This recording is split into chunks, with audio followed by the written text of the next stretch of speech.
That beat was hard, y'all. You know, it appears to me that Trump has really come into his own for the new year.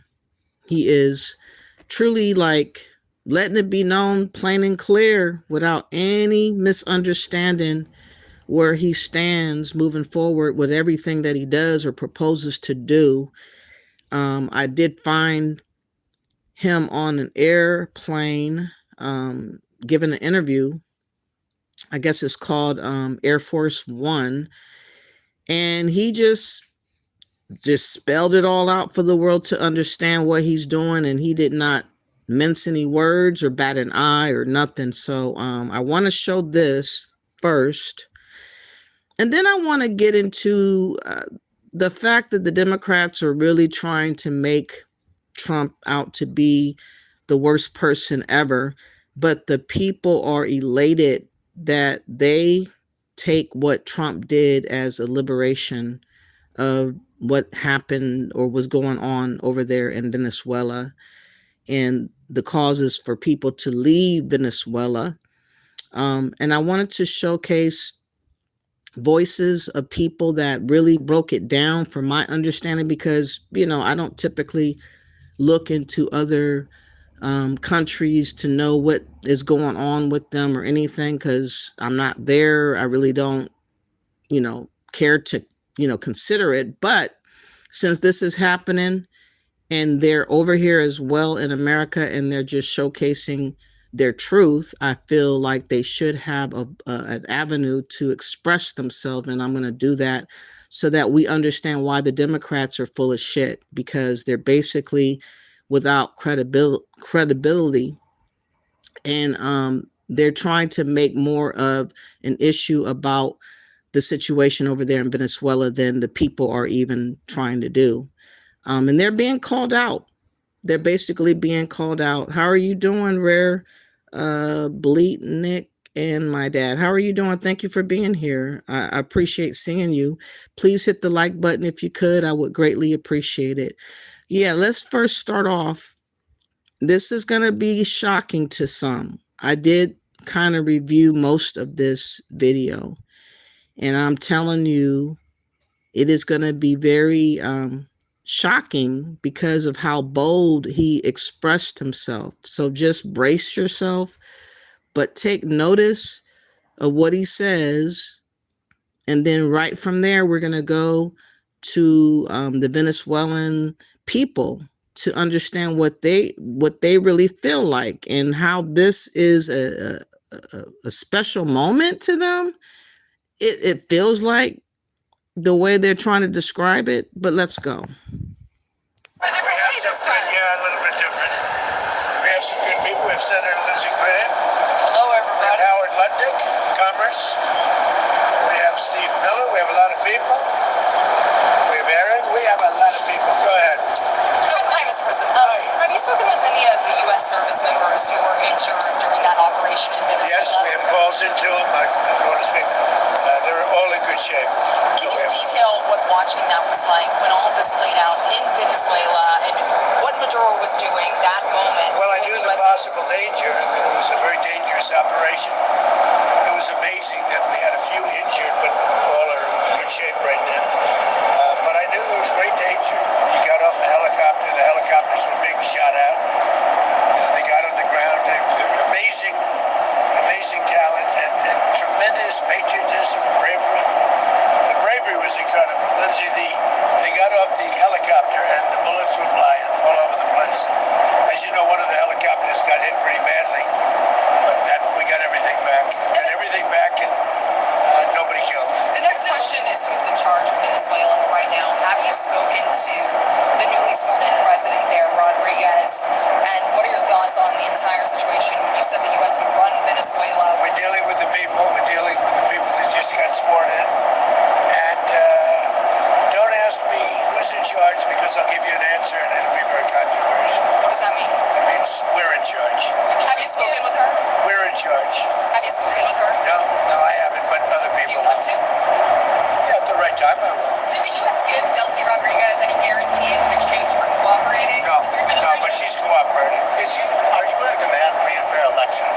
term in Venezuela? Well, it depends. You know, when you're talking, we have to do one thing in Venezuela, bring it back. It's a dead country right now. It's a country that, frankly, we would have been, if I had lost the election, we would have been a dead country. We would have been Venezuela on steroids. Venezuela right now is a dead country. I really feel that right there. Like, that is a comment that I can really side on. I really feel like if Kamala Harris would have been president and that ridiculous Tim Walsh, man, we would not be looking anything like we're looking right now. And just this whole America would have been swarmed. It would have been swarmed by everybody from everywhere nonstop. It was going to be so ridiculous. It was going to be an epidemic to the 10th power. To the 10th power. You know, we have to understand where it all began, to understand the type of initiatives that Trump would have to go forward on to kind of turn around what was going on wrong. It's not like he could have just tiptoed or pussyfooted around because things were really bad at the time of him even coming into office. Like, literally, we were on code red. We were already on code red. And a lot of people are trying to play it off, especially the Democrats. They try to act like things were as bad as Trump is acting as they are. And they are totally out of touch on purpose. And they're playing dumb. And it is obvious to me that the Democrats have sold us out. And Trump, if he was not doing half the stuff that's going on right now, we would really be in dire straits, in my opinion. So if you guys feel otherwise, let me know in the chat room. How do you feel? Why do you feel that way? Why do you feel that having open borders for 4 years and having unknown people all over the place in America as a positive and something that is easily to be dealt with? Because most people that came over here were acting entitled and they were bogarting their way, and monies were being spent towards them through the Democrats. Monies were being spilt all over the place. It was really a very unsettling place to be. And Trump came in with, you know, the guns a-blazing. And I'm not really feeling like it's an over action. I don't think it's overly an act that he needed to take. I think that it is the right type of temperament that he needed to have to reassert, you know, control and to make things the way that they're supposed to go, you know, like set it up and set it up to where things can switch back to where it need to be. So let's get to this. Have to bring it back. Have to have big investments by the oil companies to bring back the infrastructure. And the oil companies are ready to go. They're going to go in. They're going to rebuild the infrastructure. You know, we built it to start off with many years ago. They took it away. You can't do that. And you can't do that with me. They did it with other presidents. How soon do you think an election can take place in Venezuela? How soon can an election take place? Well, I think we're looking more at getting it fixed, getting it ready first, because it's a mess. The country is a mess. It's been horribly run. The oil is just flowing at a very low level. Much lower than, even if it was badly run, it should have more income, more oil than what they do. So we're going to have the big oil companies go in. They're going to fix the infrastructure. They're going to invest money. We're not going to invest anything. We're going to just take care of the country. We're going to cherish the country. We're going to take care, more importantly, of the people, including Venezuelans that are living in our country that were forced to leave their country. And they're going to be taken very good care of. Have you spoken with the oil companies about Yes. going into Venezuela? I have. Which ones? Have you received any commitments? All of them, basically. Any commitments from the oil companies? They want to go in so badly. Did you speak to them before the operation took place? Yes. Did you maybe tip them off that way? Before and after. And they want to go in, and they're going to do a great job for the people of Venezuela. And they're going to represent us well. What You know, the infrastructure is rusty, rotten, most of it unusable. It's old, it's broken. You see pipes laying all over the ground. Nothing's been invested for years. Chevron's in, as you know, they've done a good job, but even they haven't been in a position to invest money because they're on a month-to-month basis. What happens to They're only there because I wanted them to be there. Are there any contingencies in case the military in Venezuela is unhappy with the U.S. and the way it's running Venezuela? Do you guys have plans for anything? So Venezuela thus far has been very nice, but it helps to have a force like we have. You know, we were ready for a second wave. We were all set to go, but we don't think we're going to need it. There's about 17. So he's saying that they were ready to do a second wave of doing what they got to do militarily wise in Venezuela if need be. But he kind of feels like right now is not the time to do that because things look like it's settling down and he doesn't need to do extra. But it's always on the table for him to go back and do. It is going to be interesting to see how the people that were connected to this ex-president of Venezuela, what's his name, President Maduro, if they're going to try to act out to save face, because, you know, it is kind of an embarrassing situation to have, you know, your president like hijacked and abducted, taken out of his home and brought to America on your watch. And, you know, I wouldn't be surprised if, you know, there might be some elements of Venezuelan people or a part of the military, whatever, might want to try something once America like sets up shop there in Venezuela. Maybe they will attempt to do a get back attack. You never know. It's like watching a movie, like for real. I never imagined that this type of thing would be happening in our lifetime, but it's really happening. But, you know, it just seems surreal, but obviously it was highly wanted to have happen. You know, a lot of places around the globe, you see that they're struggling to, you know, feed themselves or have amenities and stuff like that to help them out. And all these migrants are all over the place. And I'm sure that many other people from other countries are probably licking their chops thinking about, could they also be helped? I wonder if people in Africa are thinking about this as a solution for their issue, because they don't have real military for the most part, and they don't have Africans that are trying to flood back to Africa to make a difference, a maneuver, anything. They're just as is. They're comfortable keeping things the same way, no matter how significant changes have happened.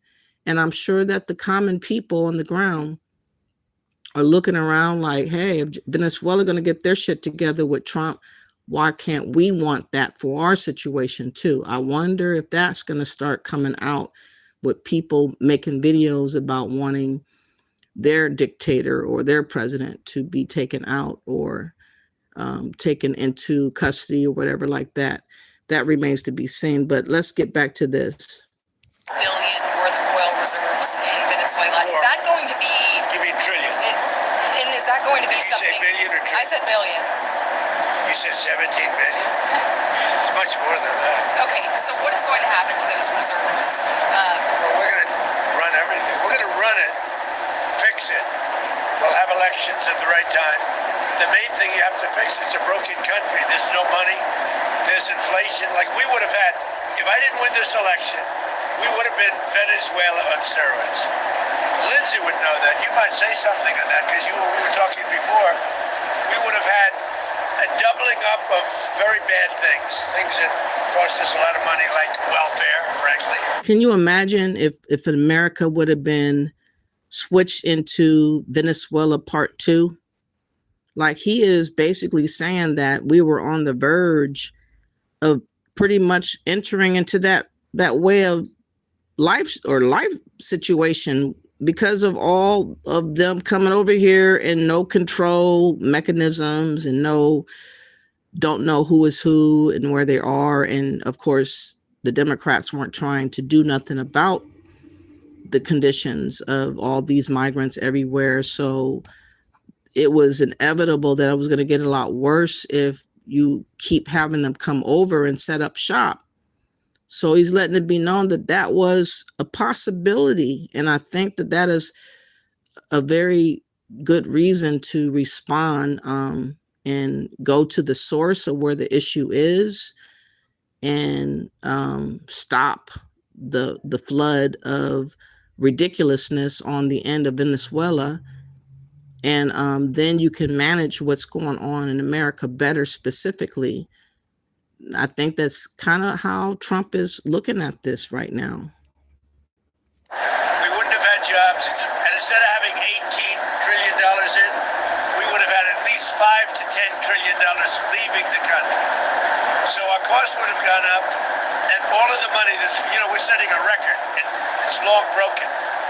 And that's after 10 months. We haven't included the 11th month yet. So we think we're going to hit over $20 trillion. The all-time record is 3 by another country known as China. About 10 years ago, they did 3. We're going to do close to 20 trillion. By the way, there has never been anything like this ever before. And it's all because of tariffs and the election, but it's because of tariffs. There was a time. Without tariffs, we wouldn't have 10 cents being invested. There was a time back in. Oh, really, African Goddess? What's up? You said that people in Nigeria are already saying Trump should arrest Tinubu. I'm not surprised. And you also said, personally, I do not believe Trump has intentions of helping other countries. I would not put it past. I would not put it past African Goddess, to be honest with you. He seems like he's very flexible to be able to do a lot of stuff all at once. He wants to be the jack of all trades type of president. He wants to be a big fixer. I mean, for him to go over there to bomb in Nigeria on Christmas Day, he was letting it be known, I can reach anywhere around the globe at will. He is setting a mindset for us to understand that he does not see any limitation to his power, and that pretty much any place can be touched if he has a will to do it. But I just wish that the Africans would figure out what they want to do, though, African Goddess, because they can't keep talking to Black Americans about Africa's wonderful, come home and everything, and you don't want to be there. Like, at least 60-70% of y'all don't want to be in Africa. And they're trying to make it about us going. We're going to talk about Ishowspeed in a little bit, and the contradiction of him running around in Africa, and how everybody's trying to act like it's such a glorious example. So what? People are dancing in the street, playing drums and dancing in a circle and all that and flipping around. I'm not impressed by none of that. I don't understand why people think that we should be very simple-minded to be impressed by people dancing in the street. Africa is a hard place to live at. It just is hard unless you have yourself really set up and really connected and you have long money. There's really not much of anything that you can tell me to convince me that that is a better option for me. I mean, you can say that for you because you're from there, and maybe you can add on to being in Africa part-time and be in other places some other time, but that is changing because Trump is making it hard for Africans to have the flexibility of being able to move around and do whatever you want to do and be disloyal and have dual allegiances and all these types of things. That's why he is banning travel bans all over the place. And he's making it harder for people to visit and stay long. In fact, he's even charging some type of bond. Hold on, let me play that real quick. Now that I'm thinking about it, I'll just kind of float around with my thoughts. If my thoughts bring me to the next topic, we'll go there and I'll come back to this. But there is supposed to be a bond, I think, of like upwards of $1,500. Hold on. That he's about to charge people to be able to come and visit. Like, you have to put money on the books, and then you can come, and then I guess after you stay, you can get a reimbursement of that money. But its incentive is, if you want to come to America, you first have to give a bond, a visa bond, for us to receive you to begin with. And this is very interesting to me. So he is totally making it harder for riffraffs to come in. He is not allowing just anyone to come in. However you thought before, it's over. You have to have a purpose, a reason, a rhyme to come in, or you're spending a significant amount of money, or you might be barred from even setting foot in the country. African passport holders are once again in the crosshairs of Donald Trump's immigration policy. The United States has expanded a controversial visa rule requiring applicants from some countries to post bonds of up to $15,000 to enter the United States. And out of 13 nations now on the list, 11 are African. For many across the continent, this effectively puts legal travel to the United States out of reach. And that $15,000 fee does not even guarantee a visa. It must be paid up front and is refundable only if the applicant meets strict conditions. Botswana, Central African Republic, Guinea, Guinea-Bissau, and Namibia are the latest additions to the bond list. The rule already applied to 6 other African countries. This adds to a growing perception that Africa is being singled out, with a policy disproportionately affecting countries that already face severe travel and mobility restrictions. US officials defend the move as a tool to prevent visa overstays. In addition to the bond, visa applicants are now required to attend in-person interviews and disclose years of social media activity. They also need to provide detailed accounts of the new restrictions have deepened suspicion across the continent. And now, some African... So it's a lot more than what I said initially. $15,000 upwards to $15,000 bond. It says the Trump administration has added 7 countries, including 5 in Africa, to the list of nations whose passport holders are required to post a bond of up to $15,000 to apply to enter the United States. So it's no more just bringing your ass up over here, however you can get over with all the scams and loopholes. You're not able to do that no more. I'm kind of happy about this because it's going to curb a lot of riffraffing. It's going to curb a whole lot of people that can just come in real quick with a visa and then harbor themselves in somebody else's spot, hide out. They got to come out into the light a lot better because of that money, and that they will be notified as far as being here too long so that we know exactly where to go to retrieve you and take you back home. So it ain't going to be just letting you in blindly and you're being able to just do whatever and however you want to do. It's a very smart move, but it's going to be costly. It's going to be the real serious people that have some merit and worth to come up in America, and that's not bad. It says 13 countries, all but 2 of them in Africa are now on the list, which makes the process of attaining a U.S. visa unaffordable for many. The State Department last week quietly added Bhutan, Botswana, the Central African Republic, Guinea-Bissau, Namibia, and Turkmenistan to the list. Ironically, Botswana is one of the places where this Ishowspeed has recently been at. Today he did a live there. And we'll talk about him thinking that dancing around and being seen with crowds of people somehow is supposed to touch the heart strings of Black Americans to want us to fucking care about what's going on over there in Africa. And it does not matter. It's not moving nothing, because we already know the truth, what's going on over there. There's a whole lot of desperation going on over there. There's a whole lot of people that are unsure about what's going to happen next. And with all these bans that have just been initiated, that's going to make it a lot harder for Africans to get into America or in other places around the globe.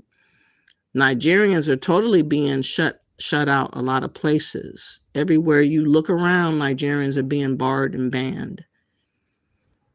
It says it's the latest effort by the Trump administration to tighten requirements for entry to the United States, including requiring citizens from all countries that require visas to sit for in-person interviews and disclose years of social media histories. Wow. Whoa. Ain't that something?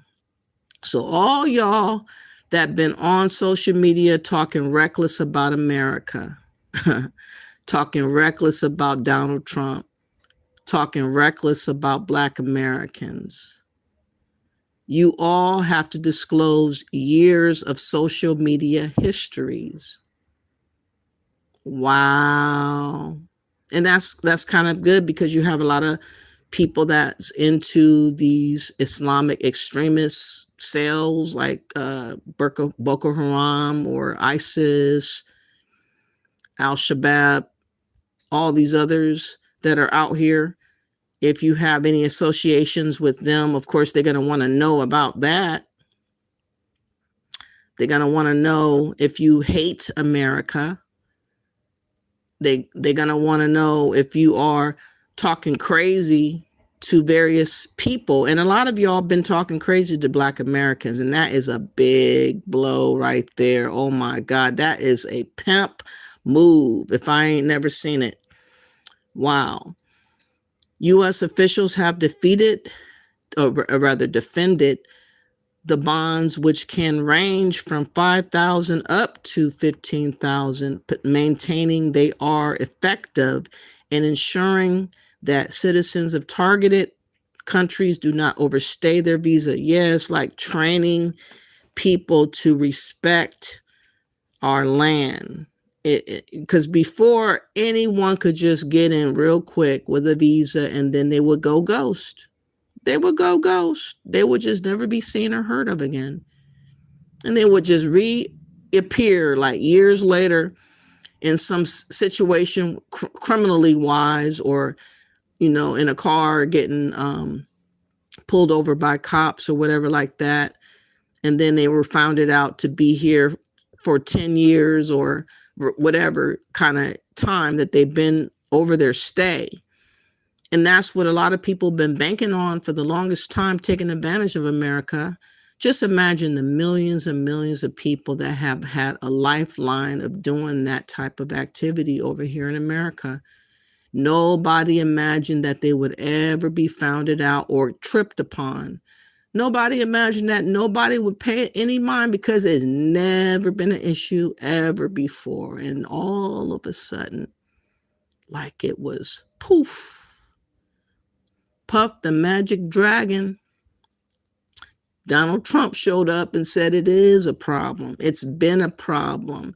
You are the problem. And what is so frustrating to many of y'all, I'm sure, is the fact that Black Americans are not the ones that are being the primary targets, as we have always been.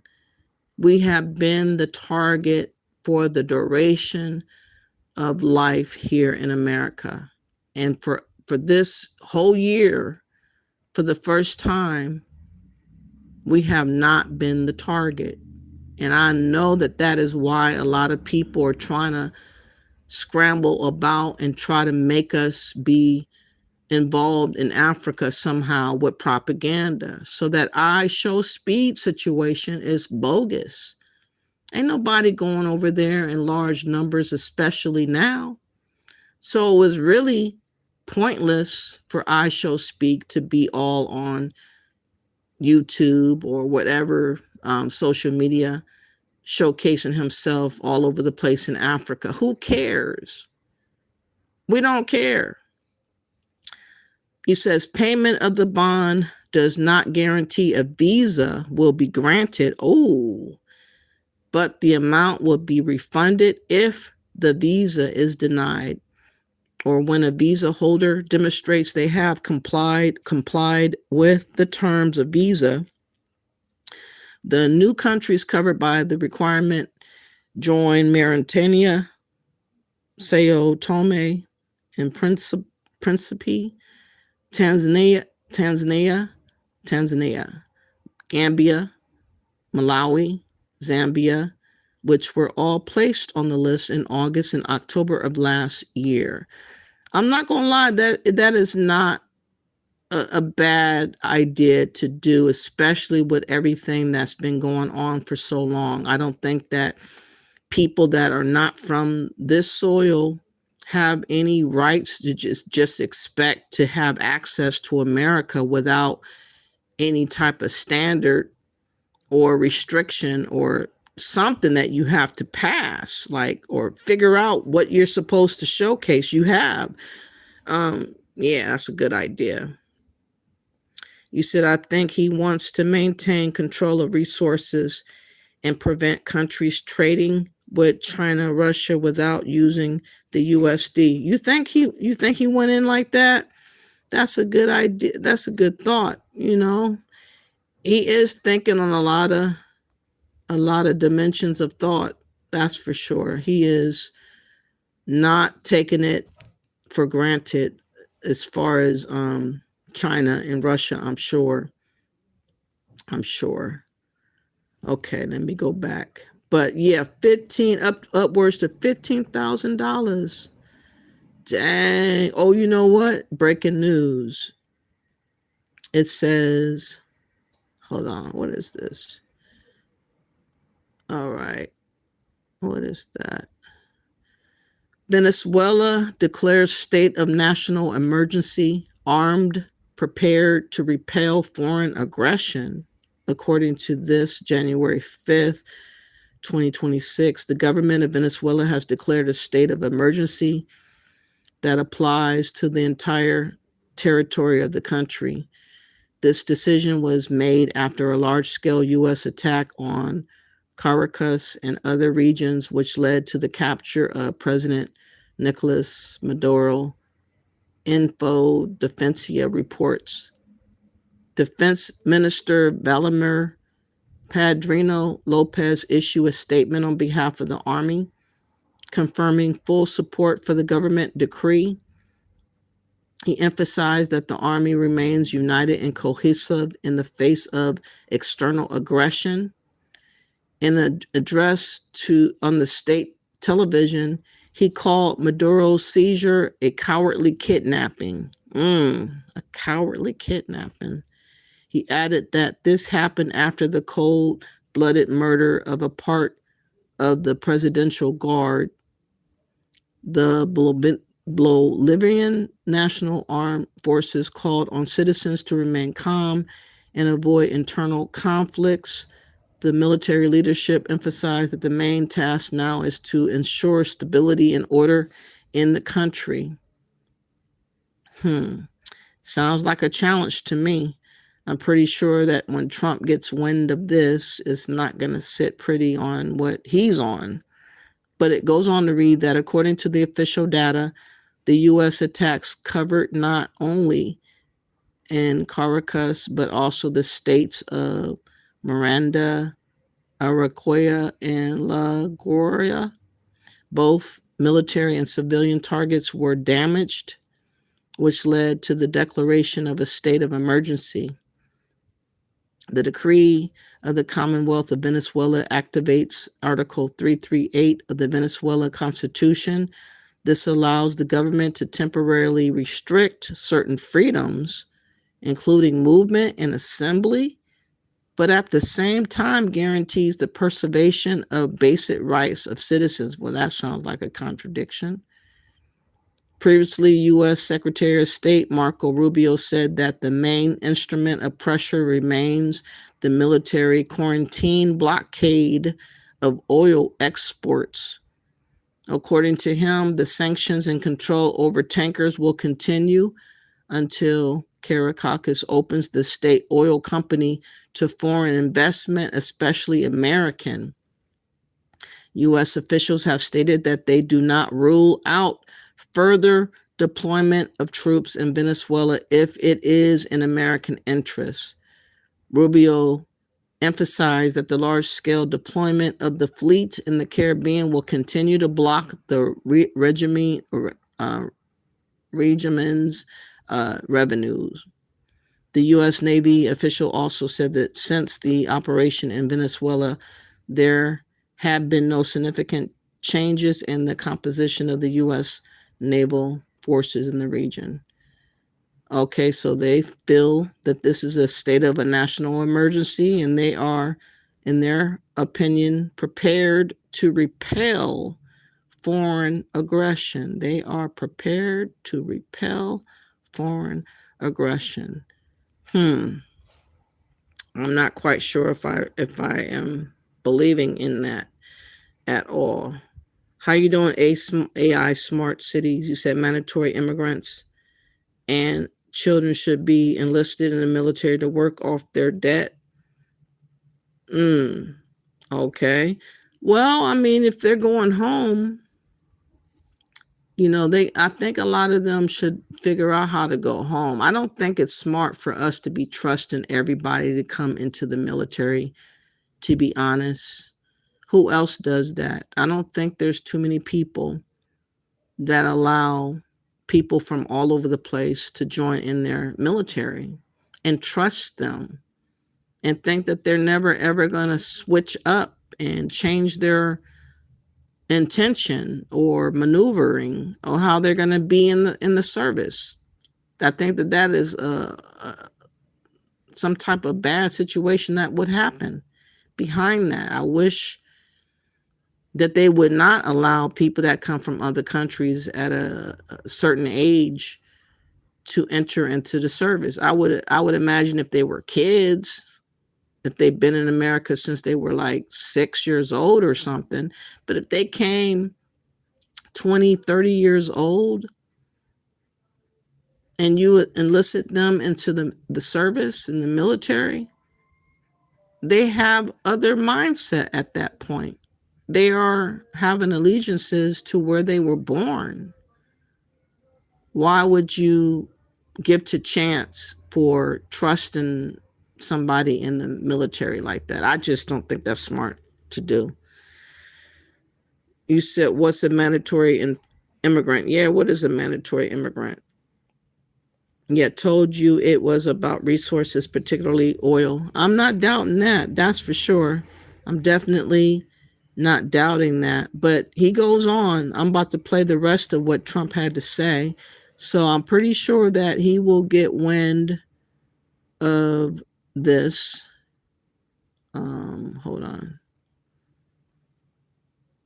He will get wind of it, and I'm sure he's going to respond, and it's not going to sound, or he might not say nothing and do something, actually, because Trump is very proactive.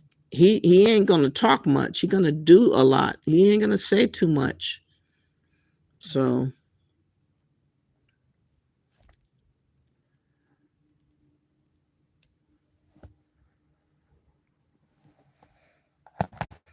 because of tariffs and the election, but it's because of tariffs. There was a time. Without tariffs, we wouldn't have 10 cents being invested. There was a time back in 2016, I remember your RNC speech, and you were saying that regime change and nation building. Where? When you were speaking at the RNC back in 2016, Go ahead, you were criticizing regime change and nation building, the U.S. being involved in that. It seems obviously that your stance has changed on that. What led to that? Is the U.S. nation building now? Is that This isn't a country that's on the other side of the world. This This isn't a country like where you have to travel 24 hours in an airplane. This is Venezuela. It's in our area. The Don Road Doctrine.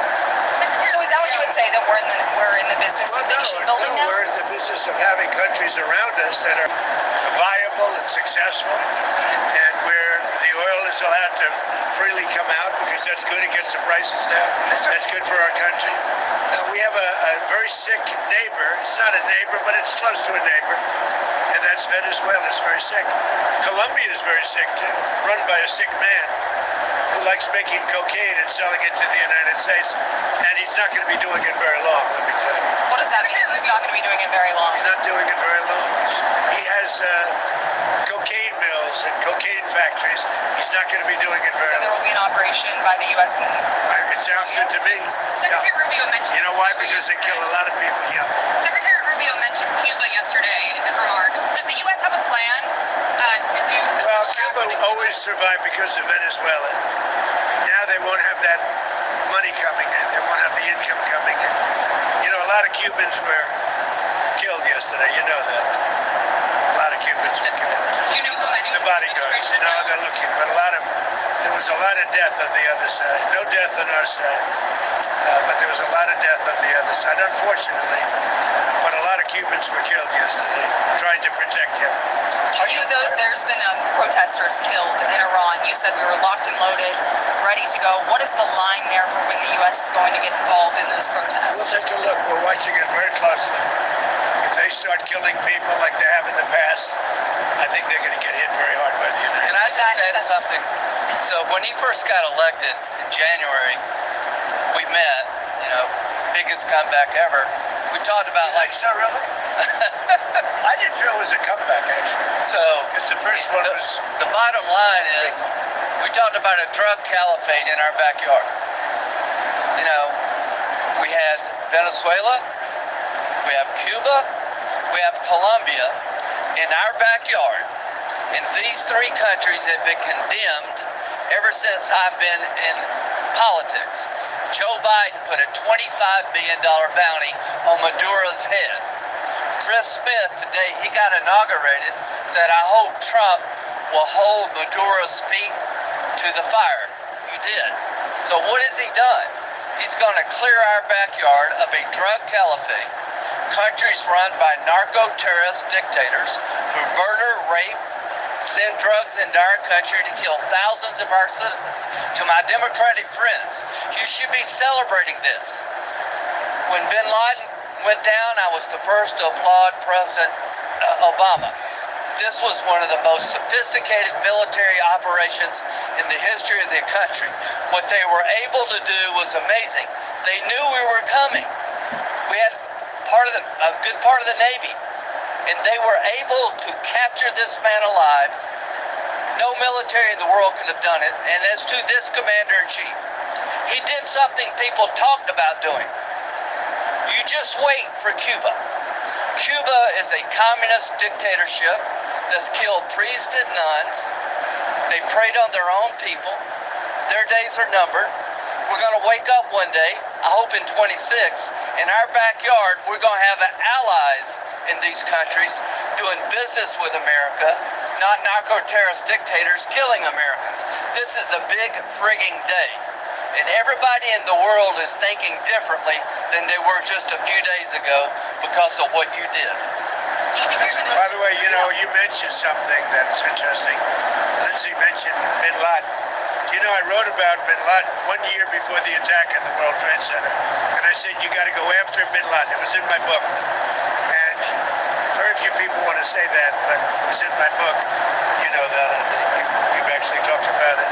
But if they would have listened to me, they would have taken out bin Laden, and you wouldn't have had the World Trade Center tragedy. Yeah, this is certainly going Did you know that? I predicted bin Laden. I learn something every day. No, but did you hear that? Well, I you didn't know know. that? I just heard it Yeah. right No, now. I wrote a book.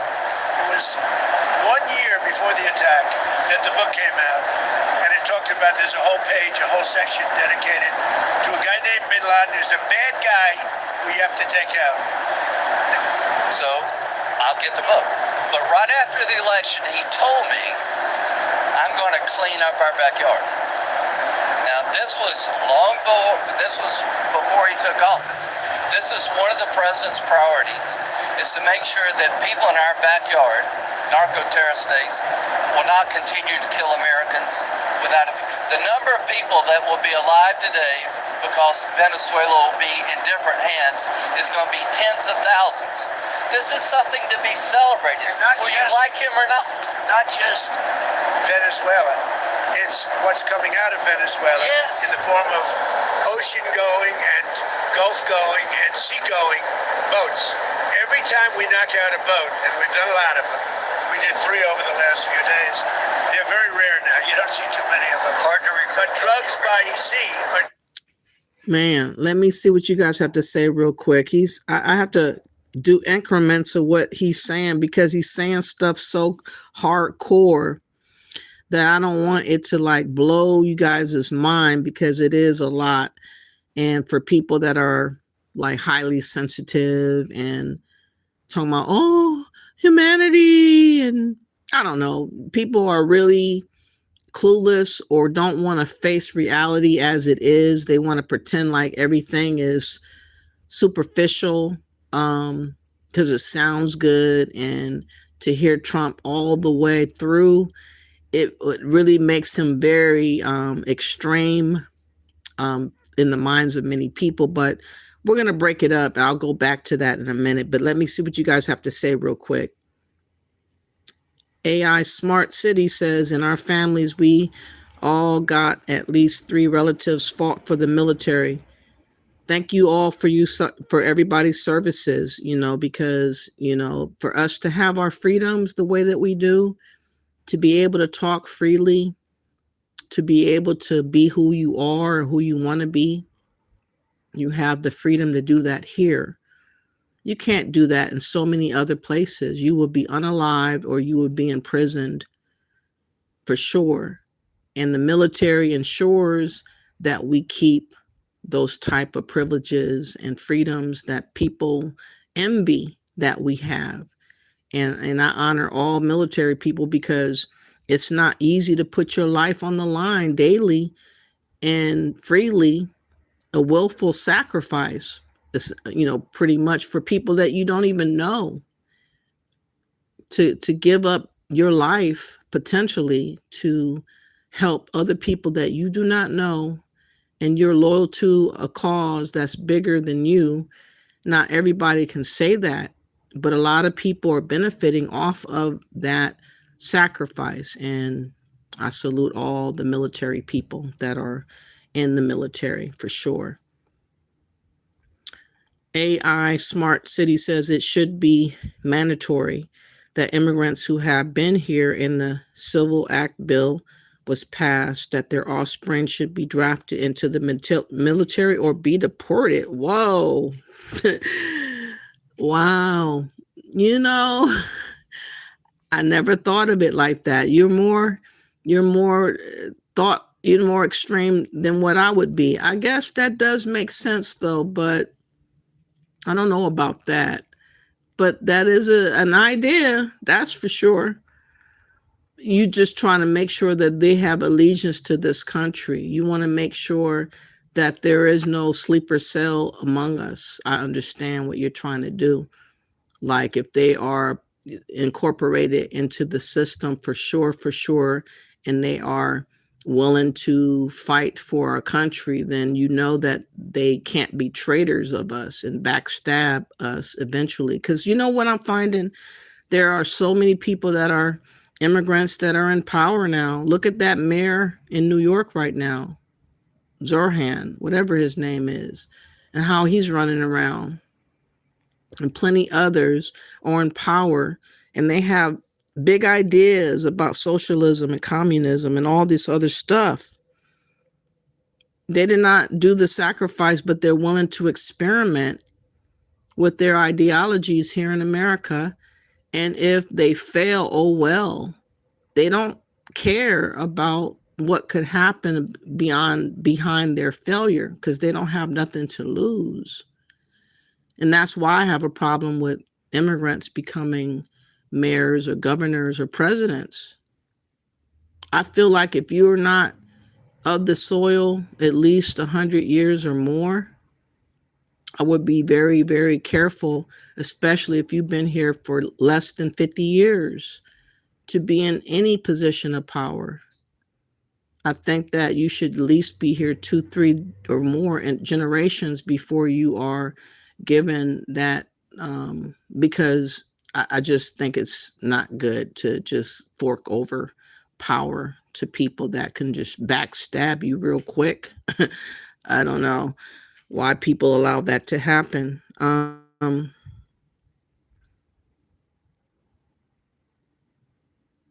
You said, all right. Let me read some more. Oh, yeah, you said, I also want to know more about the Donroe doctrine President Trump mentioned. I'm going to read that in just a second. I just missed something. Oh, hold on. Okay, African Goddess says Venezuela holds the world's largest proven oil reserves, 303 billion barrels. U.S. companies Chevron, ExxonMobil gaining access could lead to increased investment in eventual production. Okay. Is that so bad? I mean, if we do the work to establish the money pipeline where everybody can eat off of it better, and the people be preserved and helped from where they were before to a better situation, and they're happy about that, I don't see what's so wrong about it. But let me read this doctrine. Let me find that real quick. Thank you for reminding me, because I thought it was called Monroe. I don't know. Anyways, I got this from ABC News. It was dated today, or no, yesterday, the 5th of January. It says Trump's Donroe doctrine seeks influence over Western Hemisphere, citing old U.S. policy. This is rank imperialism, one independent lawmaker said. This is rank imperialism. That's what a lawmaker said. In a triumphant news conference following the capture of Venezuelan President Nicolas Maduro in the middle of the night last week, President Donald Trump invoked what he called the Donroe Doctrine, his vision of a U.S. superpower that could assert its military might to conquer the Western Hemisphere. The State Department doubled down on the sentiment posted on X on Monday. This is our hemisphere, and President Trump will not allow to be threatened. This is our hemisphere. Whoa. Secretary of State Marco Rubio suggested as much during cable hits over the weekend, saying this is the Western Hemisphere. This is where we live, and we're not going to allow the Western Hemisphere to be a base of operation for adversaries, competitors, and rivals of the United States. I heard that. They said we're not going to allow no adversaries, competitors, and rivals in the United States. Dang. Whoa. World leaders are likely to proceed with caution as they now face growing pressure due to a more assertive and dominating American presence as Trump renews his push to acquire Greenland, a Danish territory, and the Arctic. Wow. We need Greenland from the standpoint of national security, he told reporters on Air Force One on Sunday. Trump openly threatened Colombia and said it could face a similar fate as Venezuela. And he said Cuba was imminently ready to fall. Okay. He also said Mexico could be next as the administration seeks to continue its battle against drug cartels. His rhetoric even raised questions about the plight of Taiwan as it faces growing threats from China in the Indo-Pacific. His comments could also include repercussions from Ukraine as it battles Russia in a nearly 4-year-long war. I mean, that war, Russia and Ukraine, is really long, and I don't get it. I don't know what they're trying to accomplish with just unaliving one another. I like the fact that Trump is willing to get in and get out of situations and not hunker down into war. Hopefully he'll stay like that. Hopefully he'll use his power very strategic and subtly as he needs to, and not overly committed to being a part of a war like the Russian has done in Ukraine. It says, what is the Donroe Doctrine? The Donroe Doctrine is a portmanteau of Donald Trump and the Monroe Doctrine in the 1800s era. Doctrine that warned against European colonization in the Americas, articulated by President James Monroe, pointing to China, Iran, and Russia's influence on the oil industry in Venezuela. Trump said all of these actions were in gross violation of the core principles of American foreign policy dating back more than 2 centuries, all the way back dated to the Monroe Doctrines. And the Monroe Doctrine is a big deal, but we're superseded by a real lot. They now call it the Donroe Doctrine, Trump said Saturday at Mar-a-Lago. According to the Department of State's Office of the Historian, the Monroe Doctrine served as justification for U.S. intervention in Cuba, Nicaragua, Haiti, and the Dominican Republic. In November, the Trump administration released its national security strategy, modeling its policy towards the Western Hemisphere after the Monroe Doctrine. After years of neglect, the United States will reassert and enforce the Monroe Doctrine to restore American preeminence in the Western Hemisphere and to protect our homeland and our access to key geographies throughout the region. The strategy reads, we will deny non-hemispheric competitors the ability to position forces or other threatening capabilities, or to own or control strategically vital assets in our hemisphere, per the strategy. This Trump corollary to the Monroe Doctrine is a common sense and potent restoration of American power and priorities consistent with American security interests. Wow. Trump later added, during the news conference under our new national security strategy, American dominance in the Western Hemisphere will never be questioned again. Oh my goodness. Let me read that again. He said, American dominance in the Western Hemisphere will never be questioned again. It won't happen. So just in concluding, for decades, our administrations have neglected or even contributed to these growing security threats in the Western Hemisphere. Under the Trump administration, we are reasserting American power in a very powerful way in our home region. Wow. In remarks Monday, Secretary of Defense Pete Hegseth also noted that the Monroe Doctrine is back in full force. As we continue to ensure that American interests are protected in the Western Hemisphere, the Monroe Doctrine is back and in full effect, and all of you will be a part of ensuring that. All the way back to 1823, James Monroe established the Monroe Doctrine. You are part of it now. You are a part of that legacy, Hegseth said, but not all are convinced.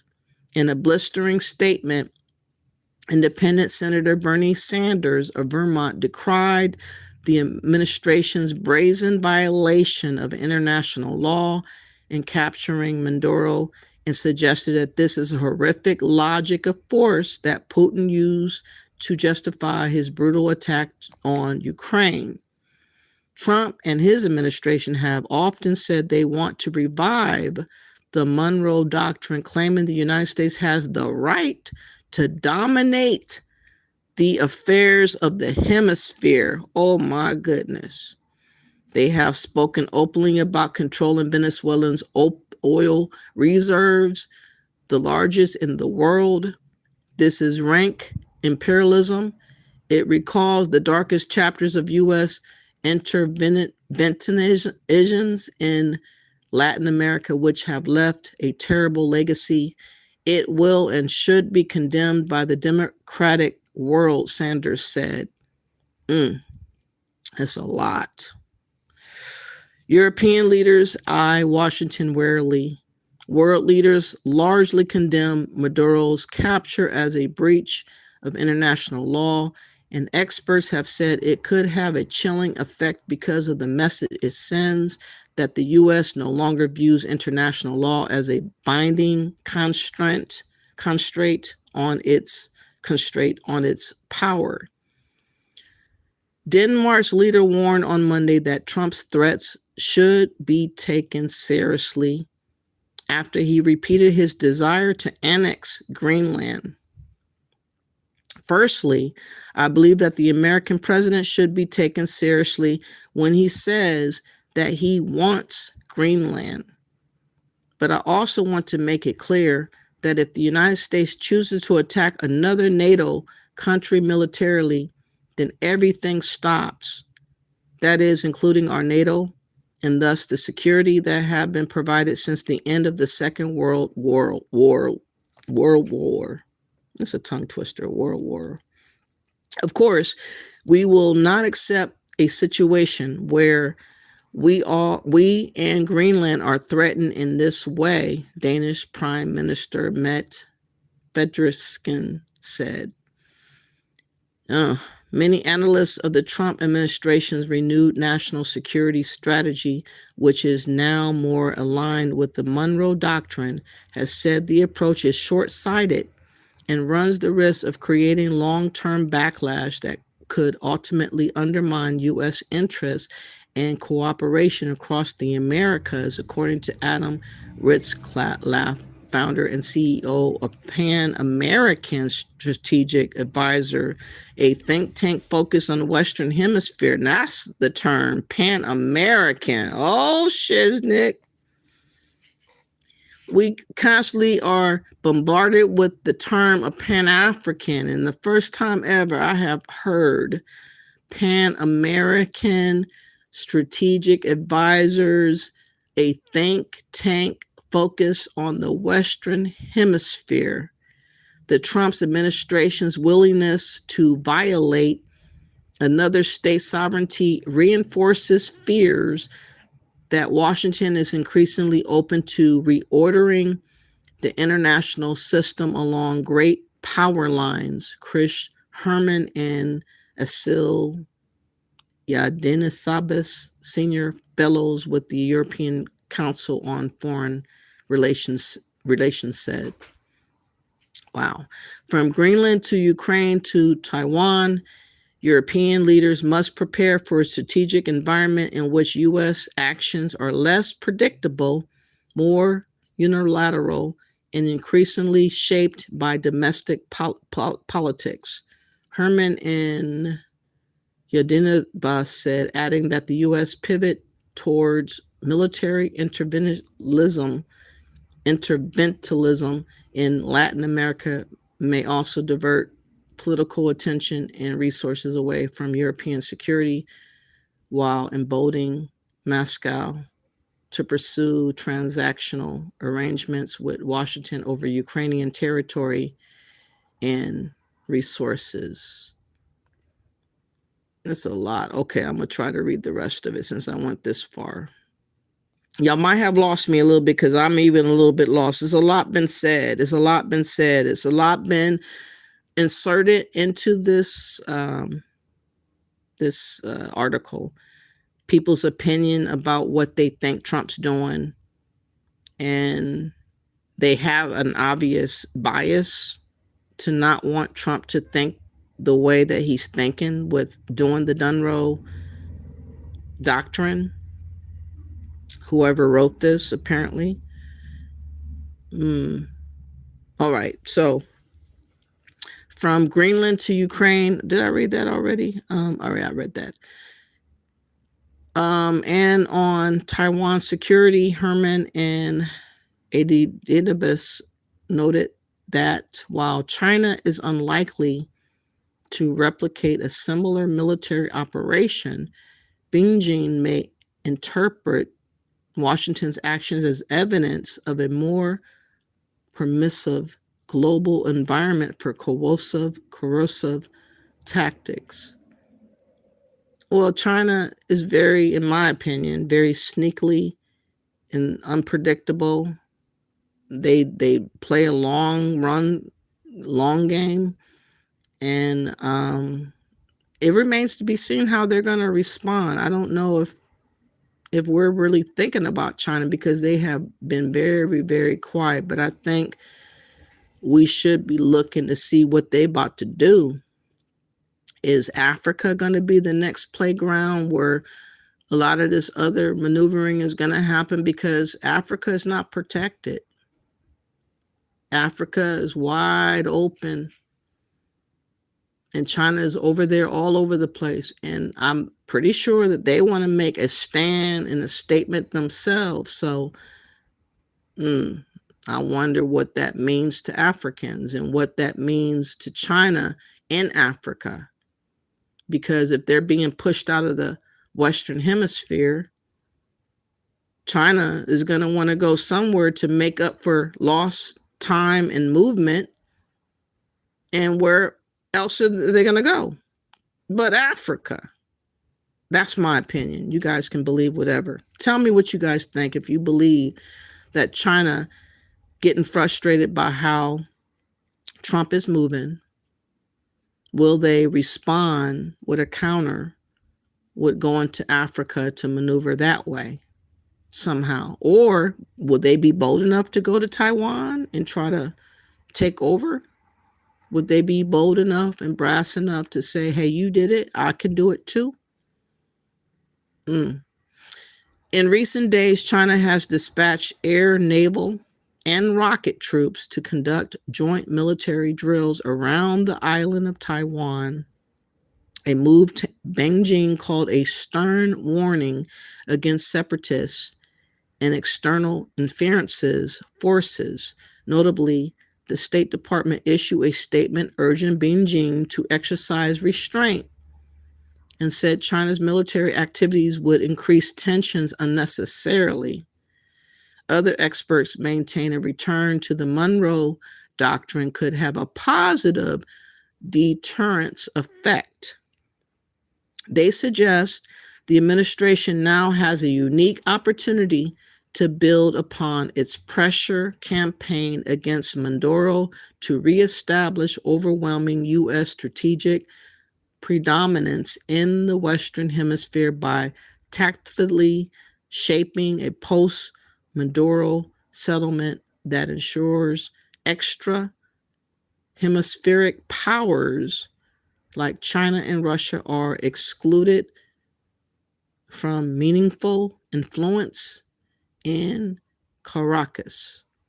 The success of this operation creates a once-in-a-generation opportunity for Washington to translate its security preferences into strategic reality.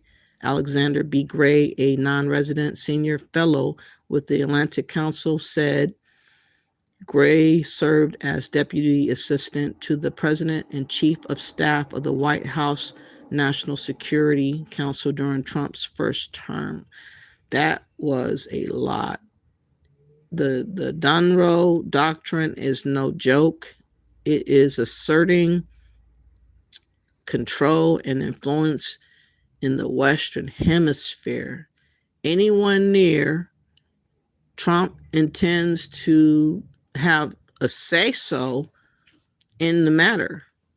Like, he's not letting nothing go. Like, if you have been involved in drug peddling and human trafficking and the migrant crisis and just doing whatever you want to do, however you want to do it to America, and it affects us, he is saying, I have just as much right to affect your situation to stop you. Hey, I don't know what that means, y'all, but let me know if that's a good or bad thing. It's a power move. It's a Mack move. It is definitely a Mack move. Like, somebody with balls definitely is not going to, well, they're going to say something like that. If you don't have balls, I guess you're going to be talking about, let's talk about it. One thing I want to say, Trump is about action. He is not about just talk. What I've noticed that many other people that are long-winded, that want to go back and forth and debate all the damn time and talk all the time, they don't have no action to show for. What can we respect when you ain't got no action to show for, but just talk and yap? At least Trump ain't just doing that. At least he's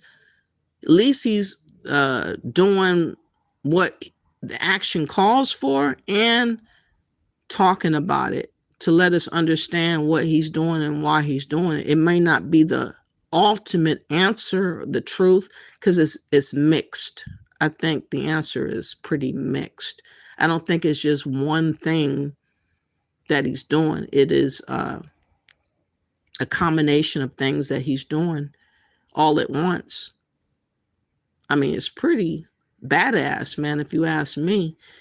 But on the other side, if you ain't got the power, and if you ain't got the military, and if you ain't got resources like he got or he can get, I'm pretty sure that it's not looking too good for many other countries that are out here understanding that they could be next, because Trump did say many of y'all could be next.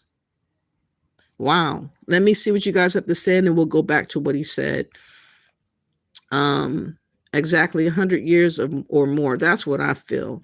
You got to have some skin in the game.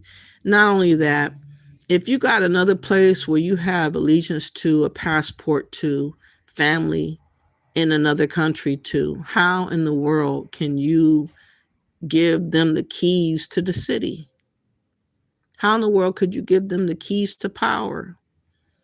I think that would be why, in a lot of ways, a lot of fraud has been allowed to happen, because of allowing this access to power and money of the government by people that do not care about spending that money, because they have no qualms about the destruction of America.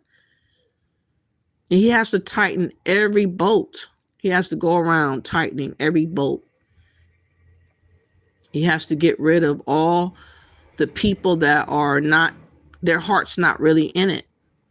He gotta minimize and get away the people that their heart's not really into this country, that have not developed or had heart for this country, or have, a real like feeling about, being an American and respecting everything that America has to offer. A lot of people come over here and they're very disrespectful, and they feel entitled, and they feel like they're deserving of anything and all things when they ain't never did nothing to get what they get. And Trump is minimizing a lot of these people that have been taken for granted and getting stuff for free for nothing. And I don't think it's bad. You said it's not Monroe, it's Dunroe. Yes, they use both words actually. Ben is saying King Trump. Okay. Here be. Okay. All right. I'm in Ireland. We love Trump. You do, Terry? Okay. Monroe Doctrine. Okay. Well, it said in the reading Dunroe and Monroe. It was really weird. My dad has superpowers, but now he's gay. Okay. Dunroe Doctrine after Donald J.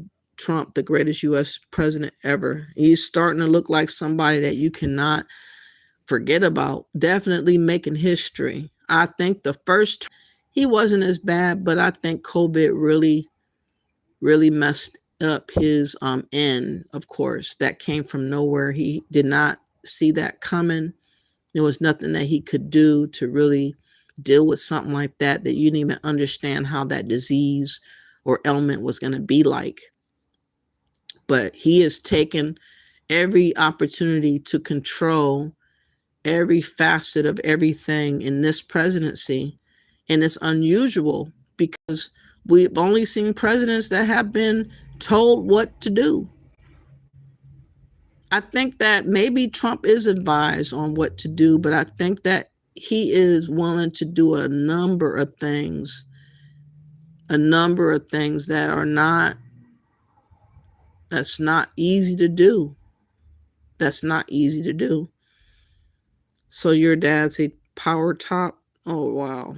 Trump and Epstein. Okay.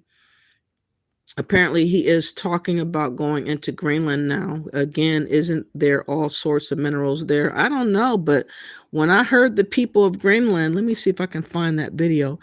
They weren't happy about him talking about Greenland, that's for sure. And it seemed like it was really cold over there, wherever it is. It looked to be pretty cold, but they were not having it. They're not thrilled that Trump is talking about them. Hold on. Let me read a couple more. Extending the American empire. Golden age is here. Common sense is back, baby. Let me just put that in. Go Greenland. Greenland reaction. Okay.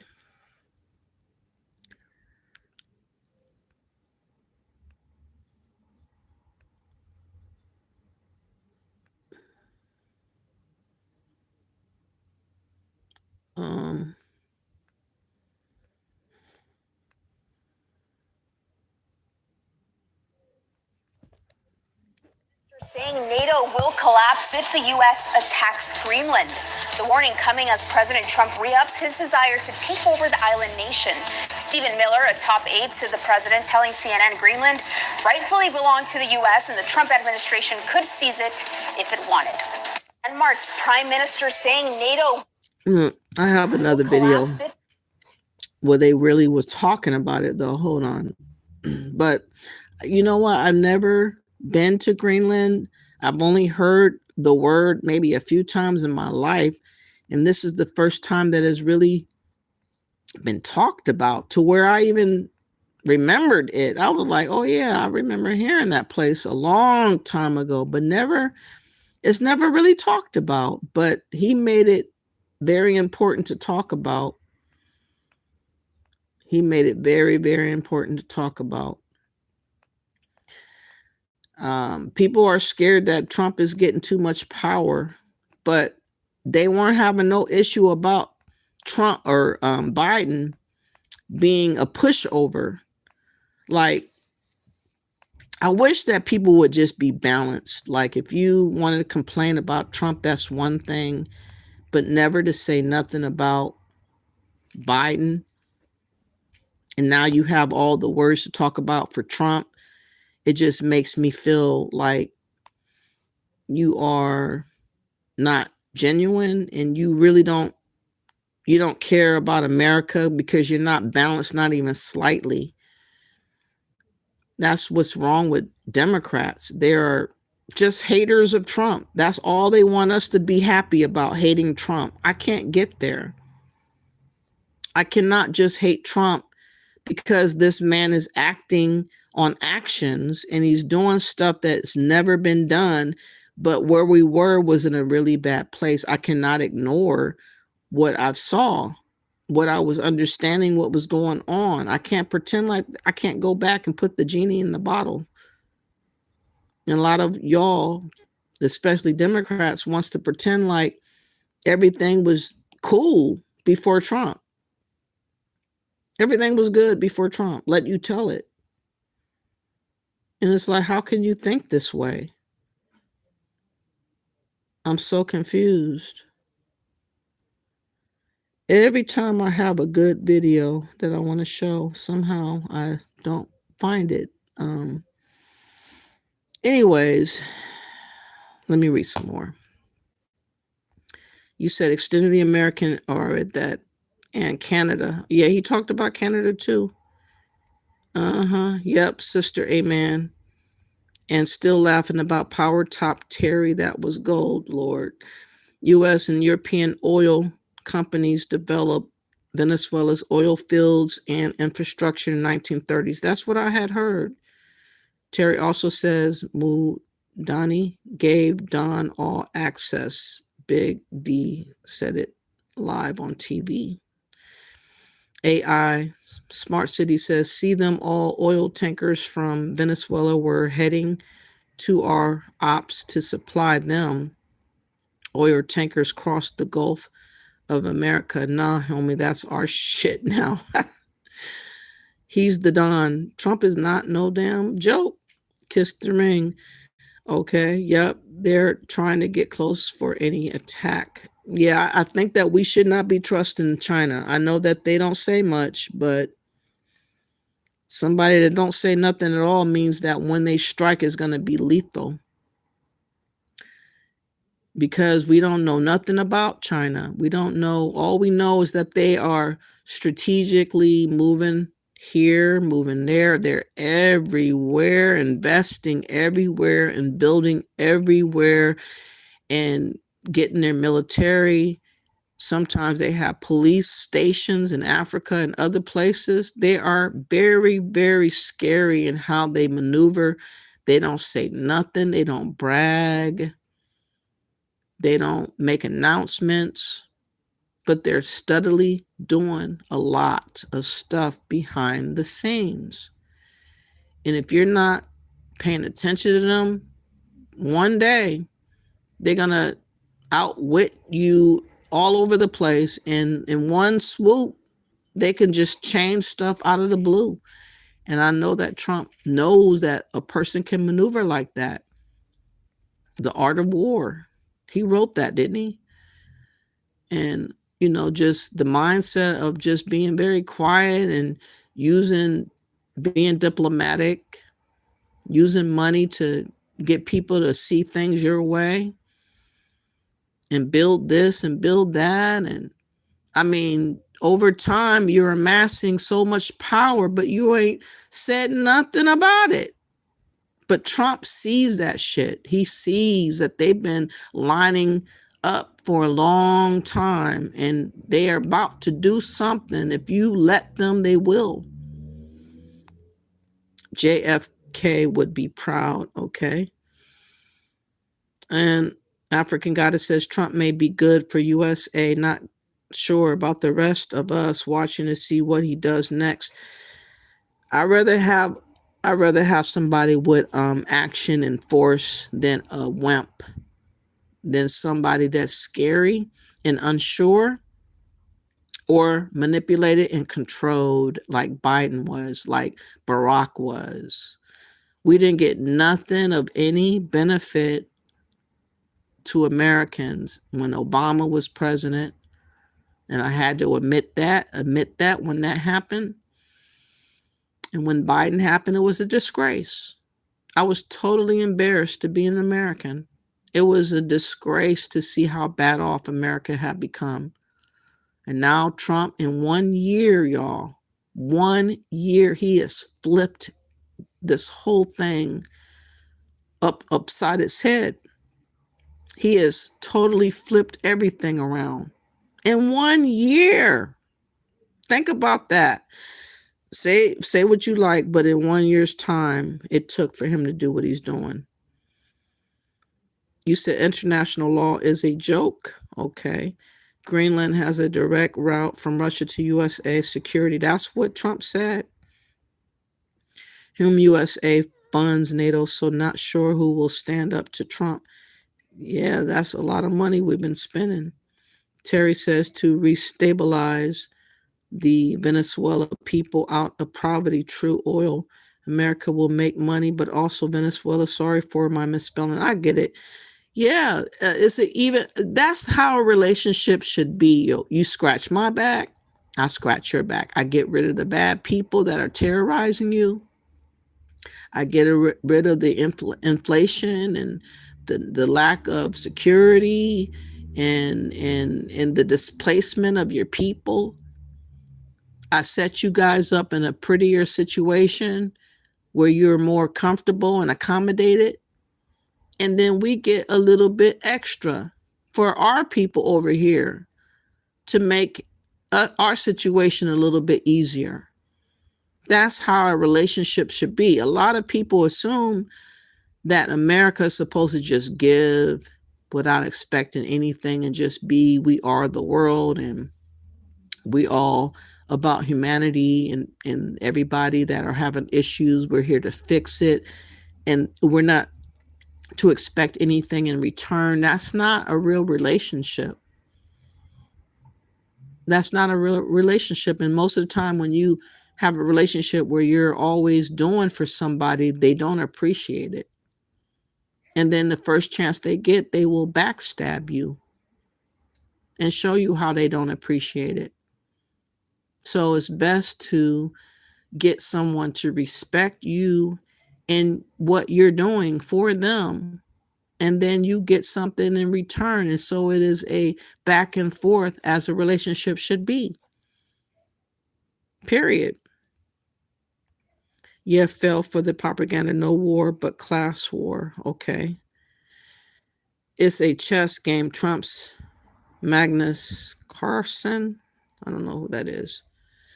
And I hope you are right and people benefit. I hope so too, African goddess. China does not need to make a stand in Africa. They already have a great deal of economic control. But Africa is wide open for warring. And other people, such as French, I'm pretty sure France is very, very uncomfortable with what their situation is looking like in France. They got to make a move in Africa. And China, they've been building for a very long time in Africa.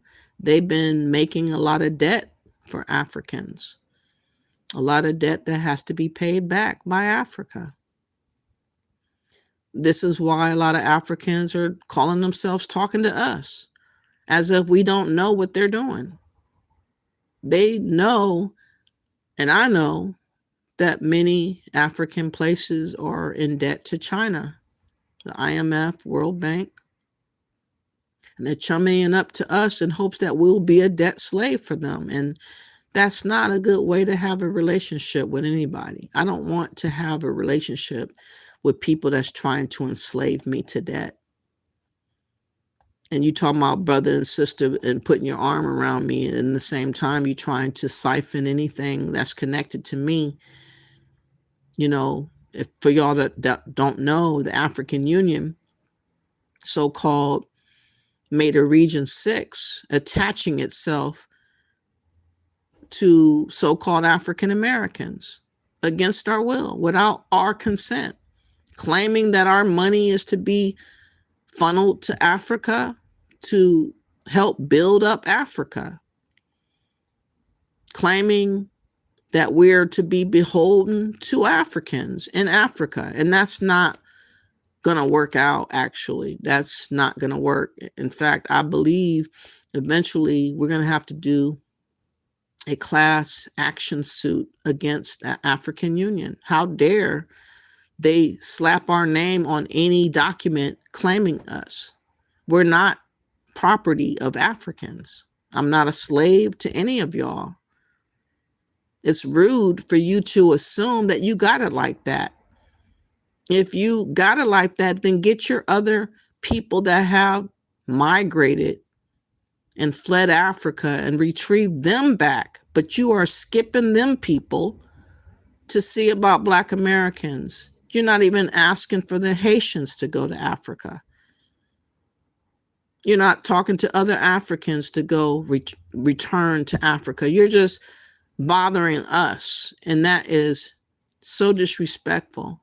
And that's why this stunt that Ishowspeed is doing, which I will show in a little while after Trump, running around in Africa pretending that dancing in the street and eating here and there is supposedly going to be something to persuade Black Americans to give a damn about Africa. No, we see the grift. Okay.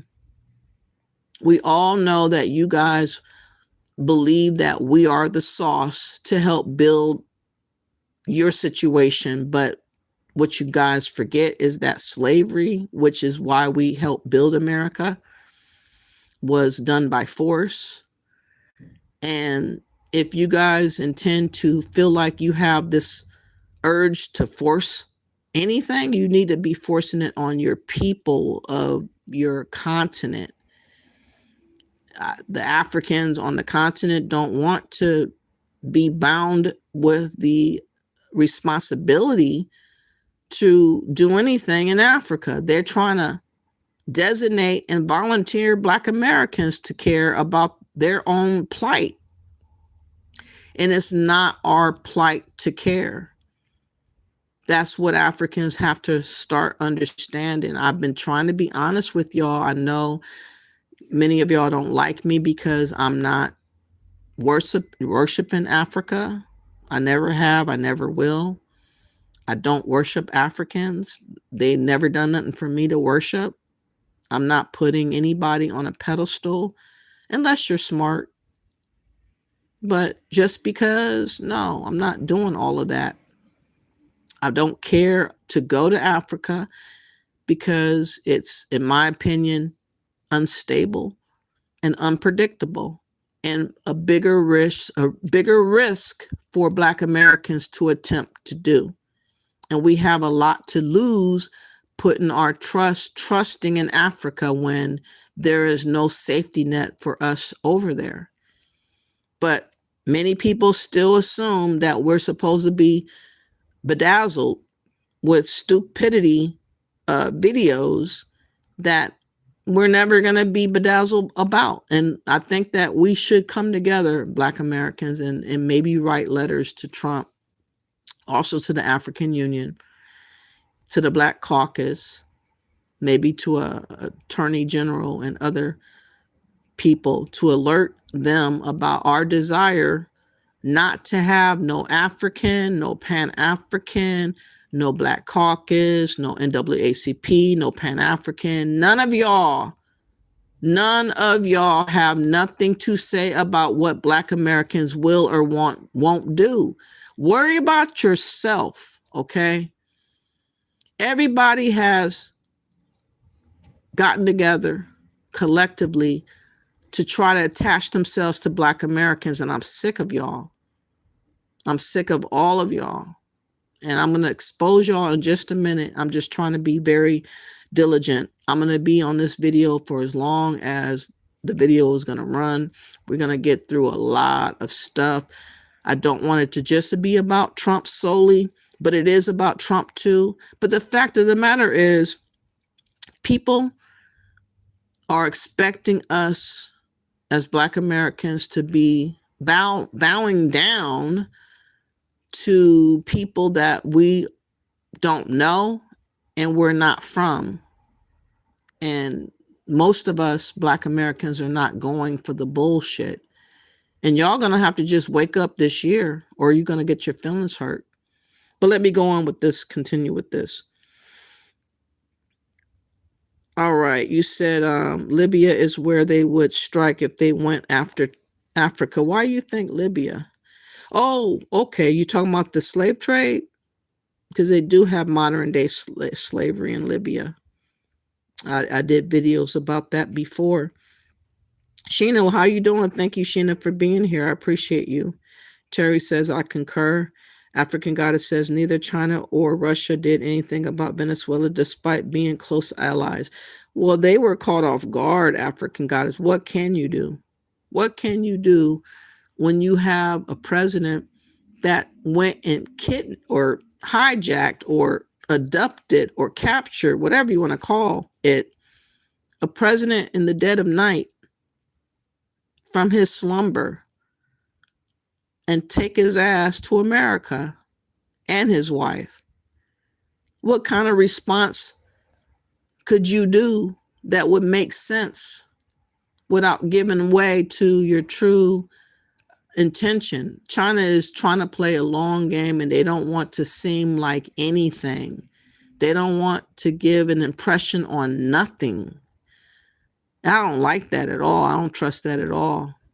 People, a lot of Africans want to trust Asian people, Chinese people for being that way. But it just seems like a snake waiting to strike. Empire expansion. Okay, Trump good for the USA. Yes, he is. Big Balls man is a true patriot for America. He ain't no joke. Trump is a businessman, not a politician. Yup. We don't know what ammo China has. They don't show their hands. They never do. You African goddess says exactly. He is good for the United States. Not sure about the rest of us. Terry says by the lobby people. Trump is a true patriot. Yes, he is. American forensic is long overdue and super necessary. I don't know what that word means. What is American fervency? Let me look that up. I've never heard that word before. I ain't gonna lie. American, is that a word? Hold on. I'm gonna learn something new. FERV. Wait, FERVANCY.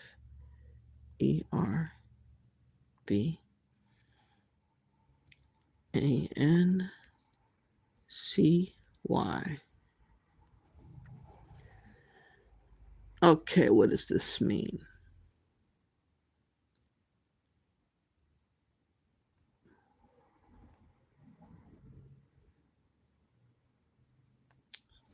Taking a long time for this to come up.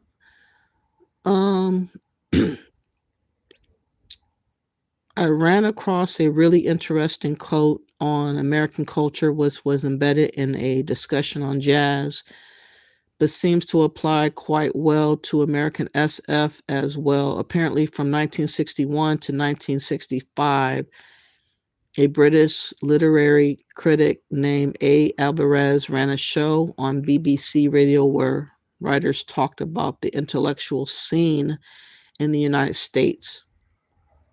Alvarez collected the interviews in a book published by Penguin in 1965 under the same title as the radio program Under Pressure. One of the Americans interviewed was Robert Lowell, and he's what he had to say about it. We have some impatience with the sort of prosaic, everyday things of life, that sort of whimsical patience that other countries may have that's really painful to endure, to be minor and so forth. We leap for the sublime. We might almost say that the American literature and culture begins with Paradise Lost. I don't know if that's going to get me in an understanding. Hold on, let me find a better. What are some examples of fervency? When you intensely adore someone, you love them with a kind of fervency. Okay. Other fierce emotions, especially warm, positive feelings, can also be called fervency, like your fervency for rescue dogs or the fervency of a preacher's Sunday sermon. Okay. Oh, a deep emotion. Okay. Positive emotion. Okay. Yeah, we need to have that. Like we have lost in a lot of ways a sense of pride and respect for America because of our history and because other people say a lot of bad things about our history and about America as a whole. But people can't stay away from us. That's one thing you have to note. The people that are talking the most against America don't want to stay the fuck away from us. They want to have access to us. while still have the audacity to talk shit. And Trump he ain't allowing none of that stuff to pop off. But let me get back to Trump, by the way, because I want to finish this video of his. I thought it was very ballsy of him to be on the airplane talking the way that he did. And we have been halfway through it.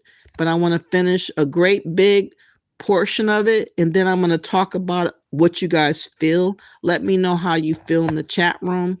Please hit that like button. Please subscribe to the channel. I would greatly appreciate it. Not just Venezuela, it's what's coming out of Venezuela in the form of ocean-going and Gulf-going and sea-going boats. Every time we knock out a boat, and we've done a lot of them, we did 3 over the last few days, they're very rare now. You don't see too many of them. Hard to reach. But drugs by sea are down 97%. Think of that. And now we're going to stop them by land, too. The land is easy.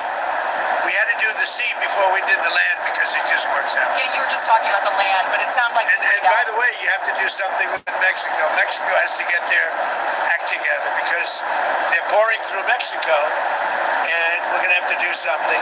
We'd love Mexico to do it. They're capable of doing it, but unfortunately, the cartels are very strong in Mexico. I remember one time you actually, speaking of Mexico, I asked you about Claudia Sheinbaum, and you told me at one point you had offered to send U.S. troops into Mexico to combat drug trafficking there. Is that something you I like Claudia. I think she's a terrific person. I would say every single time I talk to her, I offered to send troops. And she's just not willing? She's concerned. She's a little afraid. The cartels are running Mexico. Whether you like it or not, it's not nice to say, but the cartels are running Mexico. And speaking of those U.S. troops, I mean, one thing that Americans and a lot of people are wondering, you just sounded like you weighed out another strike, another land strike, at least in Venezuela. You sound like you weighed that out. But we didn't need it. We were prepared to do a second strike if we needed it. We're totally prepared. But that's off we're the still table. prepared. That's off the table now. No, it's not. If they don't behave, we will do a second strike. Well, your demand. The question is that the American troops, are they going to be on the ground? They're doing any kind of peacekeeping? I think Americans are very... It depends on what happens. It depends a little bit on the new administration, if you want to call it. So if you see that pushback from Rodriguez and ultimately... Well, I don't think there was pushback. I think that... She called it... Well, you hear a different person than I hear. Really? So you have spoken with them? We talked to them, yeah. Oh, you did speak? They've been very good.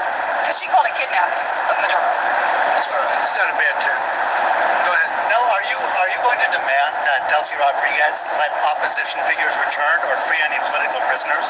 We haven't gotten to that yet. Right now, what we want to do is fix up the oil, fix up the country, bring the country back, and then have elections. Now, is it fair? We better bring the country back. Otherwise, you're going to have a mess that's so bad. It was really bad. It's going to get a lot worse unless we go in and fix it. Is the U.S. going to reopen its embassy in Caracas or get the DEA? We're thinking about it. We've been asked to do it. We've actually been asked to do it. Do you think you had Putin and on the phone, of course, and Zelensky at Mar-a-Lago? Yeah. You told me that Numerous times.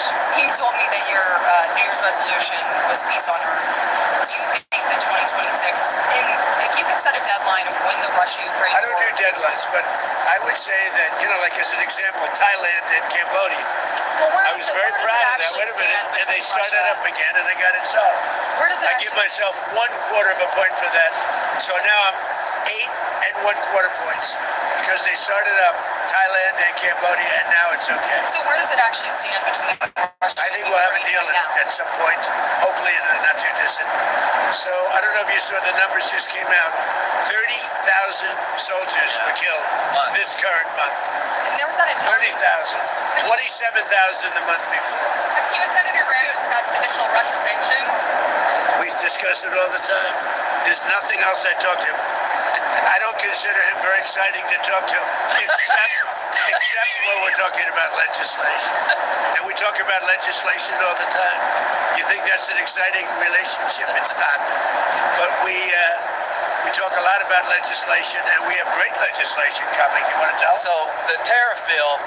So here's what I believe. I don't think we could have secured the border without the threat of tariffs. I don't think we'd have a European trade deal without the threat of tariffs. So if you want to end this conflict that put pressure on Putin's customers. He sanctioned the two largest oil companies in Russia, which is the biggest pressure anybody's put on Putin since the war started.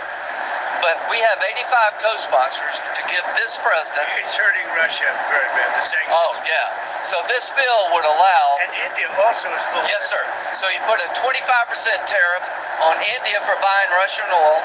I was at the Indian ambassador's house about a month ago, and all he wanted to talk about is how they're buying less Russian oil. Would you tell the president to relieve the tariff?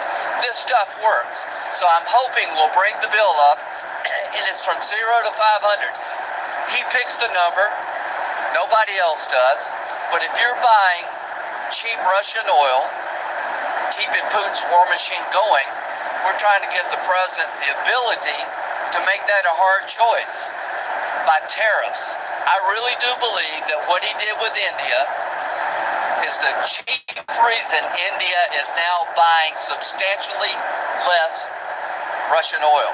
So I hope we pass this bill soon. And after this, they wanted to make me happy, basically. He wanted to. Modi's a very good man. Yes. He's a good guy.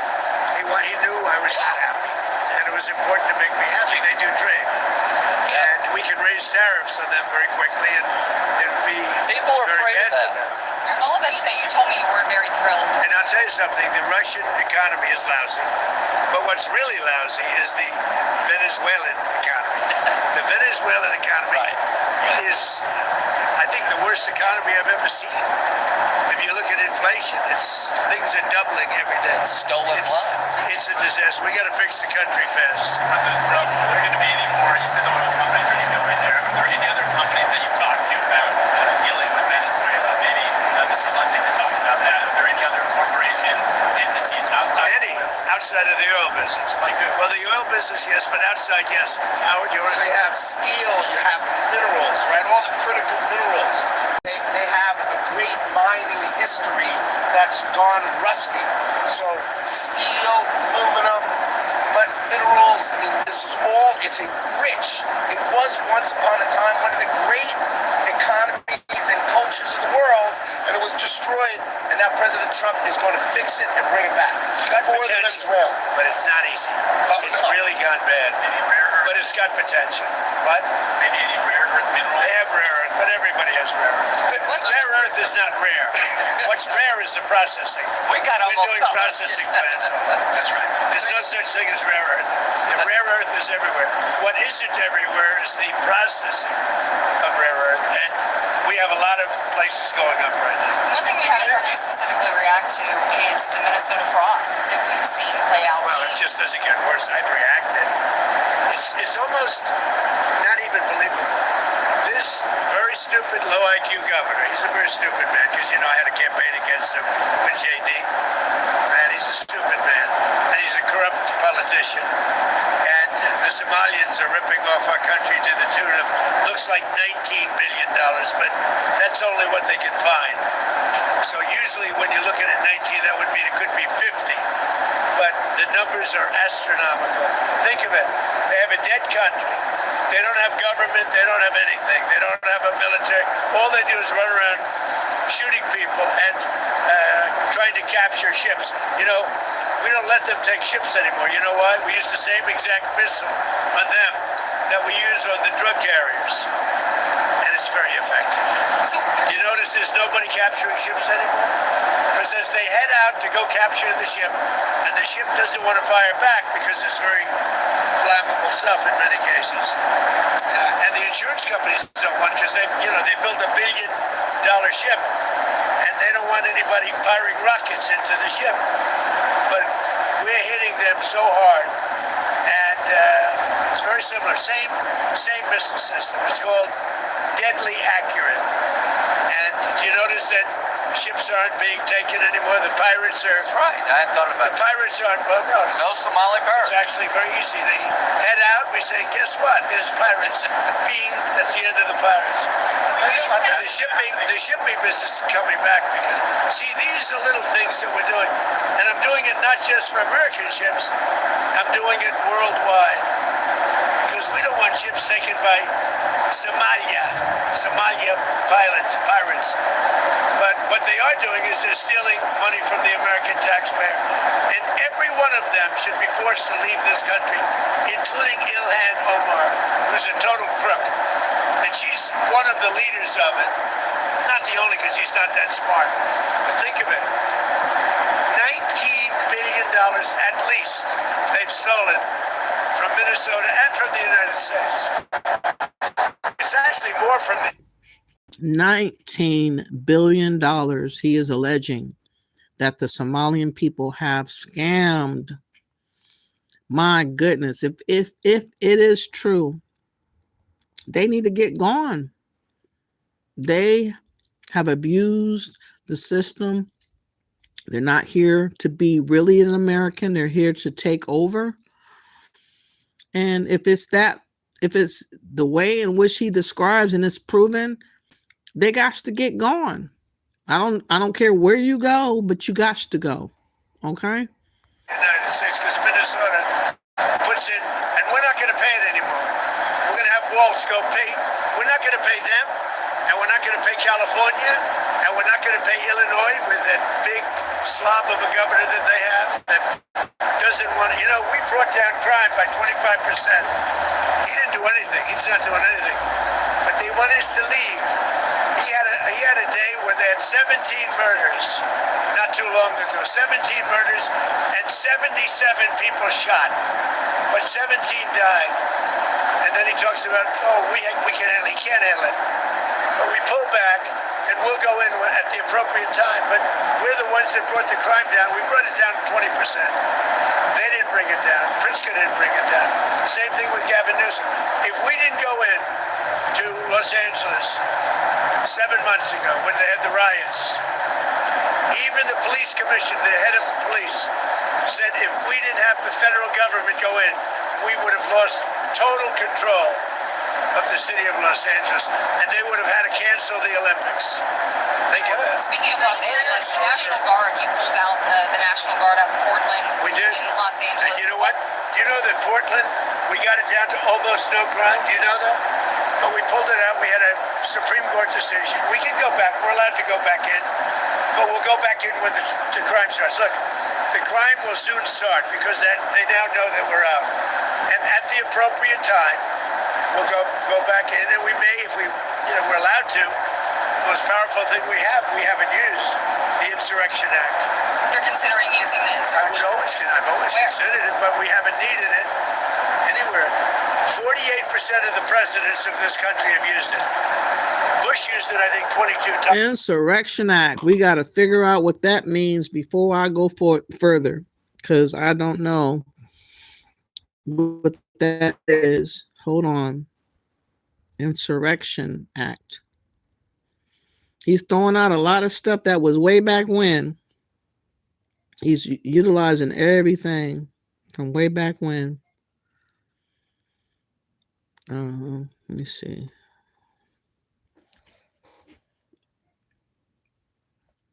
This dates back to 1807.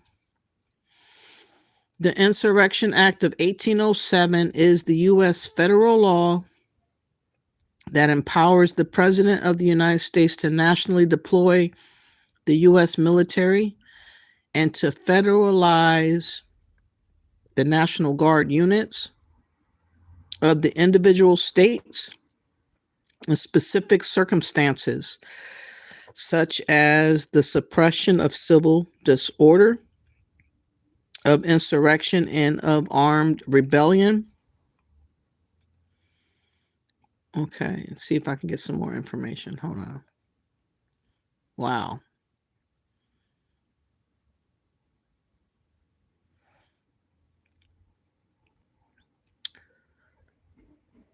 Okay, and of armed rebellion against the federal government of the U.S., the Insurrection Act provides a statutory exception to the Posse Comitatus Act of 1878 that limits the president's deploying the U.S. military to enforce either civil law or criminal law within the United States.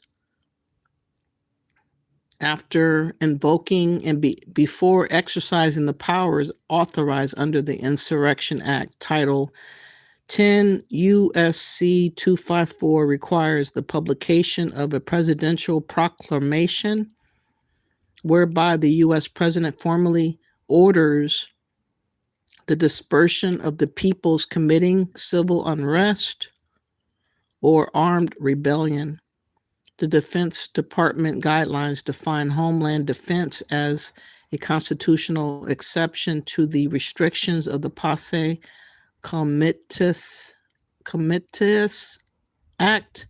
Therefore, the political, military, and police measures necessary to protect national security from external threats are exceptions to the restrictions of the act. That means he's like all over the place in the streets, getting whoever is out of order in order. And he says he might enact or, bring back the Insurrection Act of 1807. That's interesting. Wow. It's like we're going back in the day, all the way back. Times or something, you know that one. I mean, Bush the Elder. Now, what are your Short-term, next 2 weeks, what do you need from Delcy Rodriguez? You just total access. We need total access. We need access to the oil and to other things in their country that allow us to rebuild their country. What other things? A lot of things. Roads that aren't built, bridges that are falling down. Yeah, bridges that are falling down, nobody can go anywhere. And on Greenland, On Greenland now?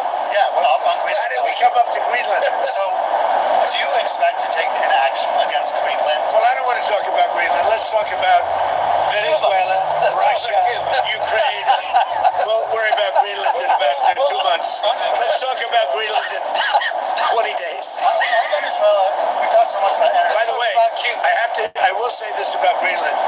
We need Greenland from a national security situation. It's so strategic. Right now, Greenland is covered with Russian and Chinese ships all over the place. We need Greenland from the standpoint of national security. And Denmark is not going to be able to do it, I can tell you.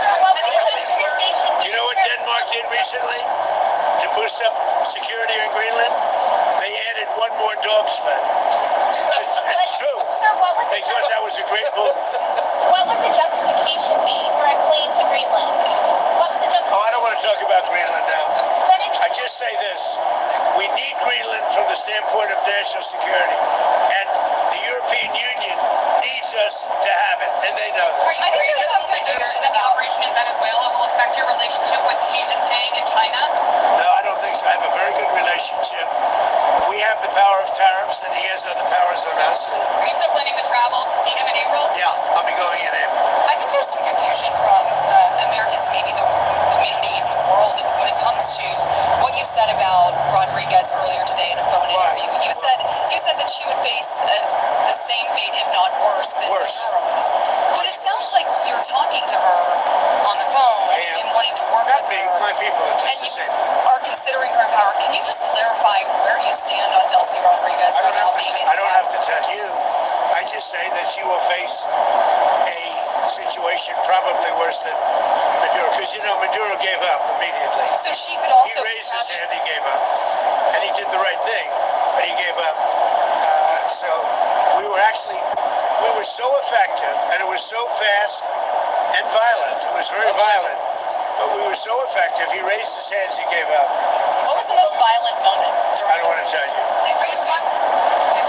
There are some bad moments, but there were some very violent moments. I don't want to tell you. Did you get a briefing at all on Maduro's first night in Houston? Yes. What can you tell us? I have a total briefing on every aspect of it, but I don't think it's appropriate to talk to the press about it. You'll find out. When it comes to him in court tomorrow, I mean, what's the end game here with Maduro? Does he just rot in We're a just going U.S. to go prison? through a slog of a trial. The judge is very respected, Judge Hellerstein. He's a highly respected judge. We'll see how we do. The case is infallible.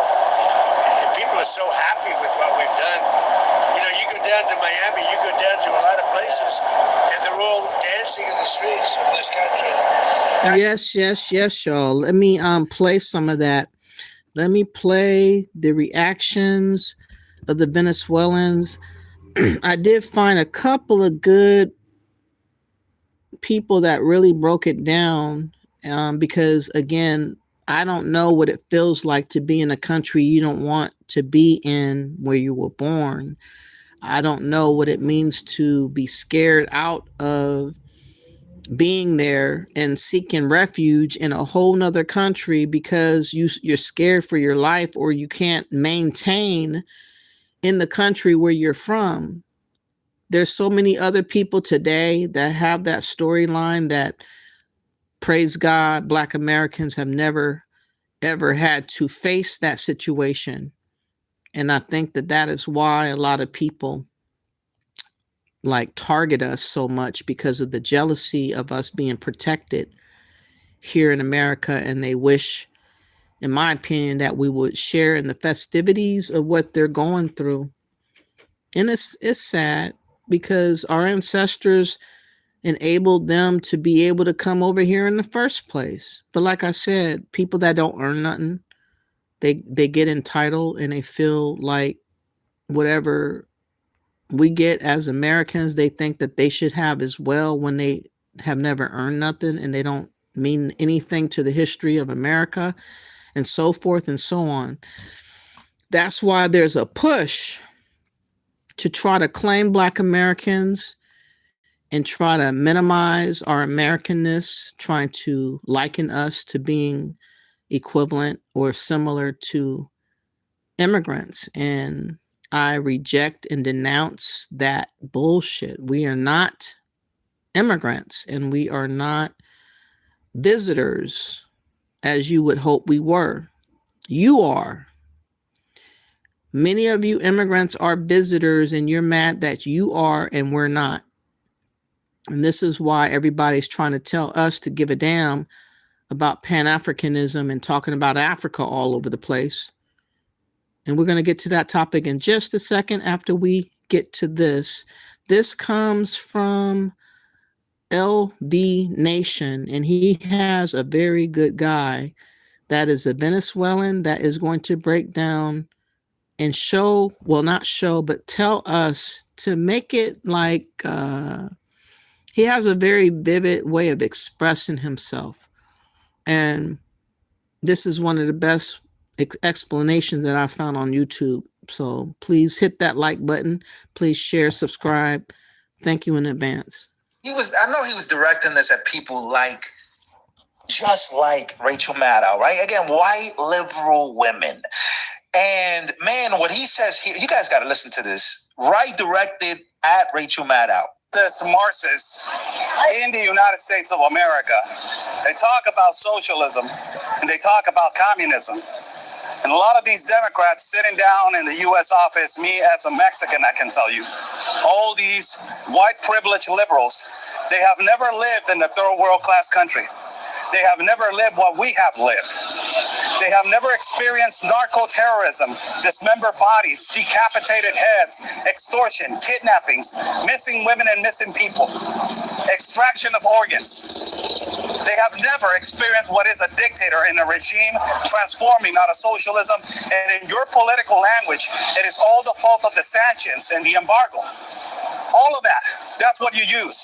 But you don't come over here to the main place and try to cross that border. I don't see you doing that. I'm walking right now on the border of Simón Bolívar, where millions of migrants from Venezuela on an exile and on an exodus, they left their country because of necessity, because of the regime, and because of the dictator, Nicolás Maduro, Diosdado Cabello, and Padrino López.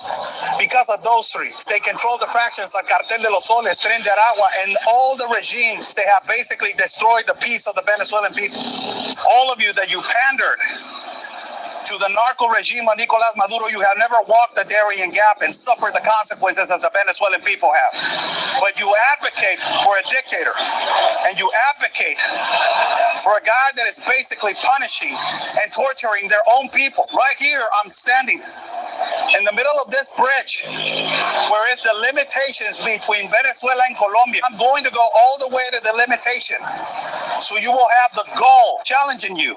The white progressive mercenary liberal that is advocating for Nicolás Maduro, Padrino López, and the dictator Diosdado Cabello.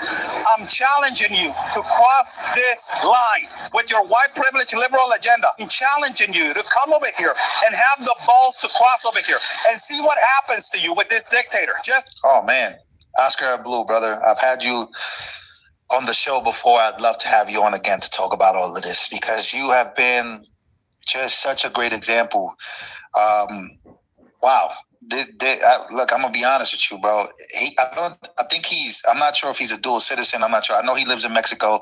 He works for Real America's Voice, but he covers the Darien Gap. He covers people crossing the border. He covers the cartel crisis happening in Mexico. Again, these are all connected, interconnected. And he's basically daring people to do these things that the Venezuelans were forced to do. So it goes deeper than what you can possibly imagine. And look, with this, Venezuelans get to return back to a more prosperous Venezuela after literally seeking refuge in every other country outside of theirs throughout this whole time. So, ladies and gentlemen, I mean, look, I have something else to show you, right? So he says all of this. And I was thinking about the white progressive, and I decided to check up on a white progressive today. You want to know what white progressives were doing in Minneapolis? Oh my God! Do you want to know what white progressives are actually doing, bro? Leftist protesters are literally quoting Hugo Chavez, bro. They're literally like, just look at this. Leftists are quoting Hugo Chavez. Take a listen. Let's make sure that millions of kids who never had access to education would. We did so by sometimes using the Venezuelan army to seize the property of U.S. companies. He seized the oil and used... And look how they look. Look at how they look. These are liberal crash dummies. He looks to be kind of on the gay side. If I have my gay radar on, he's a part of the LGBTQ. He is, for the destruction of America. He wants a Marxism. He wants globalization. He's a paid crash dummy, shill Democrat. And he's acting as if he's for the people. But if he listened to the people, then he wouldn't be having this dumbass looking out here stupid right now. But he's not for the people. He's for the control. He's for the dominance of the Democrats, for the agendas of the liberals and the stupidity, the LGBTQ rights and transgender rights and immigrant rights and everybody else's rights, but American rights.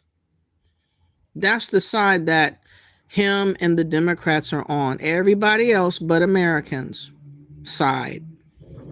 Everybody else but Americans are good to go, and everybody that is an American is an enemy. We're enemy in our own country. And our country, in their mind, doesn't really belong to us. It belongs to them. Think about that.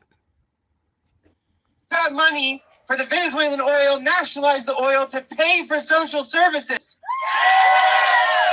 The quality of life for the poor in Venezuela skyrocketed.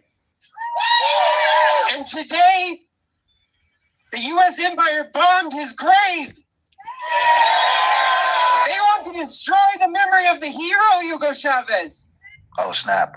The hero Hugo Chavez. Now, but we're talking about that guy with, like, come on. We don't have a connection with Hugo Chavez, whatever his name was. Oh, come on. That is not what we're doing.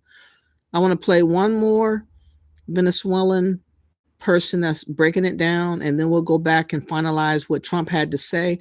I just wanted to allow other voices in the middle of Trump, because his voice is very, very strong. I will say very, very bold, brazen, rough around the edges, and you really have to take it in bites, kind of. But the truth is the truth. But here we have people coming out of the woodworks talking about why they feel they have woken up and understood why the Democrats are not really for them. People are finally getting it. You gotta watch this video. To tell you that I'm not too proud to say that I am wrong about Trump. I'm a proud Democrat, and he's done a lot of things with immigration. I'm happy about what's happening with immigration. I thought the stock market would tank, and I'm pretty happy with my 401k. There's a few things that I just thought things would go wrong, and I'm very happy. Well, that is big of you to say. It'll probably lose you some friends in this polarized environment that we're in right now, but there's nothing wrong with being happy with results. A lot of calls saying the exact same thing. And the sad part is that she feels that she can't say it, you know. But anyway, David from Tamaqua, Pennsylvania. Hi, Mr. Carver. First of all, I'm a registered Democrat who voted for Trump. I thought this would never happen, but some of the Democratic Party is finally walking up and saying President Trump is doing something good. They were meeting at a Senate meeting. What they're doing is great. What they started doing is to reunite themselves and reunite us. So please keep it up. Keep meeting. Keep talking. Keep fixing things. Keep uniting us and the parties together. This will make our country stronger than ever in the world. I love it. Good for you. Good for you. Fix. Instead of telling us why the other guy's worse, how do you make it better? Fix. You're right. I'm with you, David. Next. Hey, Chris, I was wrong to hate President Trump, and it took October 7th for me to realize that, and him coming into office, and with whatever the Democrats are these days, and the rise of anti-Semitism, to make Trump the common sense hero of Israel these days. Okay. There it is there. One more video of a Venezuelan. It's kind of short. I just wanted to let y'all know who are Democrats who are running around throwing your body on the floor, pretending that you really care about the Venezuelans, when the Venezuelans are like looking at you like you stupid, and they want you to stop talking like you care for them, when it's not about them, it's about you. It's about your power that you feel like you're losing. Oh, well, it's over, yo. Hold on, let me see where. Please hit that like button. I don't know what it is. You guys be giving me a hard time. Why I get such a hard time to get a like? What I do? I'm trying to be entertaining for y'all with information. Something that you can just think about and ponder. I'm not 100% perfect, but I'm being authentically me. More than I can say for other people that are out here being fake and are bought and sold. At least you got that from me. I'm not bought and sold. Nobody is contributing a dime to me. Everything that I believe on my own, from observation, from discernment, and from understanding how things are and where it has been and where it's going. And as much as a lot of people would like us to hate Trump, I mean, he took on a big plate of mess that he is sorting through, and he's doing a good job, especially now, because everybody's on alert and everybody is second guessing what they thinking about and what they about to do, you know, versus just doing it and not batting an eye or looking behind your shoulder. Trump is not to be played with, and America is back. America is respected again. You guys don't want to accept that, but that's the truth. As a Venezuelan American, I got some shit to say. This regime has jailed hundreds of political prisoners. Thousands have been murdered simply for speaking out. More than a third of the population has fled. 1/3. Venezuela is already invaded. It is held hostage by a narco state. overrun by foreign agents and enemies of democracy, Russians, Iranians, Chinese. How you guys doing? This is Sahar TV, and if the situation in Venezuela wasn't really clear for you before Maduro was captured, this one's coming from an American actor called Rafael de la Fuente. He's pretty famous on Instagram, and this is a video he posted about the situation of Venezuela. Okay, as a Venezuelan American, I got some shit to say. My family, my parents, my sister, my extended family, all lost everything. Their work, their savings, their investments, gone. Wiped out by a narco-dictatorship that has held Venezuela in a death grip for over 25 years. And what happened to my family has happened to millions, and yes, millions. The Venezuelan exodus is the second largest displacement crisis on earth after Syria. This is not just a tragedy. It is one of the great humanitarian disasters of our time. But the suffering doesn't end there. This regime has jailed hundreds of political prisoners. Thousands have been murdered simply for speaking out. More than a third of the population has fled. 1/3. Not for better opportunities or for the American dream, but to survive, to live, because staying often means death. And while the world may see Venezuela as a collapsed state, what it is in reality is an occupied one. Our territory, our natural resources, and our institutions have been overrun by hostile foreign powers. Iranian militias, Chinese corporations, Russian intelligence, all exploiting our country with impunity. Venezuela is no longer just a local crisis. It is now a geopolitical threat that endangers the entire Western Hemisphere. It has become a launch pad for an authoritarian expansion in the Americas. And in the midst of all of this, one woman has dared to lead the charge for freedom. Maria Corina Machado. In 2024, against every odd, she led a peaceful democratic uprising that won the election.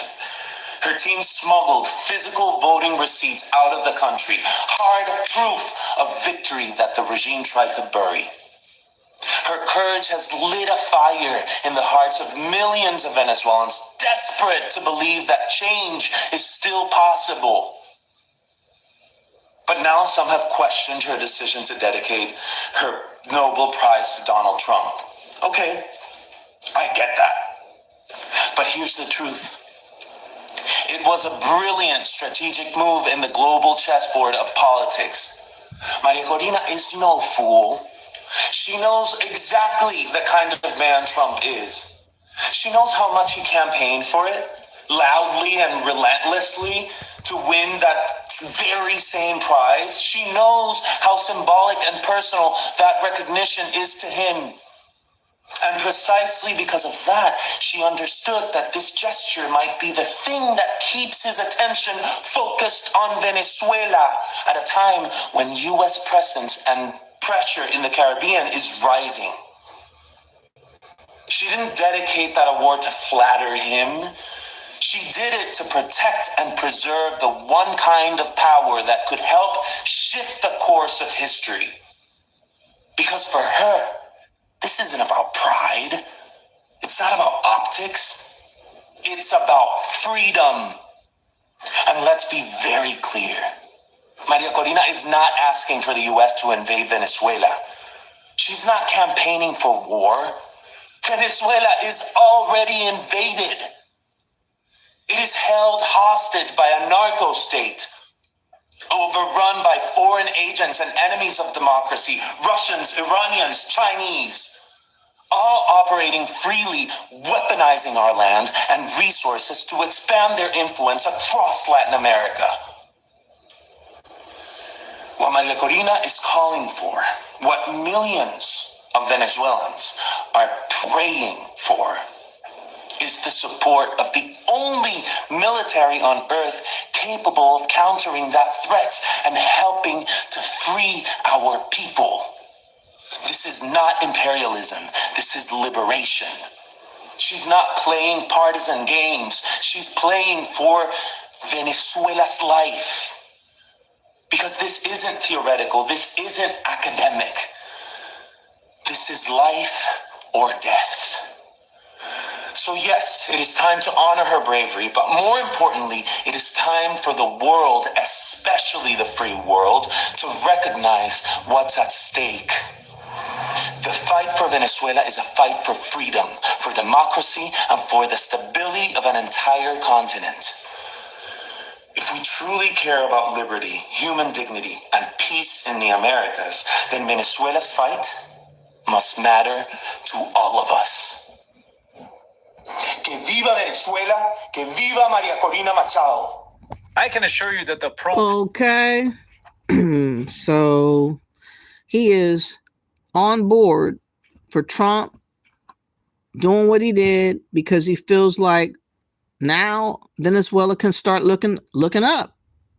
Now they can restart, revamp, and correct what has been going on wrong for a very, very long time. And the Democrats really cannot say anything to counter what the Venezuelans are saying. They are looking like they're out of place, out of touch. They're looking like they're trying to force something that's not there for their own BS. But they're trying to do it. I've seen a few, not a whole lot of Democrats are out here, but the ones that are out here, they're putting everything on Trump. Oh, he's trying to be a dictator. You know, he's trying to be a king. He's doing all of this and all of that. I want to play something real funny real quick before I continue. I found this video really humorous. Hold on for a sec. Oh, come on. Stop. Please hit the like button. Please share and subscribe. Please.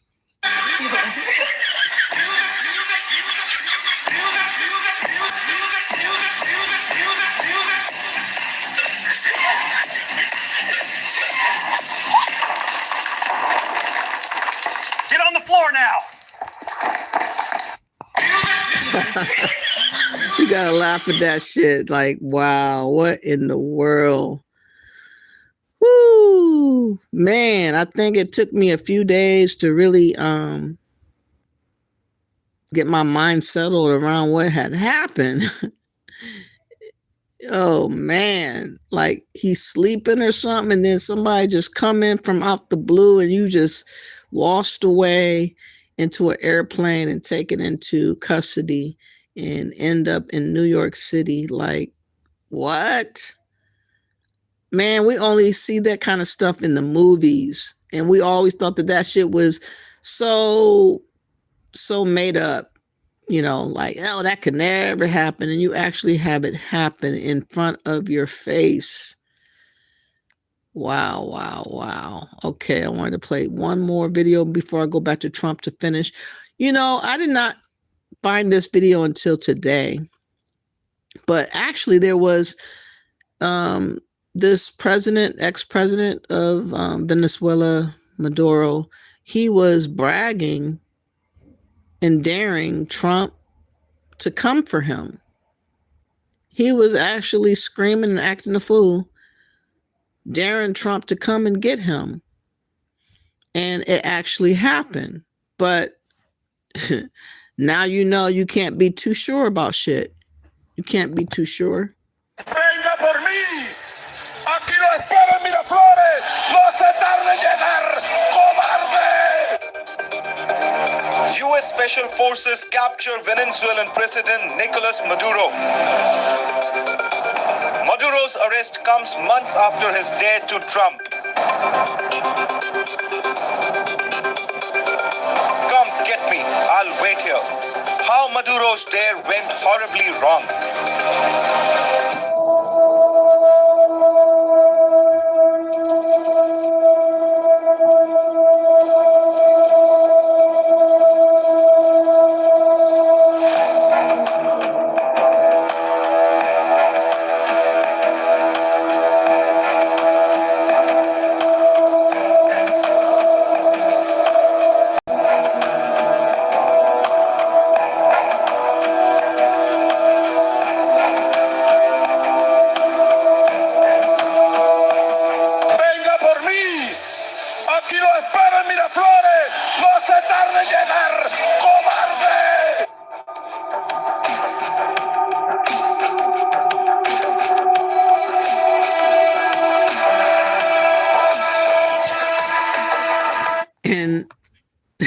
Trump used that and mocked him for saying that before.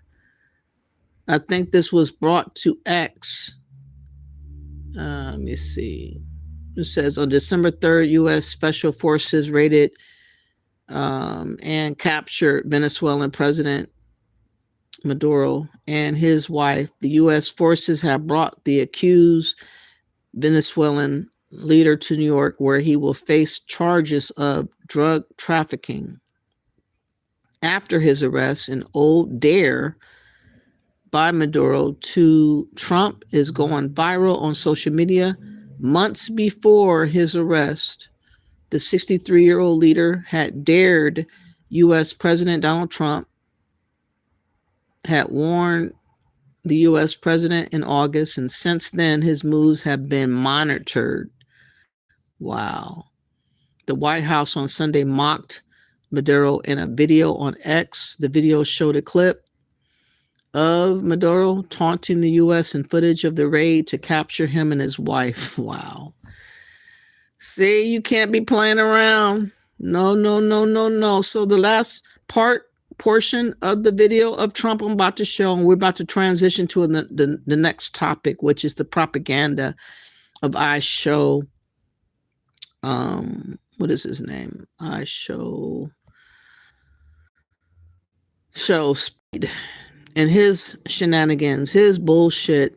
I'm tired of people bringing up him all the time as if he matters, as if he's relevant, as if we care. Like, none of us give a flying fuck about going to Africa.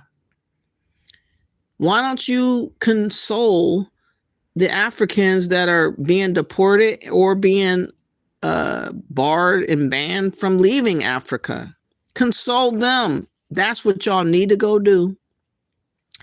Because talking about us going to Africa is pointless. It's wasting a lot of energy and time. And I'm going to show that part of the video after the rest of Trump is shown. Trust and believe, because I'm tired of people trying to utilize propaganda and manipulation and emotionalism towards Black Americans as if we can't say nothing about how we truly feel, because if we do, somehow we're painted as being bad and all this other. I don't give a damn. You can say I'm bad. I'm going to tell the truth, though. I'm going to tell the truth about all the scamming that involves going back to Africa. I'm going to talk about the past scam that I called out and that just recently happened with Burkina Faso.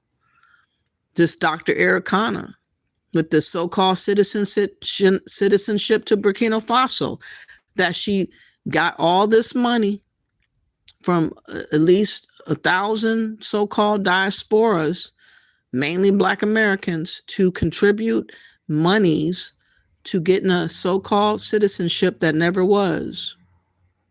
The citizenship she never could deliver on, but she collected the money, and that at the last second she changed her mind, talking about it's only going to be residency in Burkina Faso. And as of 2026, since Trump has barred and banned Burkina Faso from entering into America, Burkina Faso has returned the favor. There is no entering into Burkina Faso by an American national. So those that believe the hype, not even a year ago, of Dr. Ericana to go to Burkina Faso and get a citizenship, so-called citizenship, and believe the hype of this Captain Torre, because she was showcasing him as being a messiah of sorts. He's not our messiah. Okay? If he's going to be a messiah, he's going to be African's messiah. If you got to get y'all to get something going, like, leave us be. Everybody keeps coming to us as if we're to go to. We're not your option. That's what y'all all need to know. We are not your go-to. We're not your option. We're not your property. You don't have control and authority over us. Stop acting like you do. Stop acting like inviting us to go to Africa is equivalent to us being one and we are together and unified. No, we're not. It's all a sham. It's all a grift. And ultimately, it's disrespectful to volunteer and assume other people that have nothing to do with you, that you're trying to force them to be a part of you and deal with you. Like, get Africans to be a part of you and deal with you instead of fleeing to America, fleeing to UK, fleeing to Canada, fleeing everywhere else but staying in Africa. Start there. Y'all don't want to go to the obvious stuff, though. Y'all want to somehow bypass Africans and everybody else, but everybody seems to think about Black Americans only. And this obsession is really sickening, and it's really gotten us really in the place where we don't want to be bothered. I wouldn't say we hate y'all, but we really don't want to be bothered. We really want y'all to stay on your side and leave us the fuck alone, like, in all honesty. And you will see the contrast of Ishowspeed in Africa, running around pretending like he was having the best of time. Everybody on this wave believing because he showed up in Africa, somehow Black Americans are on board and we all are feeling like we want to be African and we want to be in Africa. No, we do not. Stop lying. Y'all need to go to Africa. If you want to go, nobody's stopping y'all. That's the point. This country. Now, he was a rough man. Killed millions of people. He killed millions and millions of people. Can I just say something? We got that. This is a good thing, not a bad thing. President Biden put a $25 million bounty on the guy's head. Why? Because he was a horrible criminal, murderer, poisoning our people. Every administration has been saying he's a threat to our country. He's a bad guy. This is the first guy that's actually done something about it. Here's the story for me. He could be in Turkey today, but he's in New York. So if you tell people in Cuba, you need to stop being a communist dictatorship threatening America, you should go somewhere else. You better take the offer. Maduro has nobody to blame but himself. He gave him a way out. He chose to defy Trump and the U.S. military, and his ass is in jail where he deserves to be, and every president has said the same thing, but he did it. You know, one of the things that is happening, and I think you see it all the time, Howard, you've seen it, that Cuba is ready to fall. You know? Yes. Cuba looks like it's ready to fall. I don't know if they're going to hold out. But Cuba now has no income. They got all of their income from Venezuela, from the Venezuelan oil. They're not getting any of it. And Cuba literally is ready to fall. And you have a lot of great Cuban Americans that are going to be very happy about this.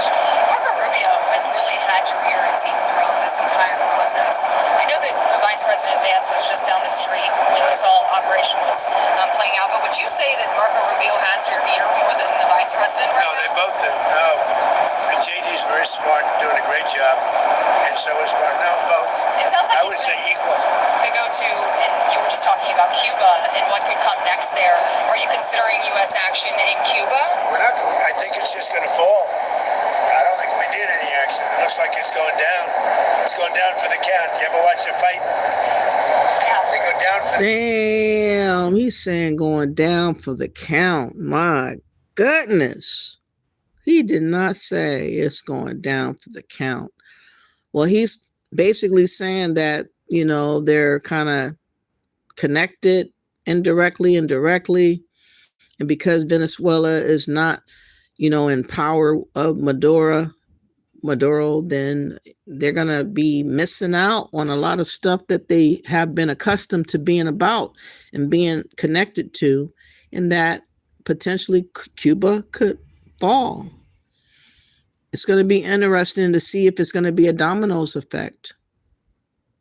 Will Trump go into Cuba, or will he not have to? Will the president resign and allow another person to take his place for the people? I mean, this kind of reminds me of Arab Springs. A lot of stuff happened around that time. Will this be a new type of spring? in the hemisphere, the Western Hemisphere, and also Africa. Count. And Cuba looks like it's going down. What do you think, Howard? It's going down. They've lived off of Venezuela, right? The economics were all Venezuelan, right? That's why you said the protective force of Maduro was Cuban, right? They were Cuban guards, so they were just paying Cuba when that money stopped. Don't hire them in the future. Yeah, they weren't very good. People from our country who were forced to come over, people they didn't want, they were from Cuba. People from different countries like to stay in those countries, whatever. Whether it's good. So that President Maduro could not trust his own people to secure and protect him. He hired the Cubans instead because of not trusting his own people, because of what he was known to the people as being corrupt, being problematic, being a poison. And he relied on the Cubans, and unfortunately they're not equipped to stand up to American forces, apparently. Better and different. And people want to go back to Cuba, and they want to work in Cuba, but Cuba's going down for the count.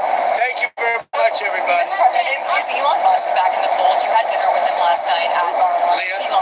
Elon's great. I say about Elon, he's 80% super genius and 20% he makes mistakes. But he's a good guy. He's a well-meaning person. Can I ask you about one more thing that I've been wanting to ask you the last couple of days? You said that you were very... He's got a lot of questions. I do have a lot of Tell questions. him who you were. Go ahead. I'm with News Nation. My name's Libby D. So you said that you were really very angry with the Ukrainian President Zelensky if he was the one who conducted that strike on Putin's residence. I don't believe that strike happened. Right. So Putin had said in that phone call to you that that strike happened. You came out and said that, and you believed Putin. There was some criticism. There is something that happened fairly nearby, but had nothing to do with this. Why did you believe Putin in that moment and then go say that about Ukraine? Because nobody knew at that moment. I mean, that was the first I heard about it. So why not? He said that his house was attacked. We don't believe that happened, now that we've been able to check. Yeah. But that was the first we ever heard about it. We just hope that Russia and Ukraine get it settled. It's costing us nothing. In fact, we make money because unlike Biden gave $350 billion, gave it away. Now, I got a lot of it back because we did a rare earth deal going into rare earth. And we're going to get a lot of that money back, maybe all of the money, maybe more than all of the money. But we get paid now whenever we send anything, they pay. So this isn't an economic thing for us. This is a soul.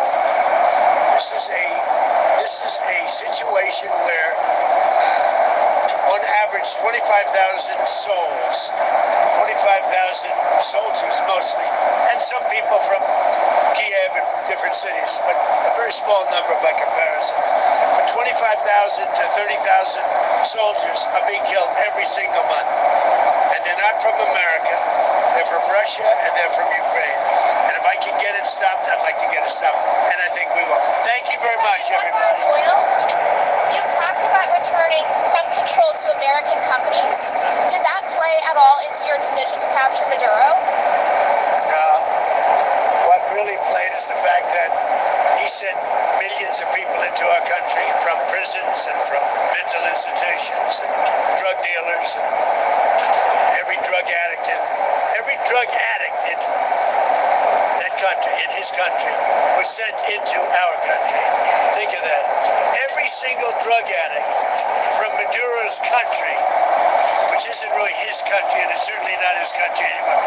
Every drug addict and every drug dealer has been sent into our country. Now we're getting them back, but it's a very laborious job to get them back. Very hard job to get. And of course, we're not getting a lot of good backup from certain judges, from certain radical left. But we're doing well on appeals because the people doing the appeals seems that the judges are much more sane. What these super radical left judges are doing to our country, it's incredible. But if you take a look, Maduro sent hundreds of thousands and even millions of people from jails, from prisons, from mental institutions, drug dealers, drug addicts, everybody. He sent anybody with a problem to it.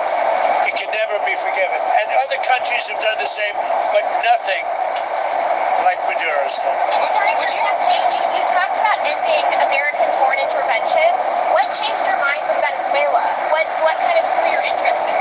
The fact that he sent drugs into our country, we're stopping it rapidly with what we're doing with the sea, because they come in, a lot of it comes in by sea, but it's not coming.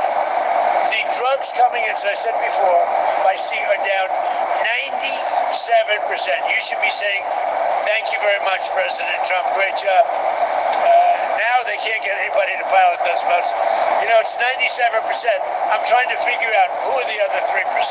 Did you say that Operation Resolve? What's your response to supporters who voted for you, who may be glad and relieved to see Maduro in custody? The voters that voted for me, Forever. Let me just tell you, the voters that voted for me are thrilled. They said, this is what we voted for. So let's just think about it. What is the right response when a country sends in tens of thousands of people to overwhelm your system? When a country is a narco-terrorist state that floods your country with cocaine, that's aligned with Hezbollah, what's the right response? You blow up the boat before they get here. You take down the source of the problem. President Trump didn't wake up one day and say, hey, let's take Venezuela. He did what other people talked about, but didn't have the balls or the guts to do it. This is a good thing. This is not interventionism. This is making America safer. We're going to be more prosperous because of the business deals. And there are going to be Americans alive today because he shut down a narco-terrorist state called Venezuela. This is a good thing, not a bad thing. And the oil companies are going to go in and rebuild their system. They're going to spend billions of dollars, and they're going to take the oil out of the ground, and we're taking back what they stole. Remember, they stole our property. It was the greatest theft in the history of America. Nobody has ever stolen our property like they have. They took our oil away from us. They took the infrastructure away. And all that infrastructure is rotted and decayed. And the oil companies are going to go in and rebuild it. We're not going to spend very much money at all, if anything. But the oil companies are going to go, we're going to take our oil back. But we're going to also do things that, when you look at what he did, the drugs are terrible, but also terrible. He sent hundreds of thousands of people into our country that should not be here. And that means from prisons. That means Tren de Aragua, the gang, Tren de Aragua, that comes out of Maduro's country. He was very friendly with that gang. Well, they're having a hard time right now. You know, we had Tren de Aragua all over Washington, D.C., and they got the hell beat out of them. Washington, D.C. is the safest city right now in the United States. Thank you very much. Mr. President, if you had to sum up Operation Absolute Resolve, would you say that it was about oil or it was about regime change? It's about peace on earth. How is it peace on earth? Peace on earth. We got to have peace. It's our hemisphere. The Monroe Doctrine was very important when it was done, and other presidents, a lot of them, they lost sight of it. I didn't lose sight, but it really is. It's peace on earth. Thank you very much.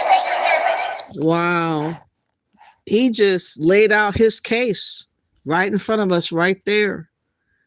He said all these criminals and migrants from Venezuela that were allowed to come from loony bins, from the pen, jails, wherever they came from, also being part of the drug trade, smuggling of humans, and all of that came up over here in America. How are you supposed to handle that, knowing that Venezuela's then president Maduro, was into trafficking drugs, and I think they charged him for guns too and other things. But all of that collectively with having everybody over here and doing the most and just all this mayhem and chaos, he felt like he needed to go to the source where it all began, where it all originated from, and put a halt to the operations. And that's why he had to go get this President Maduro, so he can disrupt the operations, put everybody on notice, kind of do a reset, and alert the world on there's a change that has come to America and to the hemisphere, the Western hemisphere where America stands. That is Mack daddy move. That's definitely gangster. But like I said, to have a wimpy president prior to Trump and Biden, and have anybody do whatever they desire to do and take over America bit by bit, flooding the economy, flooding everywhere like roaches. He had to get in there and do what he had to do, and he went to the top. He went to the top. He dealt with the top. And when you deal with the head, everything else will follow. Everything else you can control. That's what he's saying. He wanted to stop the flow of all the things that were bringing forth into America illegally. He's dealing with deportations. He's dealt with the border. He's dealt with the gangs. He's now dealing with the president. I mean, it is a ballsy move, but it was necessary to do it. It's going to be interesting to see who's next. If Cuba's next, if Colombia's next, if Mexico is next. I'm pretty sure they're all worried what could be happening behind the scenes and who's going to be called to the carpet next. I know other countries wish they had it in them. I know they wish they had it in them. And I know that they wish that they could do what Trump's doing. But at least we got him as our president that is not playing around. And in a matter of a week, it's not even, today is what, the 6th. It's not even a whole week in the new year. Trump has done all of this in just 6 days, y'all. Beginning of 2026 came out with a bang. You got to respect this. Let me see what you guys have to say, and then we'll go to the next topic, which is going to be controversial for those that are thinking about lying to yourself, delusional about Pan-Africanism, delusional about so-called Black unity and all this type of talk. I don't play that game over here. I go by facts. I go by how a person is moving and people are moving and how people are talking and how they really are. I don't make up stuff to get along with everybody. So you're not going to hear kumbaya over here from me. So if that's what you want to hear, I guess that's why I'm not getting the likes that I deserve, because people expect us to just get along with everybody and get a pat on the head. And I'm not accepting that stupidity right there. Terry says, Leonard Big D already said live, the Mexican president is fearful. Give it time. Yeah, he got to be fearful. Definitely. You said I saw a P. Diddy in Mudani jail visit. Oh, Lord. Oh, you're talking about the AI video. He going to be with Saddam in Myanmar soon? Okay. Slick removal of Maduro. That was outrageously excellent. I mean, I'm like, how did they pull that off? I wish I could have seen it like a movie. All I know is now that he's hit the lick, these gas prices need to be dropping briskly. Okay, I heard that, Leonard. He effed around and found out, Cynthia says. Exactly. That's right, F around and find out. Trump is the bomb. Trump ain't no joke. You could say he's older, and some people are even saying he's sickly. I'm hearing all these other things that they like to attach to Trump. You know, they're trying to demonize him so bad. They're trying. He is the most racist person around. He is saving America, though. In my mind, right now. He's making every attempt to save America without delay. He is not pussyfooting around. He's not taking his time. He's acting decisive. And he's going for the jugular on every account to make what he deems needs to be done. He's not talking and twiddling his thumbs. He's not wishing on a star. He's not pretending something and wishing that it's going to miraculously happen because he talked about it. He is making it be. Like, come on, y'all. That's what you need right now. All right. Definitely X the vids and memes are epic. Yes. Yes. F Africa. I mean, I don't have anything against Africa per se. I'm against the propaganda that Pan-Africans and Africans and other immigrants are trying to pull on Black Americans. They're trying to destiny swap us out of America. That's the only way that I can explain it.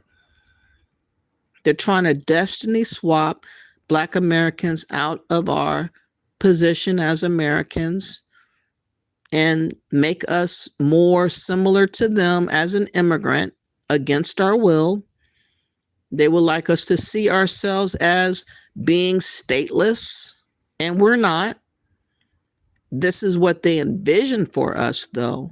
They want us to be lost people that don't have a home, they don't have a claim, and that we could be treated any kind of way like stateless people here and there and everywhere because they are. Because they're everywhere. Because they're migrating everywhere. They feel some kind of way about us not migrating everywhere. We're choosing to stay, or we can go and visit or even make an attempt. Sometimes it ends tragically, though, for some of us that have gone to Africa. They have lost their life. Rest in peace to all the people that attempted to go to Africa, and they have lost their life in the last few years of my reporting on my last channel. I have reported at least 3 to 4 people have lost their life and several other people that have been scammed. It's a lick for us to go to Africa, and nobody wants us to understand that. They want us to believe the propaganda that just feeling good on YouTube and smiling and singing songs and dancing outside somewhere with a drum beating, somehow that's making me feel like I'm connected and I'm one with Africans and we can do everything together. And no, Africans, you got to do more than just dance and sing and chant. You're going to have to do more than just talk. A lot of y'all love to talk. Y'all talk very well, I'll give you that, but you talk too fucking much. Y'all don't apply action with your talking, and that's why you guys are not delivering on anything tangible over there in Africa. Nobody's going to fix it if you're not. Somehow, y'all have told yourselves that Black Americans are to fix what's wrong over there because we fix what was wrong over here in America. But it was our ancestors who were forced to do that. They were forced, and y'all expect us to just do it because we are Black like you, and that's not going to work in 2026, I assure you. The sacrifice that needs to happen in Africa has to come from the Africans. There's no avoiding the inevitable. You guys have to sacrifice. And that's something that you guys don't want to do. You're trying to designate to us as Black Americans that we should be the sacrificial lambs to up and elevate Africa. And we ain't going for that. No, we're not of Africa. We don't have family in Africa, and a lot of us are just not interested. How more plain can I make it? Y'all just need to respect what we're saying to you and move on to the truth of the matter, which is You got a lot of people over there in Africa, and you have plenty others that are trying to leave Africa. You need to do something about that situation of many migrants that keep on leaving. You need to get together with your leaders and influence them to change their heart and soul about how they've been ruling and regulating over there, because it's not benefiting y'all overall. Black Americans don't want to join in the festivities of what you guys are going through, and that's what you guys think that we ought to do.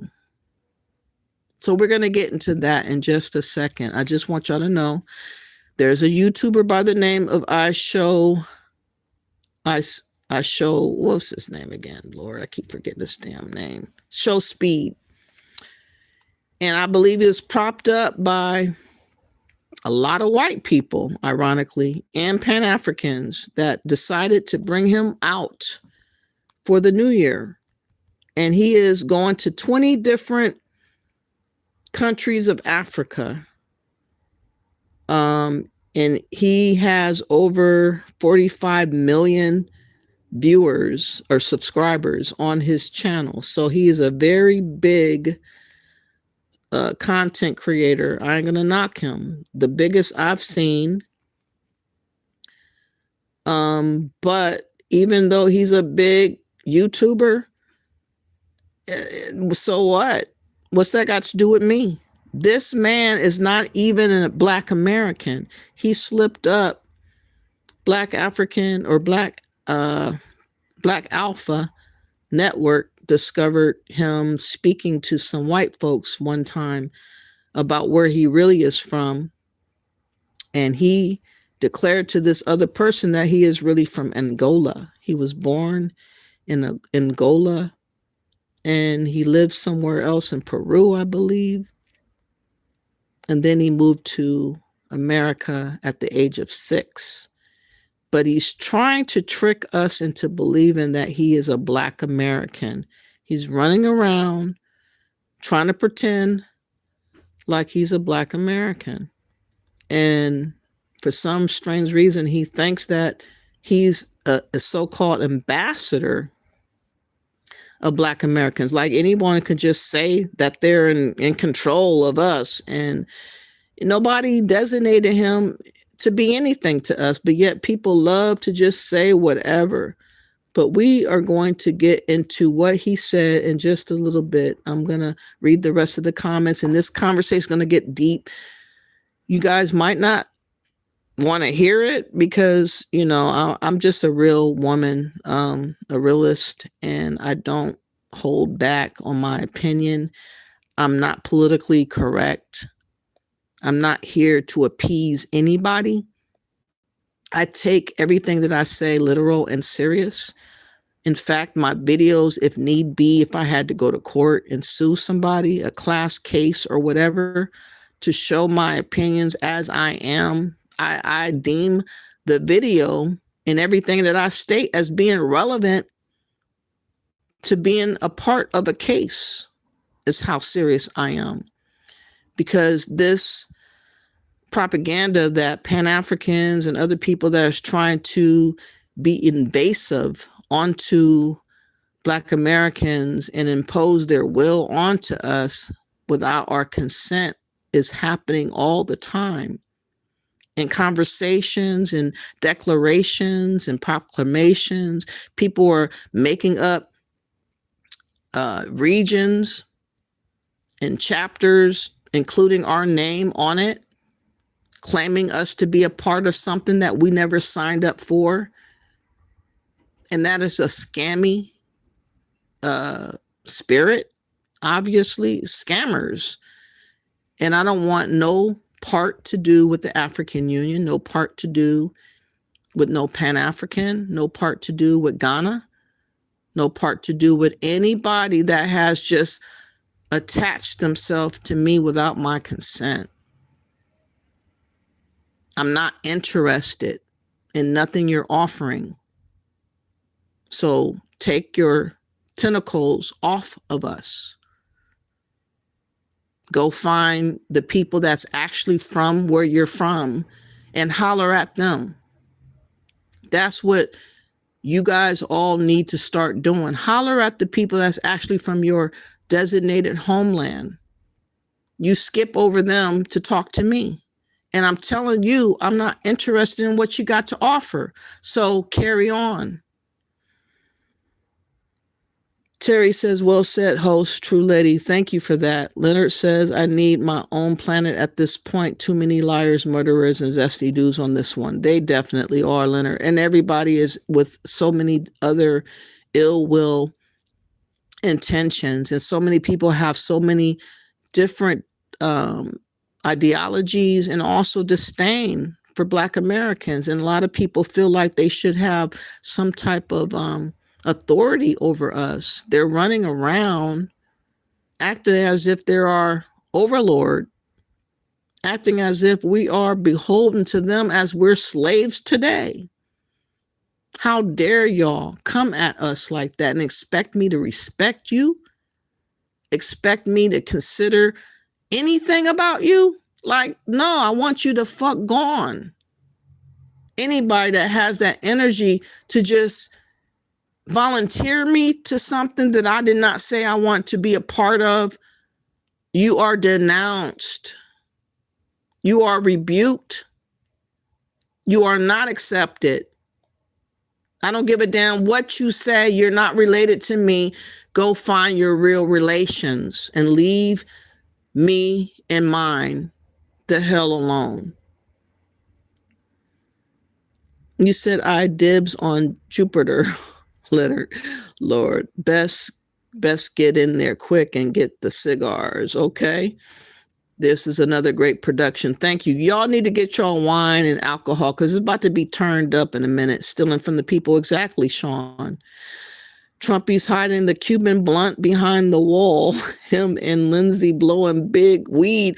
Man, Leonard, the way they came in at the end, they wrapped that shit up in a bow. You ain't gotta lie. They wrapped that shit in a bow.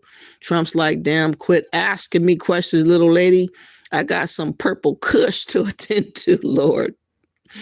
I have to say props and admiration to the host. Beautiful content and discussions. I'm hooked. Thank you, Terry.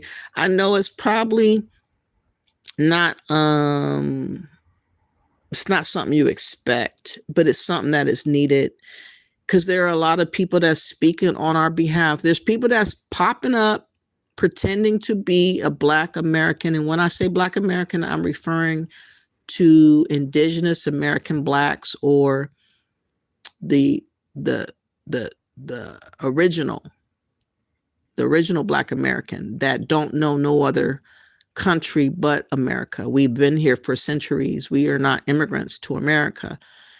We only know America, and people are trying to sway us suddenly to care about Africa, and they're trying to sway us suddenly to claim to be African, and they have an agenda, and this agenda comes from the Democrats. It comes from globalists. It comes from Pan-Africans. It comes from immigrants.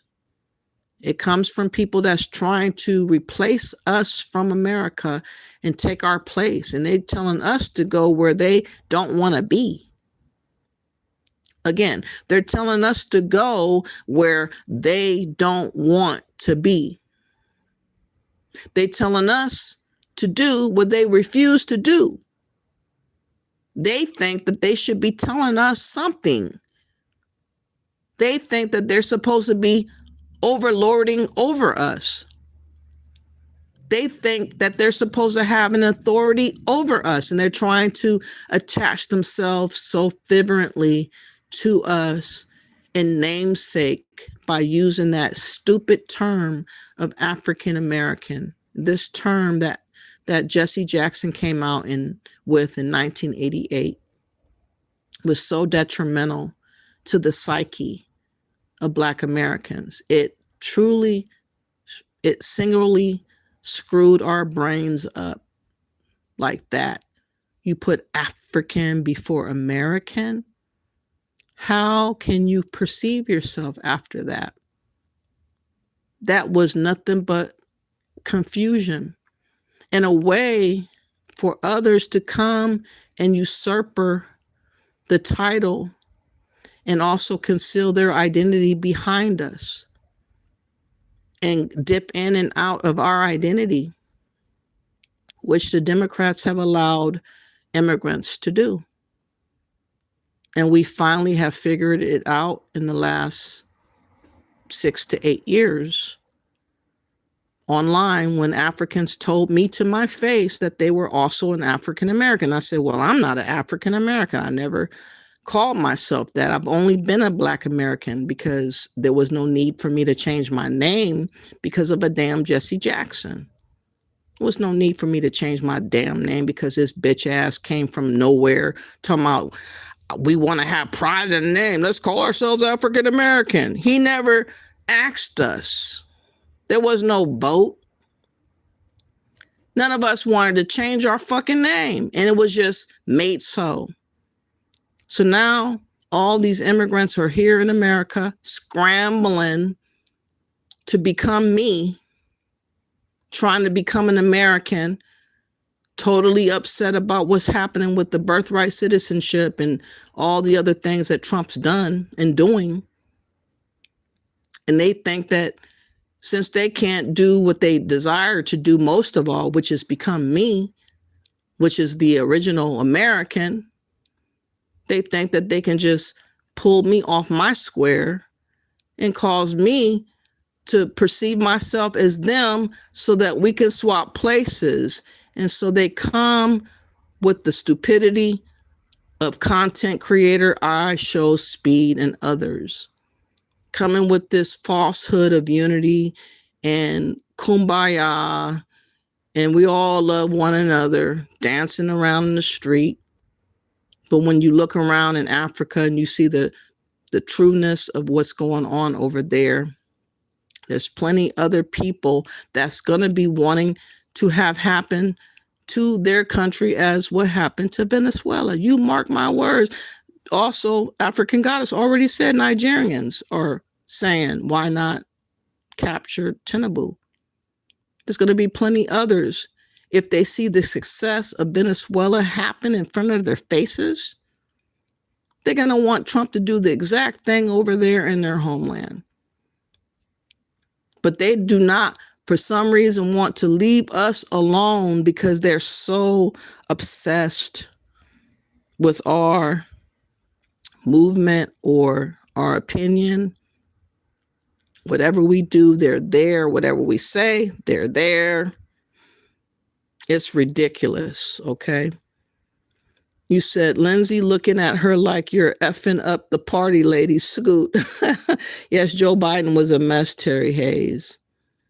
All Zeos? I don't know what that means. God bless Trump, exactly. Remember when Obama spoke and he formed actual sentences? I don't know what you mean. Remember when, America has every right. Look up the Monroe policy. Do your homework. America has every right. Monroe. I think, did I talk about that already? I did think I read that already. But yeah, I'm not going to go back to that again real quick because I'm on another topic right now. He's a criminal himself. Okay. All right. I'm not going to read all the chat. I'm just going to now go to Ishowspeed, because this is the next topic that we got to have a real conversation about.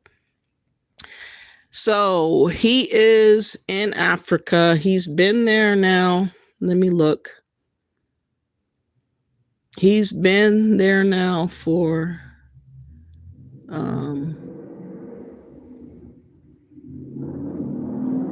8 days. He started out in Angola, and then he went to South Africa, and then he went to Mozambique, Eswatini.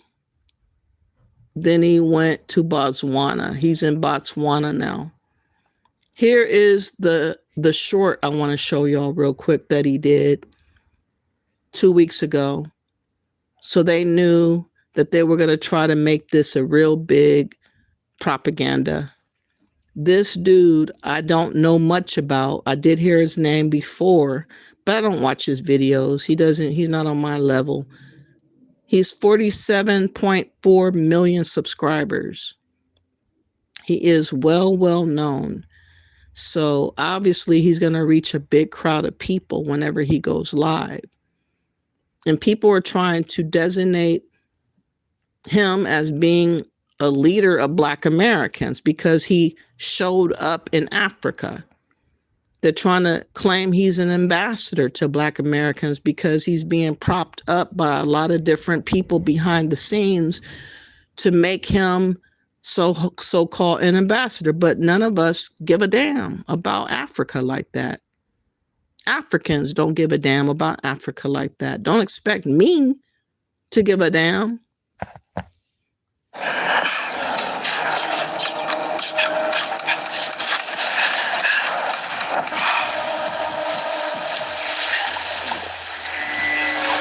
What the hell is that?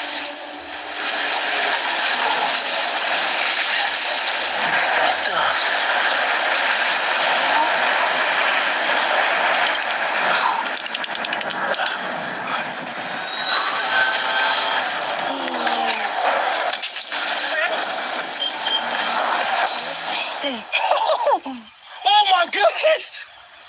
What is this?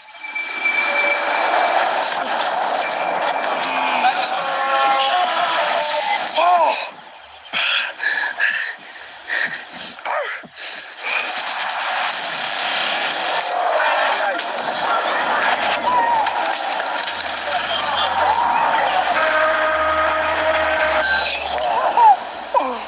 Oh my goodness! It's that time!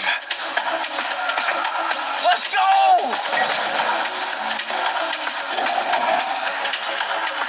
So 20 countries in 28 days. Okay.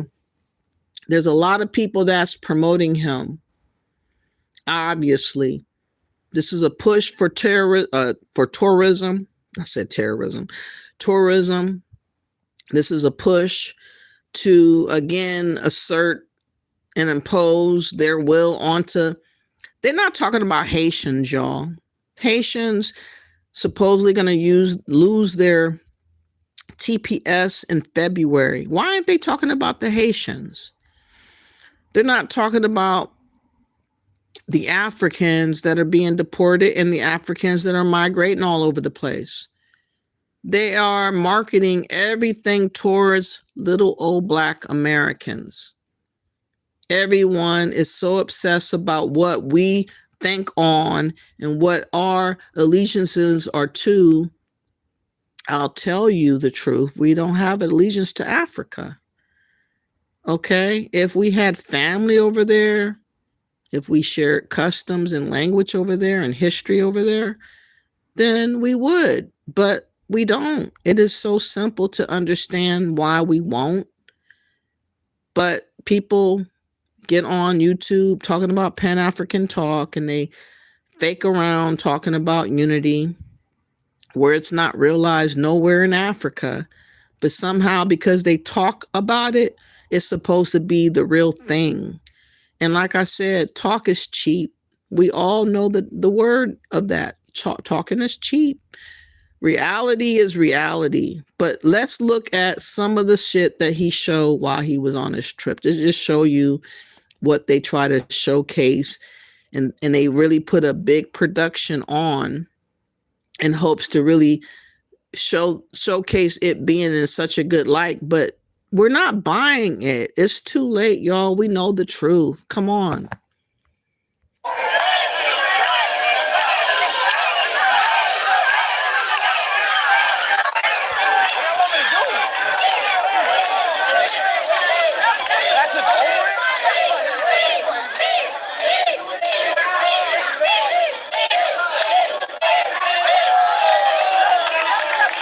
I can do that, but I'm not doing it on concrete.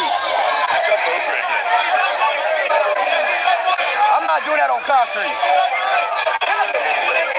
I can do that, but I ain't doing that on concrete. I got a whole tour to do.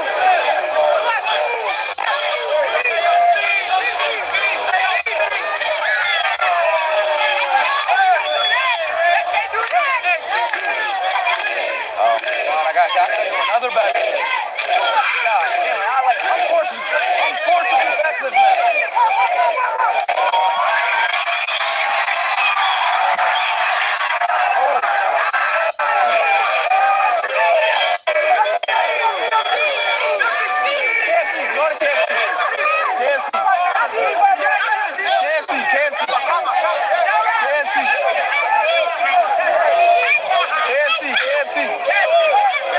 So him dancing and doing backward flips is supposed to make me think of Africa in a good light. I'm supposed to forget about the fact that these people don't want to be in Africa and that they're running out of options, that there's way too many people to feed and take care of, and that there's no safety nets over there.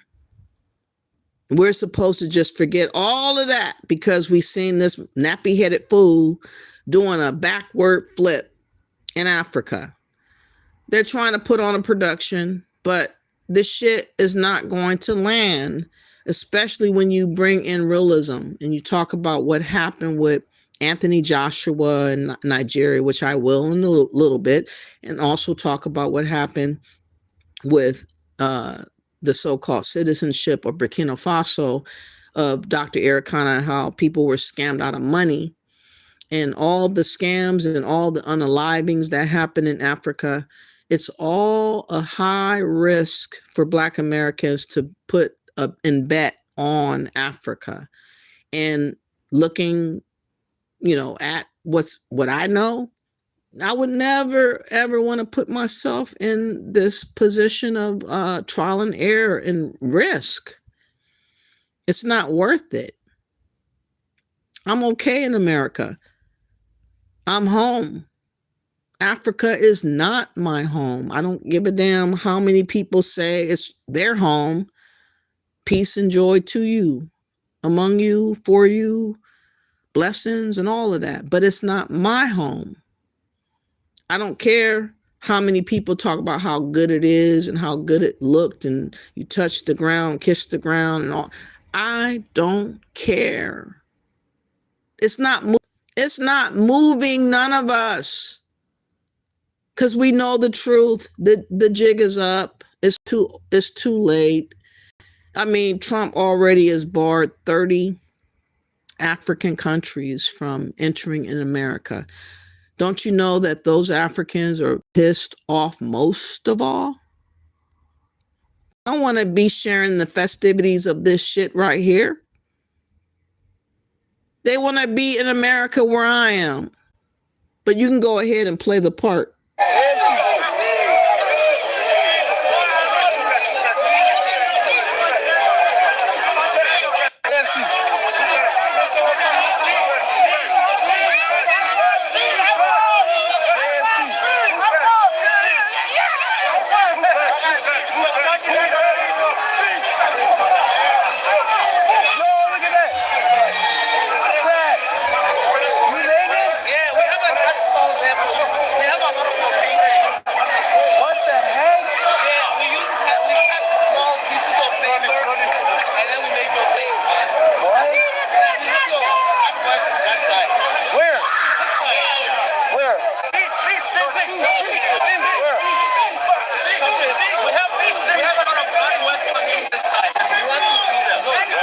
How far? Just here. I want to go to the R real quick.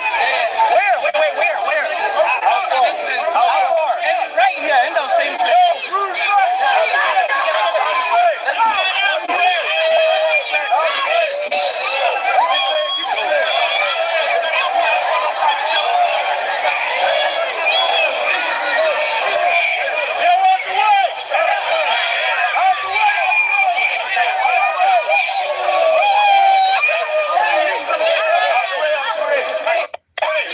Check out the art. He got art on me, chat. We keep getting stopped. Whoa!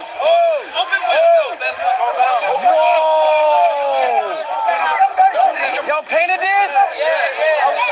Hey, y'all painted this too? Y'all made this too? Botswana! W Fan Art. That's crazy. Thank y'all. Prez. Oh, that's fire, bro.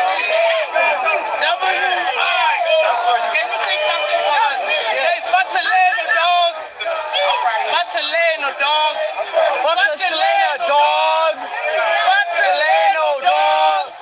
Batalena, dog. It means our country, dog. Barcelona, dog. Yeah,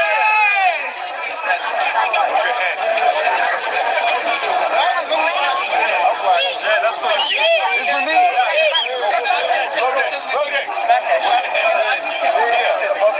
Yeah, this for you. Yeah, It's for me. These two for me? Thank you.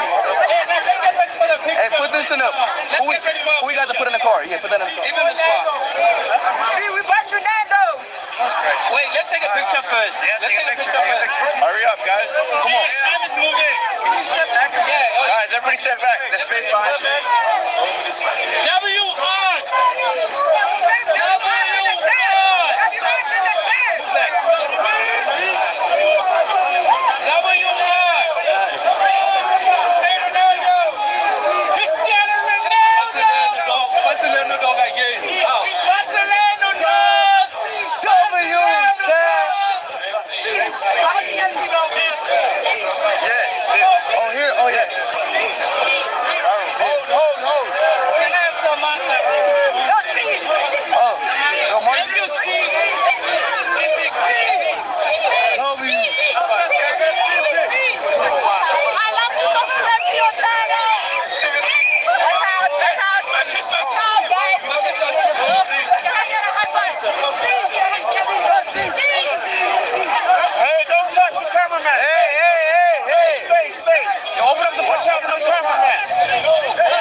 Mind you, he is pretending to be a Black American there for the first time, never been.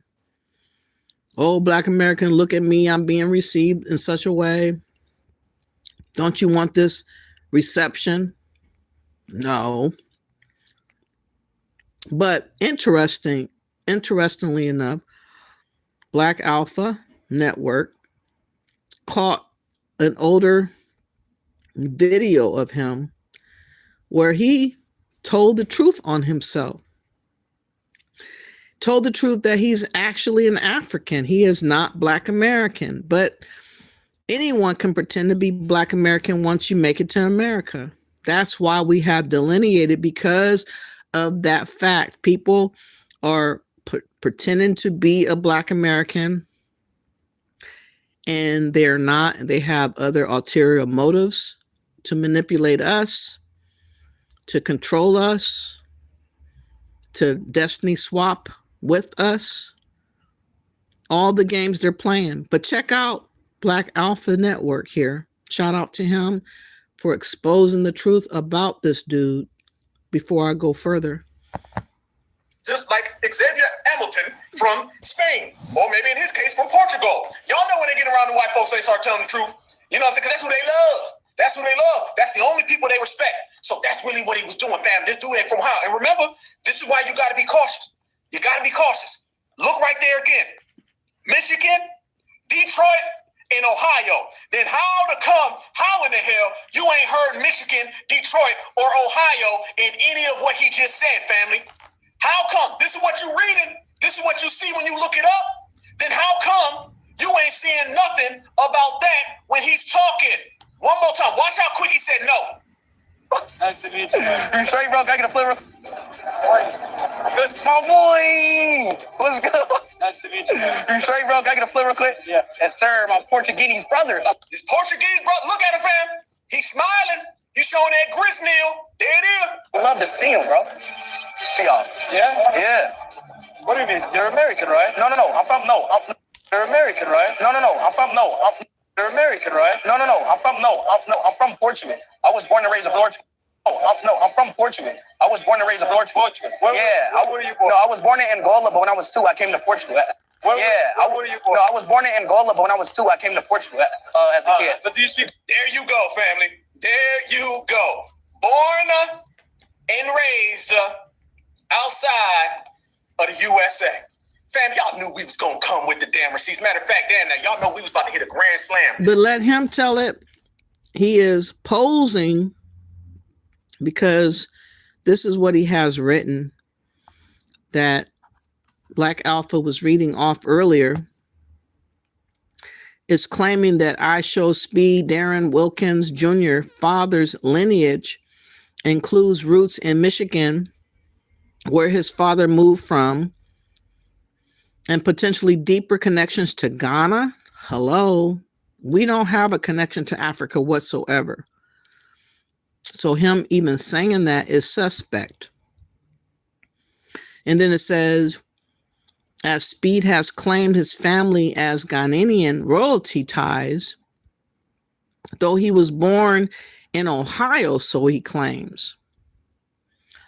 His paternal grandfather was the first Black fire chief in Detroit, indicating significant family history in the city. It claims that Speed grew up with family in Michigan, and his father moved there, with Speed later joining him to stream from Detroit. It says his paternal grandfather was a notable figure serving as Detroit's first Black fire chief. But again, he's claiming that his uncle was a king in the Ghanaian tribe, suggesting that he got roots and potential heritage from Ghana. But he claims to be born American born. So he's all over the place. He's all over the place, but he is lying to us to try to make us feel like he's one of us, and we can feel like he's claiming he feels like he's truly excited and overwhelmed about all the reception of the Africans and everything like that. But it's all for show. It's all for propaganda. It's all for lies. There were 5 hyenas present when I was born. One hyena, we nicknamed him Xavier because he looks just like Xavier Hamilton from Spain, or maybe in his case from Portugal. Y'all know when they get around the white folks, they start telling the truth. You know what I'm saying? Because that's who they love. That's who they love. That's the only people they respect. So that's really what he was doing, fam. This dude ain't from Ohio. And remember, this is why you got to be cautious. You got to be cautious. Look right there again. Michigan, Detroit, and Ohio. Then how in the hell you ain't heard Michigan, Detroit, or Ohio in any of what he just said, family? How come? This is what you reading. This is what you see when you look it up. Then how come you ain't seeing nothing about that when he's talking? One more time. Watch how quick he said no. Nice to meet you. Are you straight, bro? Can I get a flavor? Good. My boy. Let's go. Nice to meet you. Are you straight, bro? Can I get a flavor quick? Yeah. Yes, sir. My Portuguese brother. This Portuguese brother. Look at him, fam. He's smiling. He's showing that grist nail. There it is. I love to see him, bro. See y'all. Yeah? Yeah. What do you mean? You're American, right? No. You're American, right? No. You're American, right? No. I'm from Portugal. I was born and raised in Portugal. I'm from Portugal. I was born and raised in Portugal. Where were you born? No, I was born in Angola, but when I was 2, I came to Portugal. Where were you born? No, I was born in Angola, but when I was 2, I came to Portugal as a kid. But do you speak? There you go, family. There you go. So all the lies and all the propaganda, I just wanted to expose for my people to understand that it's real with this destiny swap thing, that people are really trying hard to use emotionalism and trickery to make us believe that we need to concern ourselves with Africa. And I can't get there. I'm not moved. It's not my homeland. I'm not changing my colors and my identity for a movement, for propaganda, for lies. I'm not doing it. So knock it off.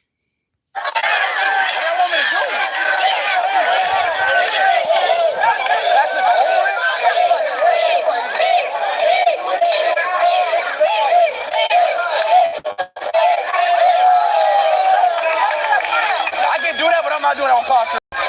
Jump over again. I'm not doing that on concrete. I actually played that before. Let me fast forward a little bit more. Okay. Wait, let's take a picture first. Let's take a picture first. Hurry up, guys. Come on. So now they made all kinds of posters for him and, you know, drawings of him. And again, I'm sorry. I'm not feeling this tingly feeling that people want me to feel. It's not there because it's not legitimate and it's all for show and play. And I know it. Okay. It would be more impressive if this dude would say, I'm going to move to Africa and be there for the rest of my life because I'm a part of this and that. Then you have more credence to what you're doing here. But because you're only going to be in Africa for about 20 days and you're being paid and you're getting more money and more subscribers, I mean, why am I going to feel excited for that? No, I'm sorry. It don't work out like that. All right, everybody step back. The space behind you.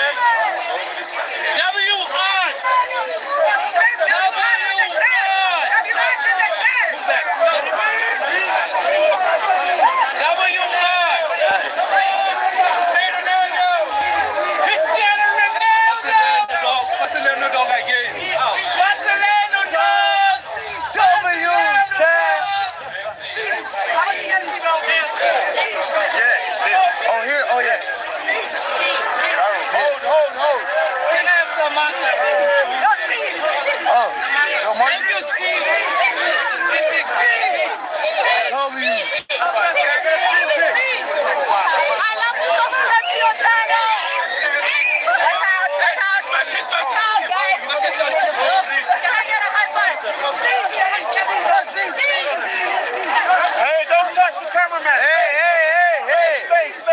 Open up the watch out for the cameraman.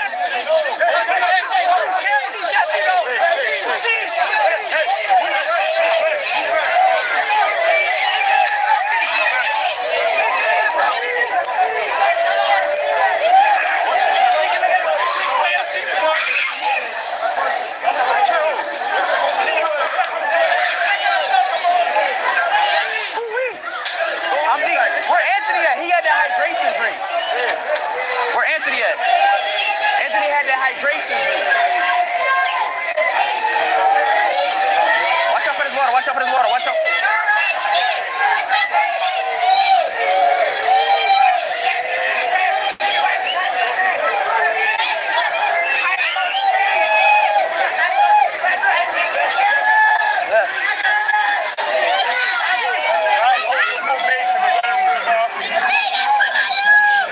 Ironically, Anthony Joshua, who is a Nigerian boxer who just won a big purse or bag of money, close to 100 million, for winning against, what was his name? Hold on, let me pull that back up.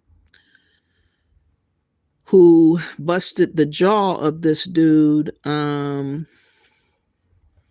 Jake, is it? Wait, what's his name? Jake Paul. He won a big win and he wanted to celebrate by bringing two of his trainers with him to Nigeria for so-called Denti December, where there's supposed to be a whole lot of celebration and, you know, bigging up Africa type of thing in December for the holidays. And he went to do that after his win. And he almost lost his life in a tragic deadly car crash. Whoever was driving drove reckless and the roads weren't very good. and he ended up hitting the back of a truck that was parked, killing 2 of the trainers that came with Anthony Joshua. And he has retired from boxing. He don't want no part, no more to do with boxing, to remind him of his trainers. He wants to honor them and not live in guilt. But let's look at what he endured simply being in a car crash. There was no ambulance, no rescue, no nothing. 220 million Africans in Nigeria, and they don't have a set rescue system to help out in case of emergency for anything over there. But yet they want us to feel okay about going to Africa. So Ishowspeed is trying to trick us into believing that Africa is not so bad after all. But the truth is the truth, and the truth will set you free.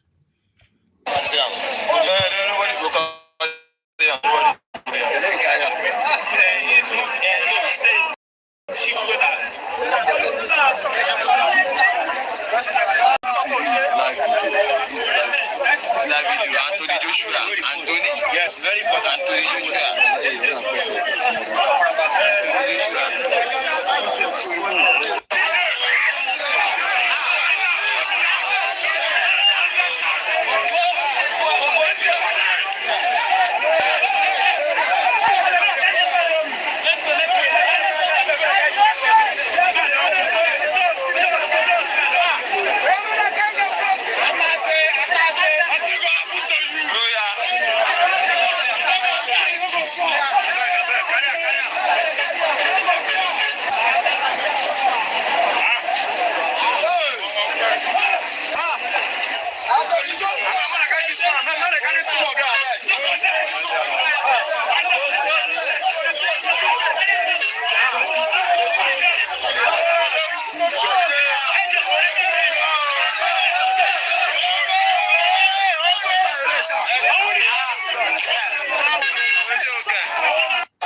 I was told or heard that one of the trainers got decapitated.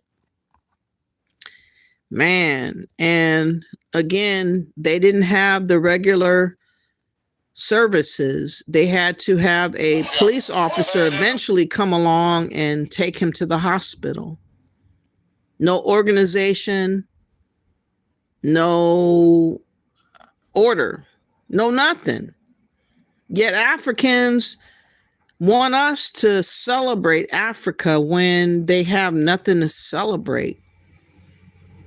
They know if you're in trouble health-wise, or a car accident-wise, or burning building-wise, or scam situation-wise, you're asked out, and the government could care less about what you're going through.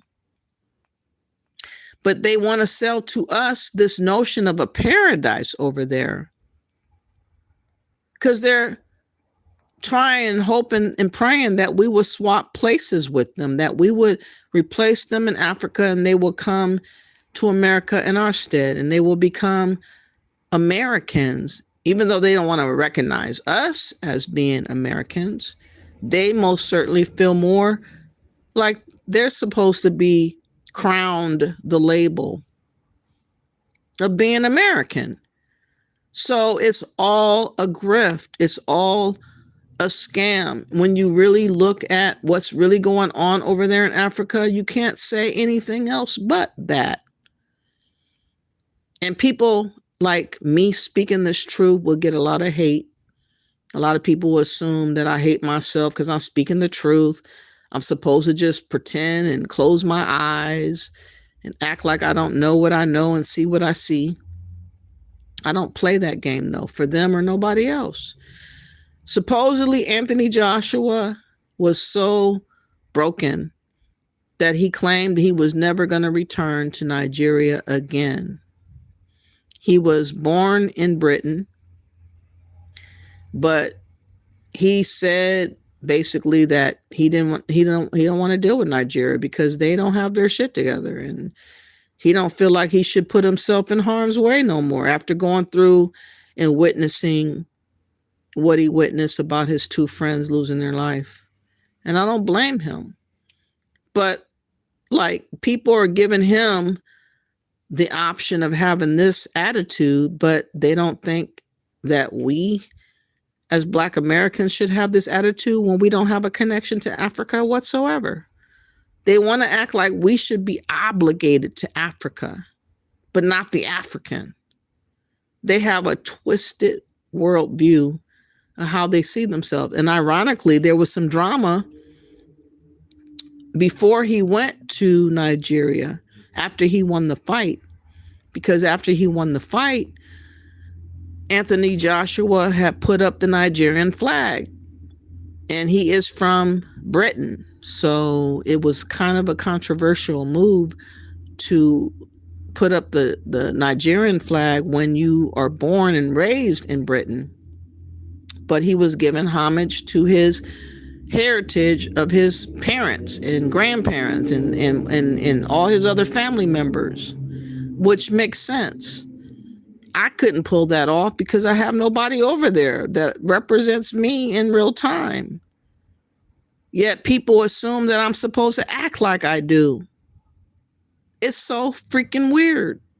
But look at what happened before, and then we'll play this other video. Anthony Joshua wins a fight, lifts a flag, and suddenly UK politicians are offended, not by punches, not by trash talk, but by a piece of green and white fabric. After his fight with Jake Paul, Anthony Joshua stepped into the spotlight, not just as a boxer, but as a man proud of where he comes from.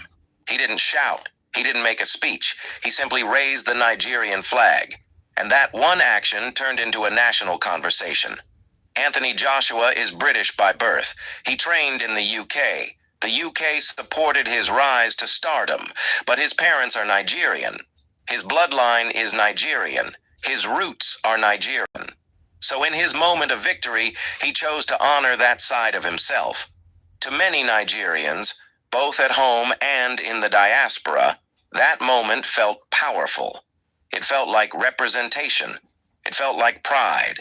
But not everyone was clapping. Some UK politicians and commentators didn't celebrate. Instead, they questioned him. Why didn't he fly the UK flag? Why choose Nigeria on such a big stage? What message was he trying to send?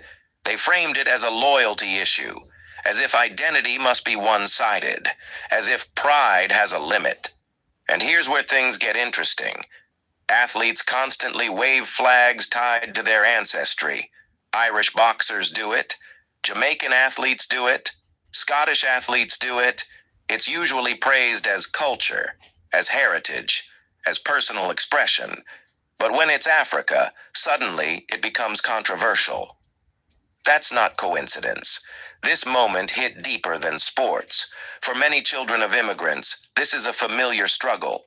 Being told you belong, but only on certain conditions. You can contribute. You can win medals. You can bring glory. But don't remind us too much of where you really come from. Anthony Joshua didn't argue back. He didn't defend himself. He just stood there, calm, successful, unapologetic. That flag wasn't anti-UK. It was pro-identity. It said, I can be British, I can be Nigerian, and I don't have to choose.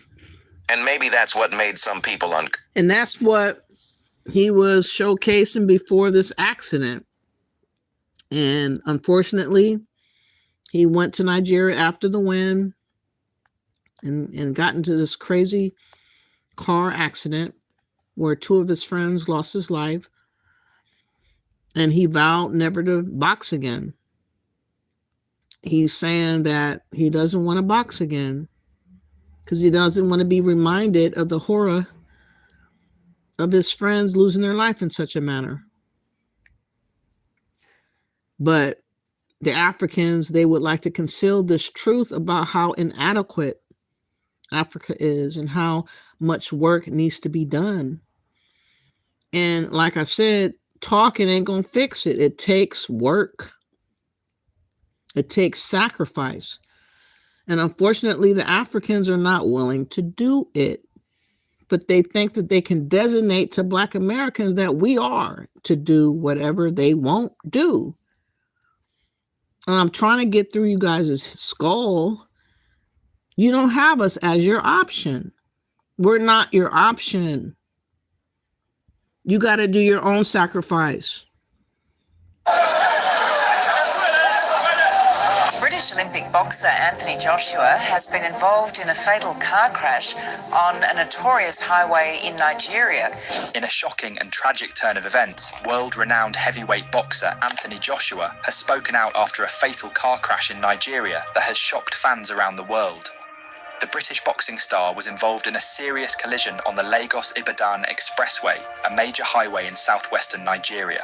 The accident claimed the lives of two of his close friends and team members, Sina Gami and Latif Ayodele, and left Joshua shaken and hospitalized with minor injuries. The crash happened just days after Joshua scored a big knockout victory over Jake Paul, a high-profile bout that had put him back in the spotlight and on the path toward future fights, including a rumored matchup with Tyson Fury. In the hours after the accident, footage and images circulated online showing Joshua dazed beside the wrecked vehicle, surrounded by concerned bystanders and emergency responders. Now, in his first public words since the tragedy, Anthony Joshua has issued a powerful and emotional statement that has stirred millions of fans. In it, he declared, "I will never return," reflecting deep grief, shock, and a moment of personal pain no athlete should ever face. While his exact words continue to spread across social media, fans are struggling to make sense of what this means for his future in boxing, his connection to Nigeria, and how he will cope with the loss of friends and teammates so close to him.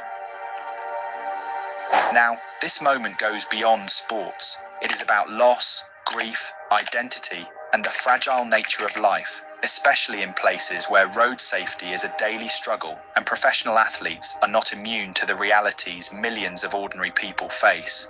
The question now is not just whether Joshua will return to the ring, but how this tragedy will shape him, his legacy, and his relationship with Nigeria, the land of his heritage.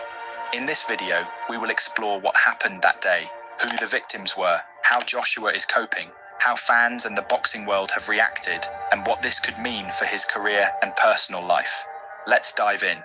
On the day of the crash, Anthony Joshua was traveling along the Lagos-Ibadan Expressway, one of the busiest and most dangerous highways in Nigeria. This road connects Lagos, the country's commercial capital, to several other major cities. Every day, thousands of cars, trucks, and buses use this route. Accidents here are common, and many of them are deadly.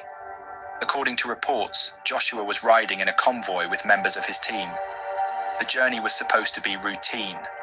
There were no signs that anything unusual would happen, but within moments everything changed. The vehicle Anthony Joshua was in collided at high speed with another car. Witnesses say the impact was severe. The crash destroyed large parts of the vehicle and sent shockwaves through nearby traffic. People rushed toward the scene, some trying to help, others calling for emergency services. Sadly, 2 people did not survive the crash. They were not strangers. They were men who had been part of Joshua's inner circle, men who traveled with him, worked with him, and shared life on the road with him. Their deaths turned what should have been a normal trip into a life-changing tragedy. Anthony Joshua himself survived the crash, but he was visibly shaken. Videos from the scene showed him sitting quietly, injured but alive, clearly in shock. Those who saw him described a man struggling to process what had just happened. This was not the image of a boxing champion celebrating victory. This was a human being facing sudden loss. Emergency responders arrived and secured the area. The bodies of the victims were taken away, and Joshua was later treated for injuries that, while not life-threatening, added to the trauma of the moment. This crash quickly became headline news, not just because Anthony Joshua was involved, but because it highlighted a much deeper problem. Nigerian roads are dangerous. Poor road conditions, reckless driving, Weak enforcement of traffic laws and overloaded highways have claimed thousands of lives over the years. For Joshua, this was not just another news story. It was personal because he did not lose strangers. He lost people close to him on a road that millions of Nigerians are forced to use every day. And this moment would soon lead to a powerful reaction. They basically don't have structure or order on their roads. No management, no nothing to keep the public safe. No rescue system in place. They got so many people over there in Nigeria and nobody as intelligent as they claim, and some of them are. They don't want to go back to Nigeria to set up emergency systems to at least eradicate that situation and also get together some of the roads that are dangerous. They don't care. It's not a priority on their list. Yet they talk to Black Americans as if it's our paradise that awaits us.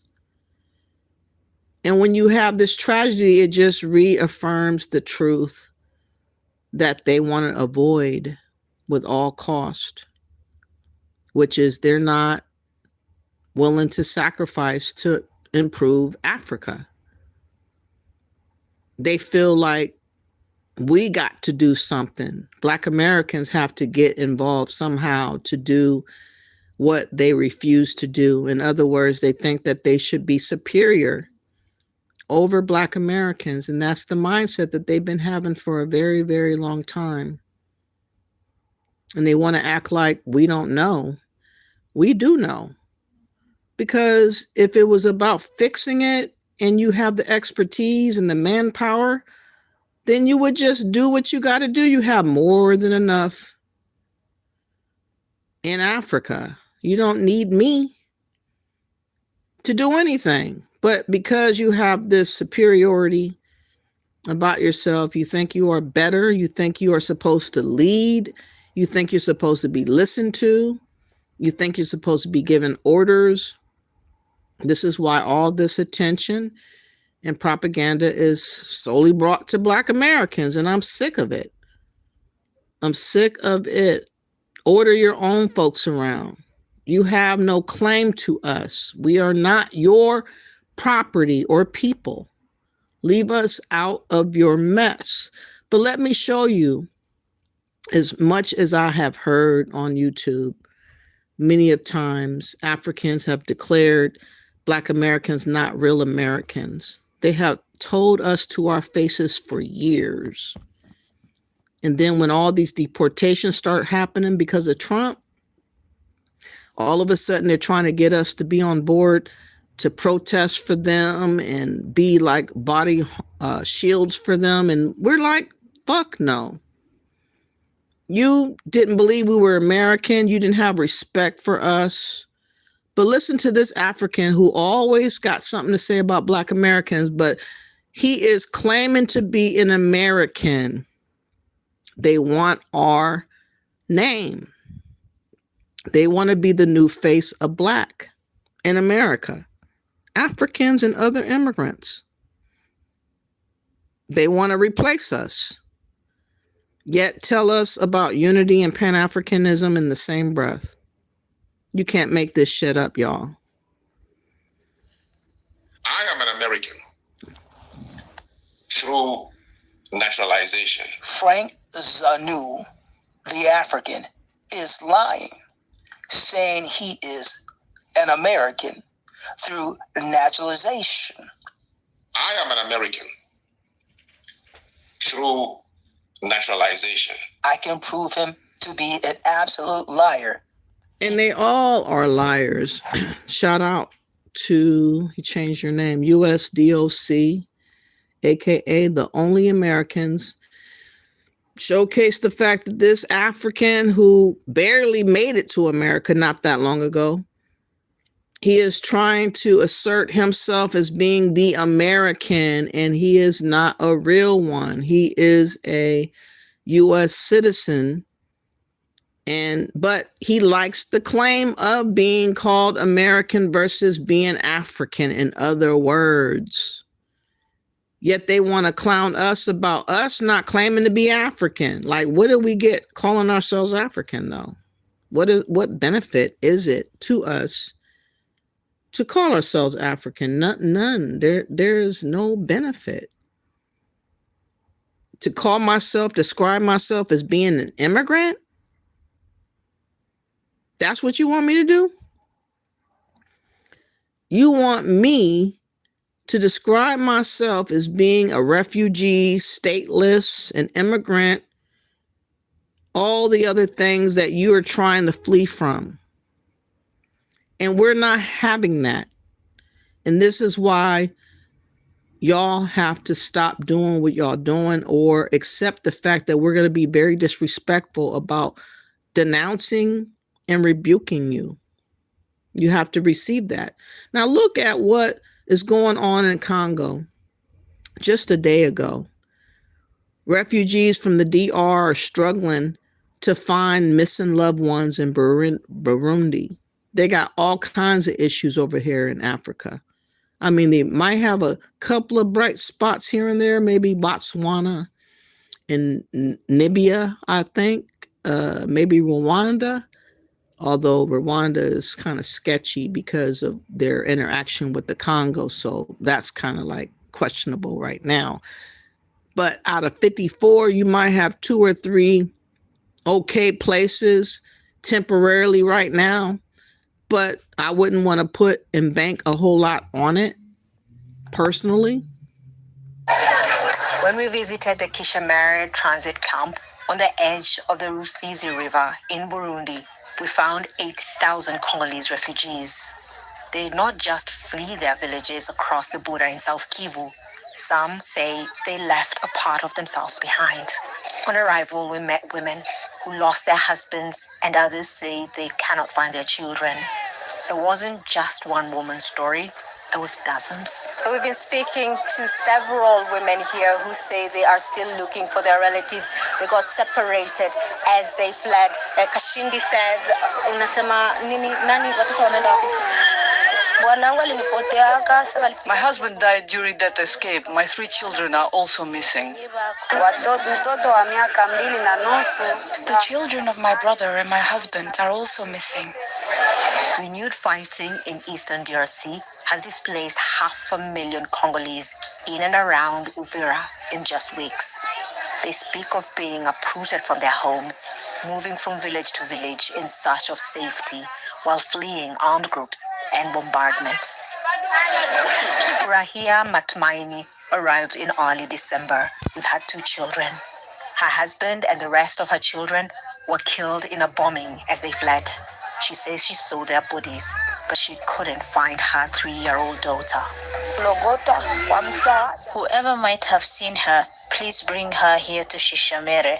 This is where I am. She was 3 years old. Such stories are not new in refugee camps, but they're always difficult to hear. Matumaini is among 80,000 Congolese who have recently fled, adding to those who are already here. Aid agencies say they're struggling to meet their growing needs. There are few medicines. People are sleeping outside in open spaces because there are not enough tents for everyone. Where there are shelters, people are crowded. We need help. Furahia says the only thing that can bring her peace is finding her daughter, dead or alive. Catherine Soy, Al Jazeera, Kishamare, Burundi. And that's the real of Africa. A lot of displacement, a lot of war, a lot of uncertainty. And yet, they want to conceal that part of Africa and try to paint Africa in a better light, specifically to Black Americans, to trick us. And I think that is so telling to their true nature. Not all, but most. That they are here to take whatever they can take and hustle and get over to survive. And if they have to do it through us, that's the way they see it. And we're not supposed to recognize that truth. Somehow we're supposed to be blinded to that. We're supposed to allow things to play out, allow us to be used up and spat out. And I just don't believe in that mindset. No, no, no. You go play yourself out. You go ask for your people of your own land to do what you're calling me to do. Leave me be. When I talk like that, I hate myself. Let them tell it. When I talk like that, I'm brainwashed. Let them tell it. No, you're not smart enough to manipulate me. And whatever you're calling yourself doing just ain't working, because I know the truth more than you can ever tell the truth. That's what it is. Families have to eat. They've been hungry for days, traveling. Bread and boiled lentils are all these families have to eat. They've been hungry for days, traveling long distances after fleeing violence in South Kordofan. Some say they feel safe here in Kosti, but their stomachs are empty and they're sleeping rough. Local authorities say White Nile State already hosts more than 2 million Sudanese displaced from their homes, as well as refugees from South Sudan. And because of its proximity to the front line, more and more people are arriving every day. Nearly 12 million people in Sudan are living in limbo, in temporary displacement camps like this one, or staying with friends and relatives. Authorities say they don't have the capacity to feed and shelter the ever-growing number of displaced families. We have a real shortage of food items, medicine, especially medication for children. We need help from charity organizations. International aid groups are facing similar challenges because donors have cut funding.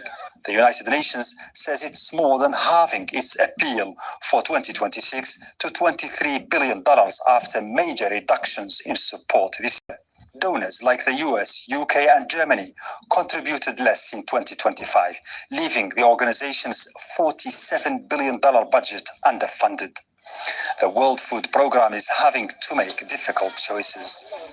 It says rations will be cut by 50 to 70% in Sudan, a country where more than 21 million people are facing high levels of acute food insecurity. Authorities in White Nile State are worried. They say the impact of these measures can already be felt. The WFP gives food for the displaced, but the biggest part of their assistance goes to refugees, so the aid cuts will pose a real challenge for us. Outside Kosti, the camps are overflowing, and without humanitarian assistance, thousands are deciding to leave. A so-called voluntary return program is underway. Families are bussed anywhere they choose within the country, not necessarily to better conditions, but just away from the indignity and misery of life in places like these. Mohammed Fad, Al Jazeera, Kosti, Sudan. So, Ishowspeed will never, ever showcase that, though. He would never showcase that. He wants us to believe that everywhere is a happy place and people are happy and having a good time and looking forward to us. And no, they want our money. They want us touring. They want tips. Or they want access to our money, whether it be through scams or us giving it up freely or whatever. It is what it is a dog-eat-dog world. But, people are online running around acting like this man is doing the most, and he's exposing people that are claiming to be Black Americans as being, illegitimate and all this type of talk. Like, you can't have a guy go to Africa and dispel my argument to be who I am. I'm sorry. That's not going to fly. I have a right to declare who I am my autonomy, my agency as an individual, free and clear of anyone and anyone's pursuit to impose their will onto me. I don't care how it looks and sounds. It sounds good and looks good to them for the moment, but are they living there long term? No. So why do you think that I have to fall in line to follow behind a dude that's not even a Black American posing as one for propaganda purposes? Come on, y'all. We got to wake up and understand the manipulation that is before us. 2026, people are not letting up on lying. That's the best way to go these days. It's just lie, lie, lie. And they benefit from us believing in the lie, us trusting in lies, us going there willy-nilly trusting and believing without checking and following up on stuff. Okay, let me find this other video. Hold on. Because you had people online crying and carrying on, acting like this dude really was moving all of us to tears. Come on, get the fuck out of here. Ain't nobody moved nothing to tears if you don't knock it off. But of course you have Pan-Africans with the lie all day, every day. But these bitches who are Pan-Africans won't take their ass to stay in Africa long. They're trying to get us to spend our money to go to Africa. They're obsessed with us going. And I'm just here to tell y'all, we ain't going no damn where. The fuck wrong with y'all? What's up, everybody? So the famous streamer Ishowspeed has started his tour of Africa. So I'm going to show you some of the stuff he's gotten into already. And then I'm going to tell you why this trip is so important for Black people all around the world. So you got two wives and they live in two separate huts? Yes, I have to visit them. So how much do you visit them? Like, okay, look, you got two wives, right? Yes. How much time do you give one wife and how much time do you give another wife? I have to treat them equal. You got to treat them equally? Yes. Or sometimes if I don't have to sleep with the wife, I have got my own hut where I can sleep. Oh. Yes. So if you sleep with one wife, you got to sleep with another one? No, I will go to, the next day I can go to another one. Oh, so the next day? Yes. Wow, dang, man. That's nice. Thank you. This is my first wife. This your first wife? Yes. Nice to meet you. Oh, first wife. How are you? So sweet. Nice to meet you. Oh, nice to meet you. He was telling me all about you. No, that's my husband. This is my second wife. This your second wife? Yes. Nice to meet you. Oh, God. You 20? And you live in this village? Yes. You got a husband? You don't? Wow. Who your mom? Who your dad? You know the owner, right? Where's he at? Him right here. Yeah. Daughter. Oh, that's your daughter? Yes. First daughter. Oh. You want to give me cows? Huh? You want to give me some cows? Yeah. So propose it, then you will come with your family, then we negotiate. How many cows will I have? So all of a sudden, he's playing into the notion that he wants to marry somebody out of the blue that he doesn't even know. Come on. Suddenly, he wants to pay for cows and stuff. He wants to be a part of the traditions and rituals.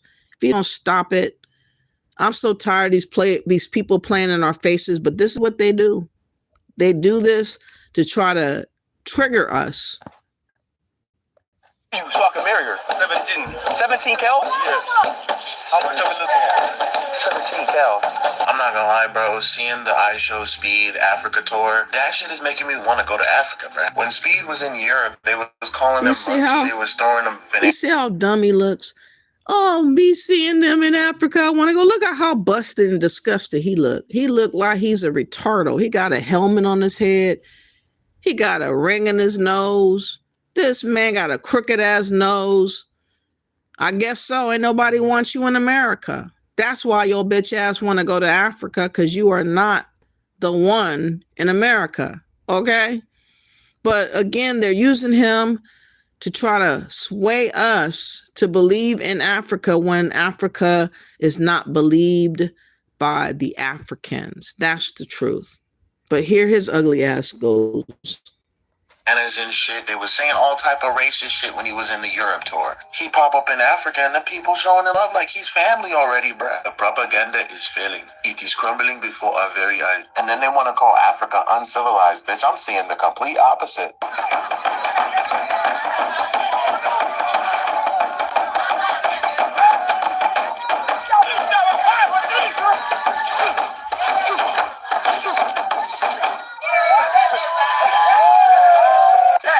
He is the best spinner in South Africa. Let's see what he got.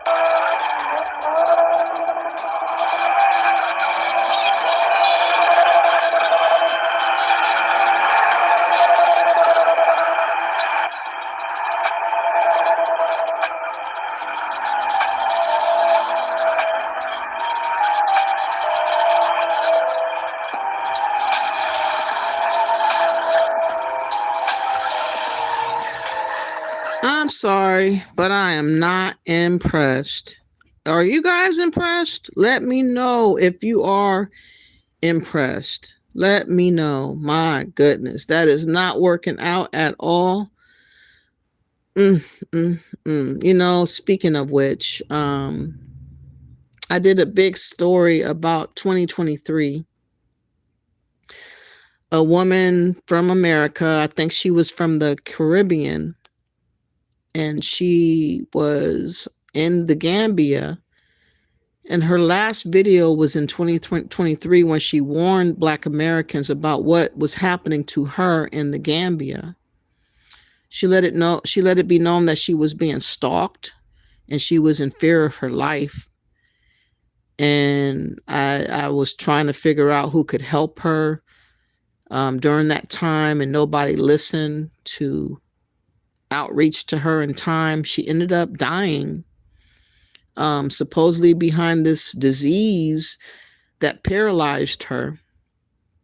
It was unbelievable. I'm going to play a clip of her.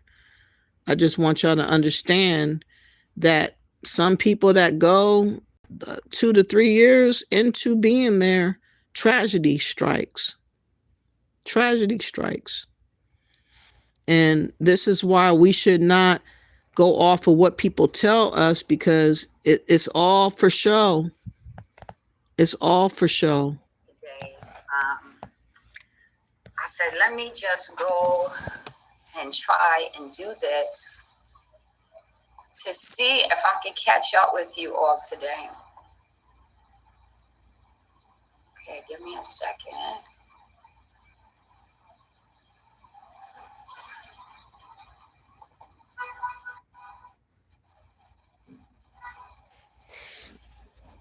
Rest in peace to her. I'm gonna fast forward a little bit. This is Anja. This is Anja Africa. She passed away in 2023 mysteriously. She was accusing people of wanting to poison her, attempting to poison her, stalking her, using juju on her. She was in fear of her life, and yet nobody reached out to try to help her get out of the situation fast enough. By the time they looked or bothered to check on her, she was found unalived and where she lived. And we don't know how long she was there. We don't know the circumstances of her demise because we were told different stories about her. But this is what she had to say before everything hit the fan. But this was a very impressionable story about what happens in the Gambia or Africa when you are being sought after by a lot of Africans who look at you as being the lick or the ATM, and you become a prey to them. It is the truth. Not in all cases, but a lot of them end up being this way, unfortunately. So let me give you a little just preview of what happens when you come to Gambia single, okay? You may have it in your mind that you're not trying to date anyone. You just come in here to live your best life. Well, honey, from the time you get your feet on the ground, and I'm talking from the airport, people already have their eyes on you, okay? They know what area you're going to. It's been reported where you're going to be living. There'll be that one person that thinks, well, I'm going to be the person to get that individual because that's going to be my cash cow. Like, it's like that. We don't think like that because we don't move like that. Greetings, my sister. So good to see you, Felicia. So we go to these locations thinking we're having a fresh start, not knowing that you've already been targeted. Okay? So you get to your area. You may go to certain restaurants. I have to tell you in advance, do not eat at the same places all the time. They've already decided to track where you're going to eat. So if they want to do something to you, they will go make a deal with those restaurant owners to put a little special seasoning in your food. Like, it's like that, you know, and I'm talking about it now because I realize it's something that I learned to live with like it's normal, and it's not normal. It only hit me today because I was like, I have a stalker. I have a stalker and I haven't told anyone, and it's not healthy. So let me just tell y'all what's going on. Okay, so I was seeing someone and I thought us meeting was like, you know, a spiritual thing. The bond, like we connected, we have good conversation, but there was something about this individual, but I could not put my finger on what it was. But, you know, I figure you're getting to know, take it, you know, keep him at a distance, but get to know him. So the more I get to know him, my spiritual abilities are coming in at the same time. So now I'm starting to have divinations. And when I tell you what I saw, y'all gonna be like, I saw this individual dealing with same-sex orgies. I saw this individual in different relationships. I saw a lot of children around, and I mean, everything I'm seeing is nude. Okay? So now I'm thinking, hold up. This individual's in a cult. This is not I'm just a normal person. This is a foot soldier for the devil, a demon. You know, we don't know what that looks like because they come well dressed. Honey, they got on the best outfit. They nice looking, they smooth talking. That ain't nothing but a demon. If it's not good, it's not God. And I just keep that in my mind. It's black and white. It ain't no gray area. If it's not good, it's not God. Okay? Just to let you know, she was dibbing and dabbling with juju or witchcraft. And I think that did have some type of effect on her as far as seeing things clearly. But also, the people could have been doing what they were doing to her to make it even worse. But after this video, it was the last video that she was able to do 2 years ago. For those that want to check it out, you can go find Anja, Anja, Africa, Afreeca, and find the last video she did. Or you can go to For Black Righteous Folks Home, my second channel that I still have up, but I don't have access to it. And about 2 years ago, I did a video on this topic, and it was truly emotional behind how she passed. A lot of people have met their doom going to Africa. There was another lady that was in the Gambia from Britain. I forgot her name. I'm really bad with names, but she was having a worker, an African worker, who ended up using something, I think like a tool, and bashed her over the head with it and unalived her. She was in the middle of building her house, almost ready to move in her new place. And she was taken out before she could have officially moved in and lived her life. But all that money, all that sacrifice, all that time to build, in the end, it went to the Africans because she couldn't take it on in deaf. Her family couldn't keep it on in deaf. It went back to the Africans. And this is what I've been noticing, is that many Africans are benefiting off of our failure there in Africa. When we fail, they gain. So it's no biggie for them to it's no biggie for us to fail, because they're the ones that are reaping the benefit of what happens when we go. If you get sick, you got a big bill. What happened was she ended up getting really sick, and she needed to have some type of special situation to make her better, and it was in the hundreds of thousands of dollars, and she needed to go back to America, and she didn't have insurance. She didn't have a way back. It was ugly how it ended, and she ended up dying about this paralyzing condition. She basically was trapped in her body where she could hear and see, but she couldn't move. And that's how she died. And this other woman, like I say, she passed away from being blumaged to death. And there's been other cases where people have died. I remember there was Sisters of America who went to live in Ghana. And both of them lost their life over a land dispute. Elderly sisters from America, from, I believe, Detroit. They had given their life up for the notion of moving to Africa and being Pan-African and all this type of talk. They built a house and bought land. And then suddenly the people of Ghana had an issue about the land. They wanted the land back from her.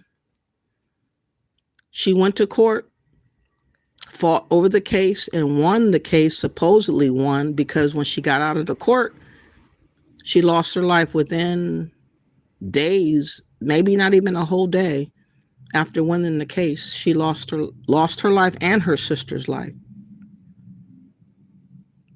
But nobody wants to talk about that.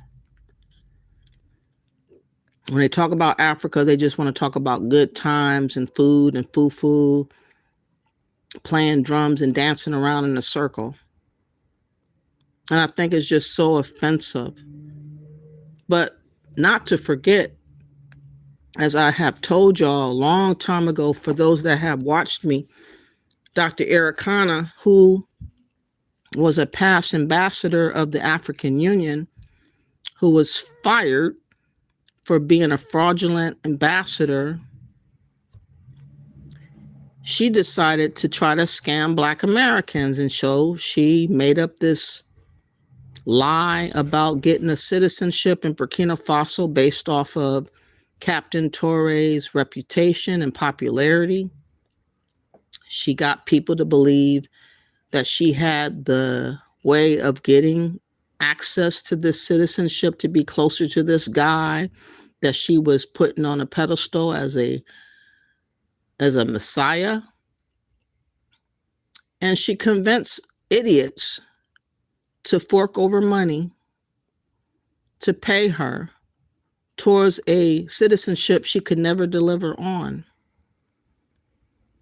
And weeks before they were supposed to come to Burkina Faso to get this so-called citizenship, suddenly it was discovered, oh, I can't give you citizenship, by the way. You're being denied access to that privilege. Instead, we're going to make you a resident in Burkina Faso. Never mind that you spent over $1 million, though, for the lie that I told. And now today, with the ban of the ban of Trump to Burkina Faso, you can't even enter in Burkina Faso because Burkina Faso has banned Americans from entering into Burkina Faso. So all that progress and lying and hustling of Dr. Irikana ended up being a lie of big lies of 2025. Let me remind y'all, just in case y'all forget, let me play a little snippet of this real quick. Hold on.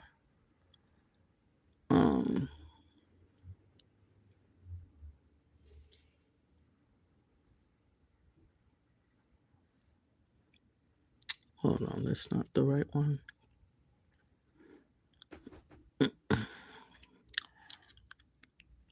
Please hit the like button. I would greatly appreciate that. Please hit the like button. Don't be shy. Come on, y'all.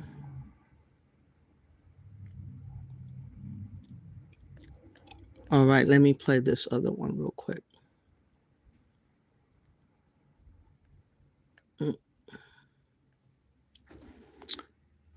I got so many videos, it's ridiculous.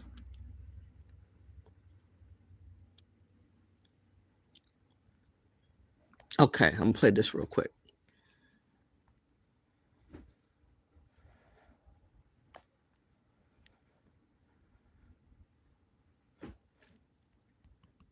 I'm trying to do it another way. He sent you the stuff for the bounce back. Yeah. Okay. You know, MSN is being racist against Yoruba, Chi, Medunecha, More. It's okay, it's okay. They don't know what you're saying. Hey, you understand what I'm saying? If you know, then you will know what I'm saying. And I think you know. But anyone who wants to come after and do whatever else, you can do it, but I'm moved to do what I'm about to do. And let me let other people in. He was trying to talk up. Wait, hold on. Hold on. Let me go back a little bit. That I poured at the spot, the exact spot where Nana Sankara was assassinated. Quintos are coming in. So if you will bear with me, we'll go ahead and listen in on that libation.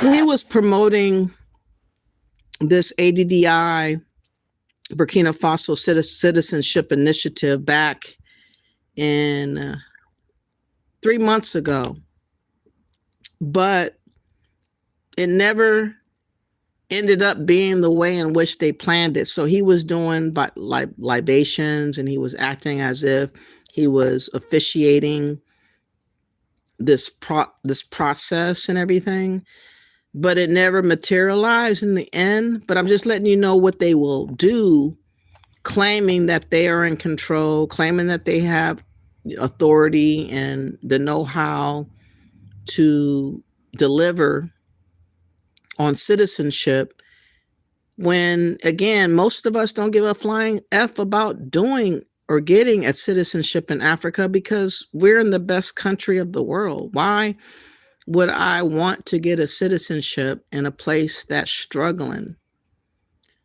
Why would I want to act as if I don't have a home? But this is what they're trying to make us act as if we are stateless. We are without a home. We are lost individuals. And so you have various people that come out of the woodwork with these ploys of deception and claiming that we need to find our roots. We need to connect to Africa. And a lot of people are so dumbed down and tricked into believing that they must do these things that this guy is about to pretend to do. Because to feel like you are part of something, but they're manipulating. They're trying to get money from you, though.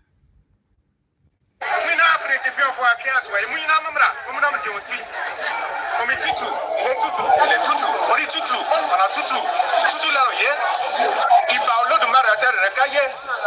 Iba barumela duko tun. Iba barumela duko sin.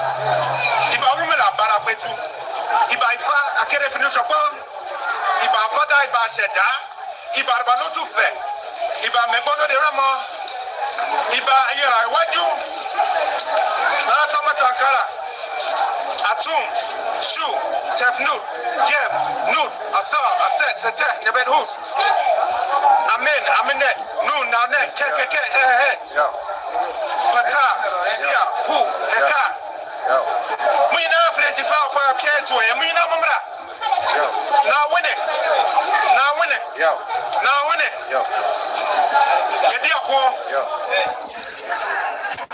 Anyways, doing all of that. Let me fast forward. Doing all of that. Email that I got prior to the ADD. And you don't get shit. Okay. This is the topics covered in this presentation.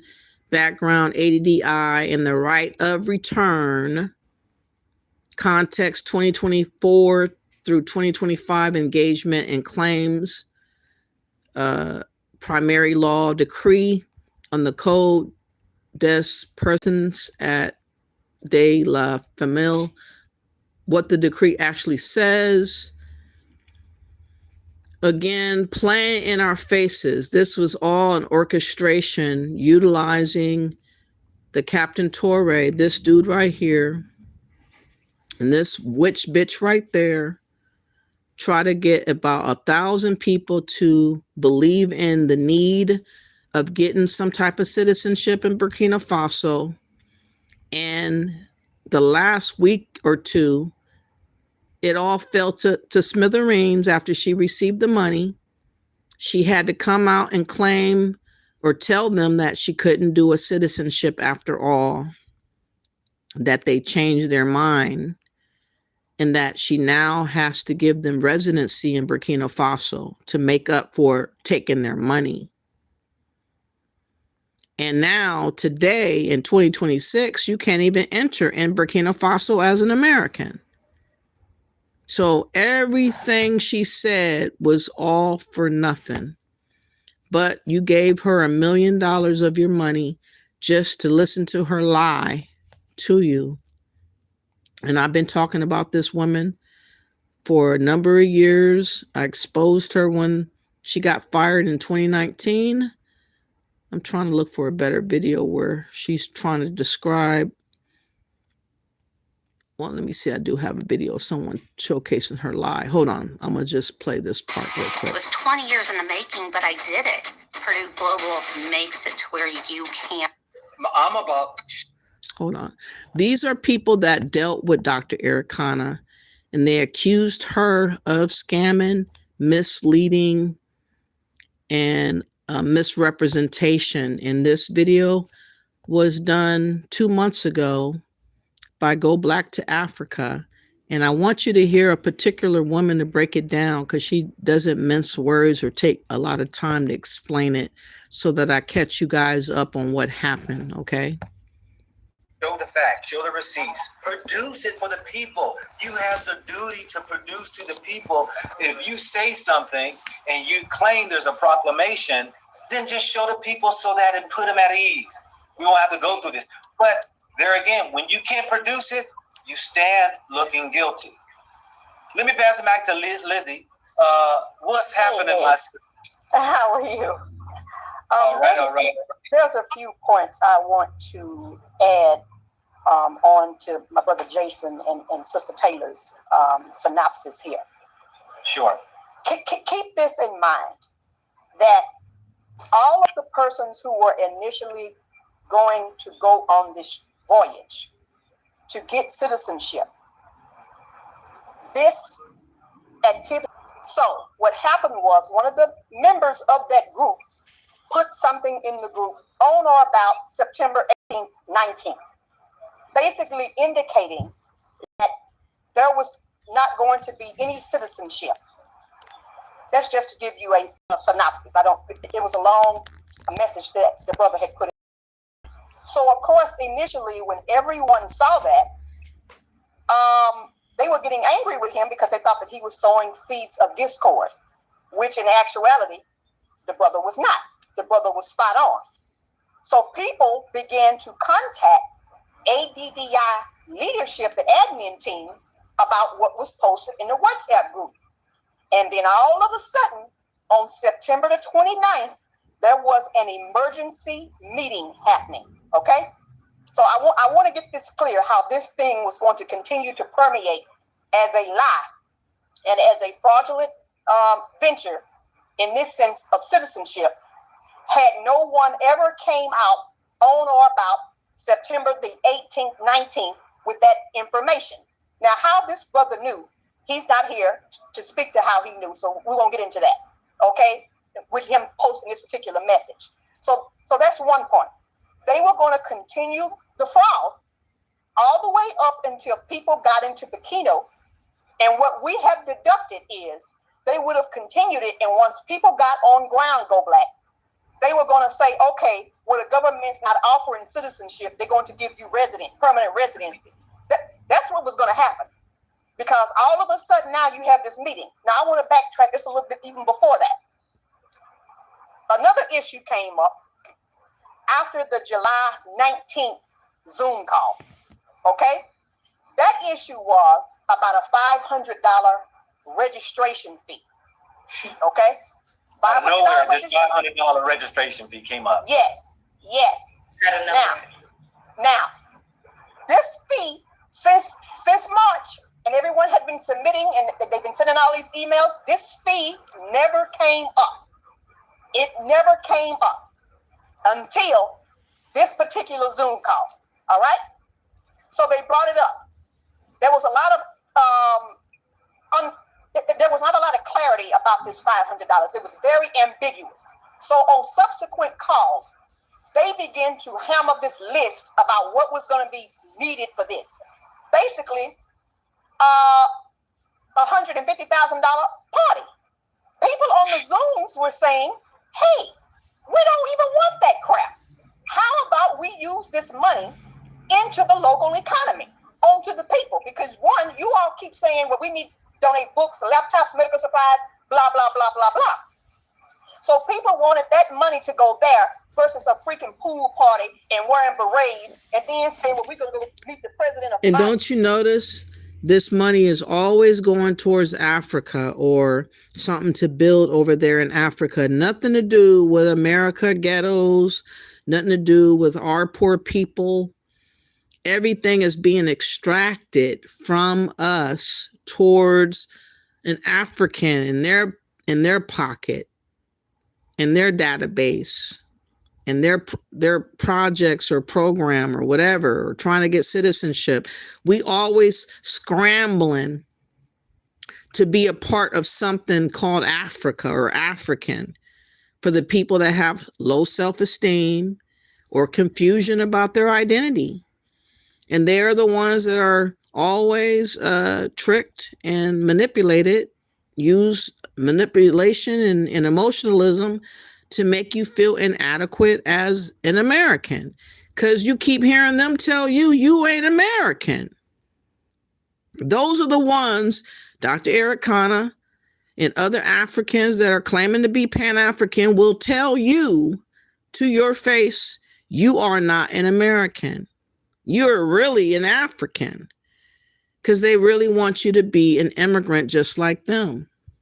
That is the whole goal of Pan-Africanism, to try to undercut and undermine our status and position as being American, and to try to Africanize us and make us not really be a part of America.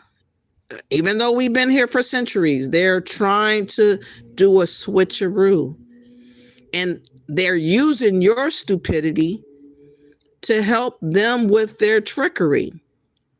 They're using you with your efforts to get citizenship, with your efforts to get residency, with your efforts to buy land or build something.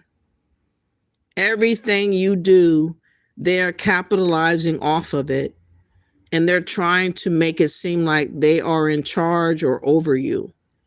That's what they want to do. And that's why they keep trying to include us in every potential scheme or scam or manipulation ploy. They don't talk to the Haitians about getting citizenship. They could surely use one. It seems like nobody wants Haitians nowhere, including Africa. But when you talk about citizenship, you always got African American in the title. That's why we have divorced ourselves from using that term, because we don't want people, random foreigners, coming along and proclaiming using African American and claiming everybody that has that title attached to whatever they're proclaiming, like claiming ownership over us. We didn't ask for y'all to represent us. We didn't ask for y'all to claim us. Leave us the fuck alone. You should only claim people that are seeking you out as well. You should not claim people that are not trying to see about you. And since you guys are doing that, that's why we're going to have an issue in court eventually. We're about to bump heads for real, because I'm not letting you guys take me out. I'm not having y'all have ownership or claim to me, because bitch, I did not say you could. Period. Dot. The president of Niger, etc. This is in all of the Zoom calls. So I want to say this too, Go Black. I'm going to be a little bit long-winded. All of these people who are in the chat right now, because her followers, if you will, they overhead, a lot of them are caping for her. And a lot of them are doing this for one simple reason, and it is because she is an elder. And so they want to negate the scam nature of the elder. And you know my policy, pardon my vernacular. I don't give a damn what your age is. If you scamming your own, then you're going to get it. Just like the 9-year-old who's going to be scamming. Just like the 30-year-old who's going to be scamming. So I say this about the 500. So here's the caveat to that.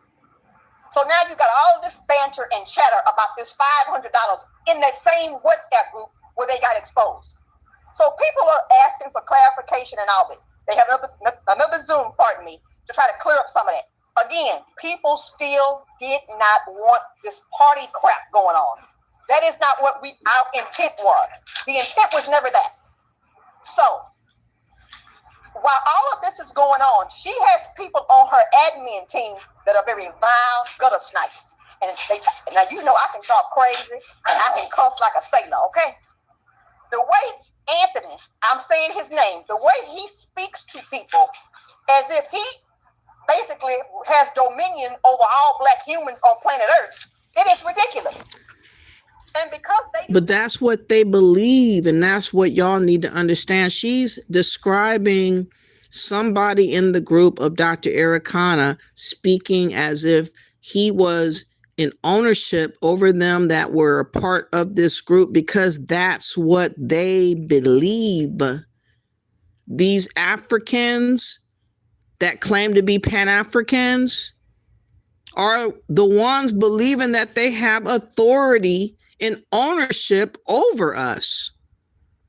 And they come in the guise of inviting us to do various things, to visit, citizenship, residency, land, buy gold, and do all these other different things. They try to get our name involved so that they can collect information on us, so they can build a case towards claiming us. And this is why this guy had this attitude that she's describing, because that's how they are. And I've been trying to let it be known, I don't want to unify with someone that's trying to dominate and colonize me. I don't want to unify somebody that's trying to take me over and have ownership over me. Why the fuck would I want to unify with anyone like that? That person doesn't respect me as a person. That person doesn't respect my mind to have my own thoughts. That person doesn't respect me having ownership over me, myself, and I. They think that they're supposed to dictate to me what is what. That's what the issue is and will always be. You're always going to find Africans running game, trying to take ownership over us because that's the position they think they're supposed to be in. But I'm telling you who believe that, use a lie and God is not in you.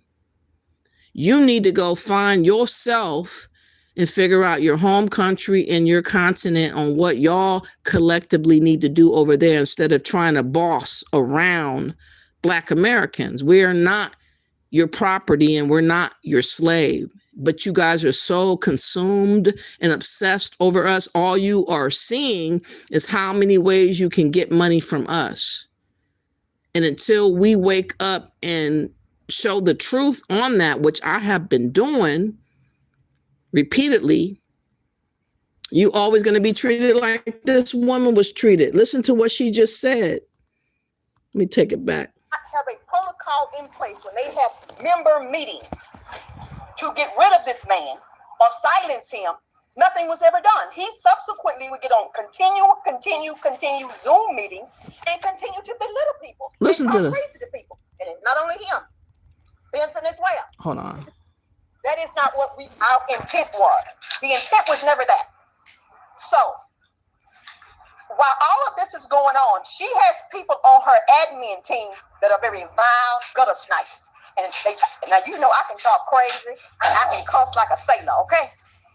The way Anthony, I'm saying his name, the way he speaks to people as if he basically has dominion over all Black humans on planet Earth, it is ridiculous. And because they do not have a protocol in place when they have member meetings to get rid of this man or silence him, nothing was ever done. He subsequently would get on continue Zoom meetings and continue to belittle people and talk crazy to people. And it's not only him, Benson as well. They talk so disgusting to people. And it's like, hold up. Now, you've gotten all this money from people and you still talking, you're talking grimy to people. Whereas if I saw you face to face, would you still be that grimy? It's really, really bad. They are not keeping with a professional organization. Let me say that. Because even as a 501c3, there are protocols on how you conduct business. They are not conducting business in a proper way. I want to say something else about this donation, this $500. When people that were actually paying the $500, it should have said registration. Guess what it started saying? Donation. Now, Anthony and all the rest of them tried to basically speak down to the fact of that. But we know with basic accounting 101 that to put registration versus donation, those are two different things. And we know why. So while all these people are saying, well, you got refunded and blah, blah, listen, and Jason and Taylor will tell you, there are people who have had to contact ADDI 5 and 6 times to get all of their money back. Do you know why, Go Black? Primarily because they got on a Zoom and Dr. Ericana goes, well, that money is all spent. Lying. You haven't spent that money. And secondly, you don't even have a procedure in place that you gave your members to tell them what goes on with the operational costs of membership and events. So you cannot deny them. How the hustle came along is you had to register with ADDI, which is a database created by Dr. Ericana. You were supposed to pay a set amount, I think like $360. And then you were supposed to pay towards the citizenship, whatever set amount that was. And then they tagged on $500 extra, claiming it was going to be for a party, when those people never knew that that was going to be the case. And they found out at the last second and all the stuff came and hit the fan. And then the realization of a citizenship was not going to be honored was brought to understanding probably a week or two before they were supposed to make their way to Burkina Faso.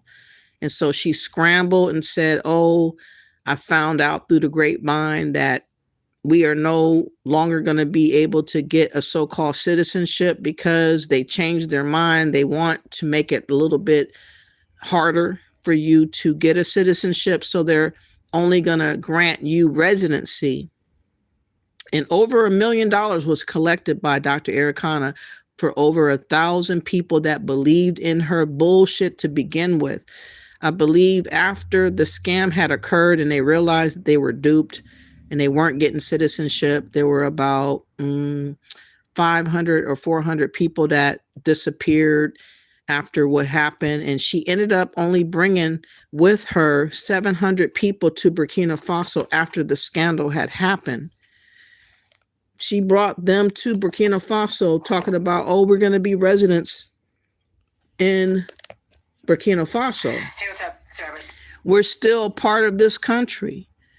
We're still African. We still found our home. All this type of talking. Today, Burkina Faso is saying no American can enter into Burkina Faso. So everything they did after all this time was nothing but failure and lies, because in the end, you are not able to go into Burkina Faso. Even if you wanted to, you are barred and banned. But I want you to hear this character that really influenced people to believe her. I want you to hear her so-called magic that she went on and used, I think more or less a spell. If you have to keep it 100%, it's a spell more than anything. But she was very, very, what's the word? Influential to a lot of these nutty bars that wanted to believe in her. And let me find her channel. Wow, I can't find the, oh my God, Ericana. Hold on. She has a new video too. Hold on. That talked about all of this stuff.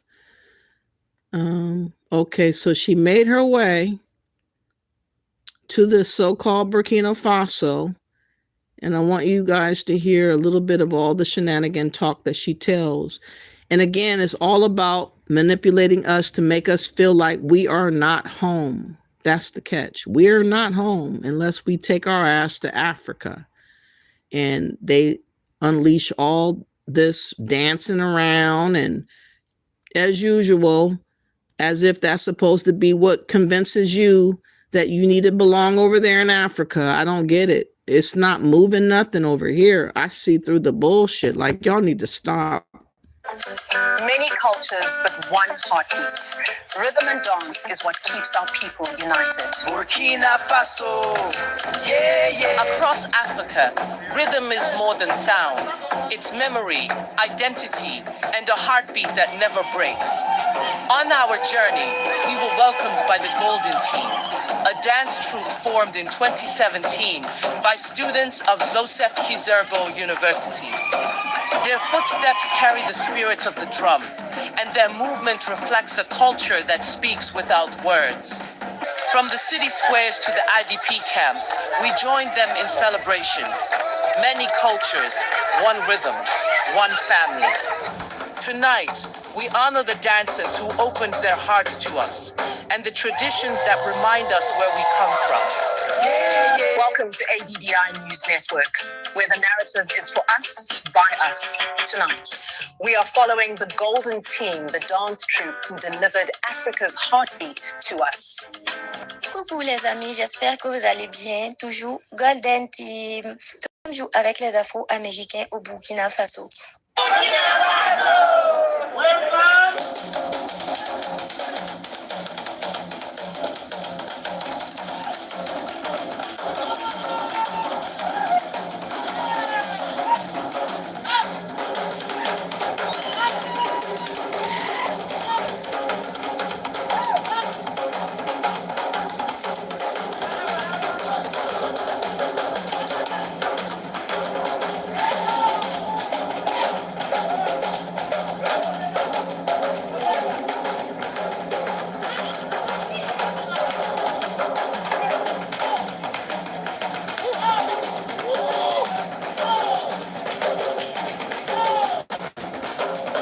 I mean, I'm not impressed. Let me find Dr. Eric Connor. Where is she at in all this? Hold on. They doing too much dancing for me. That's way too much dancing. Hold on. Let me find another video. Lord.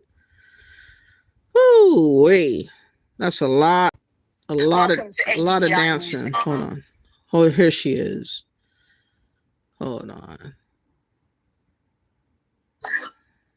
Is for us, by us. My name is Ambassador Arikana Chiombari Kwao. I am the president and founder of the African Diaspora Development Institute. Brick by brick. We are here today because of the work that has been done by the Burkina Faso Embassy in Washington, D.C. It has done a tremendous job of mobilizing African diaspora to bring us home to Burkina Faso. Without that embassy, we would not be here today. Tonight's story, ADDI and the 700. Again, bring us home. She ain't home.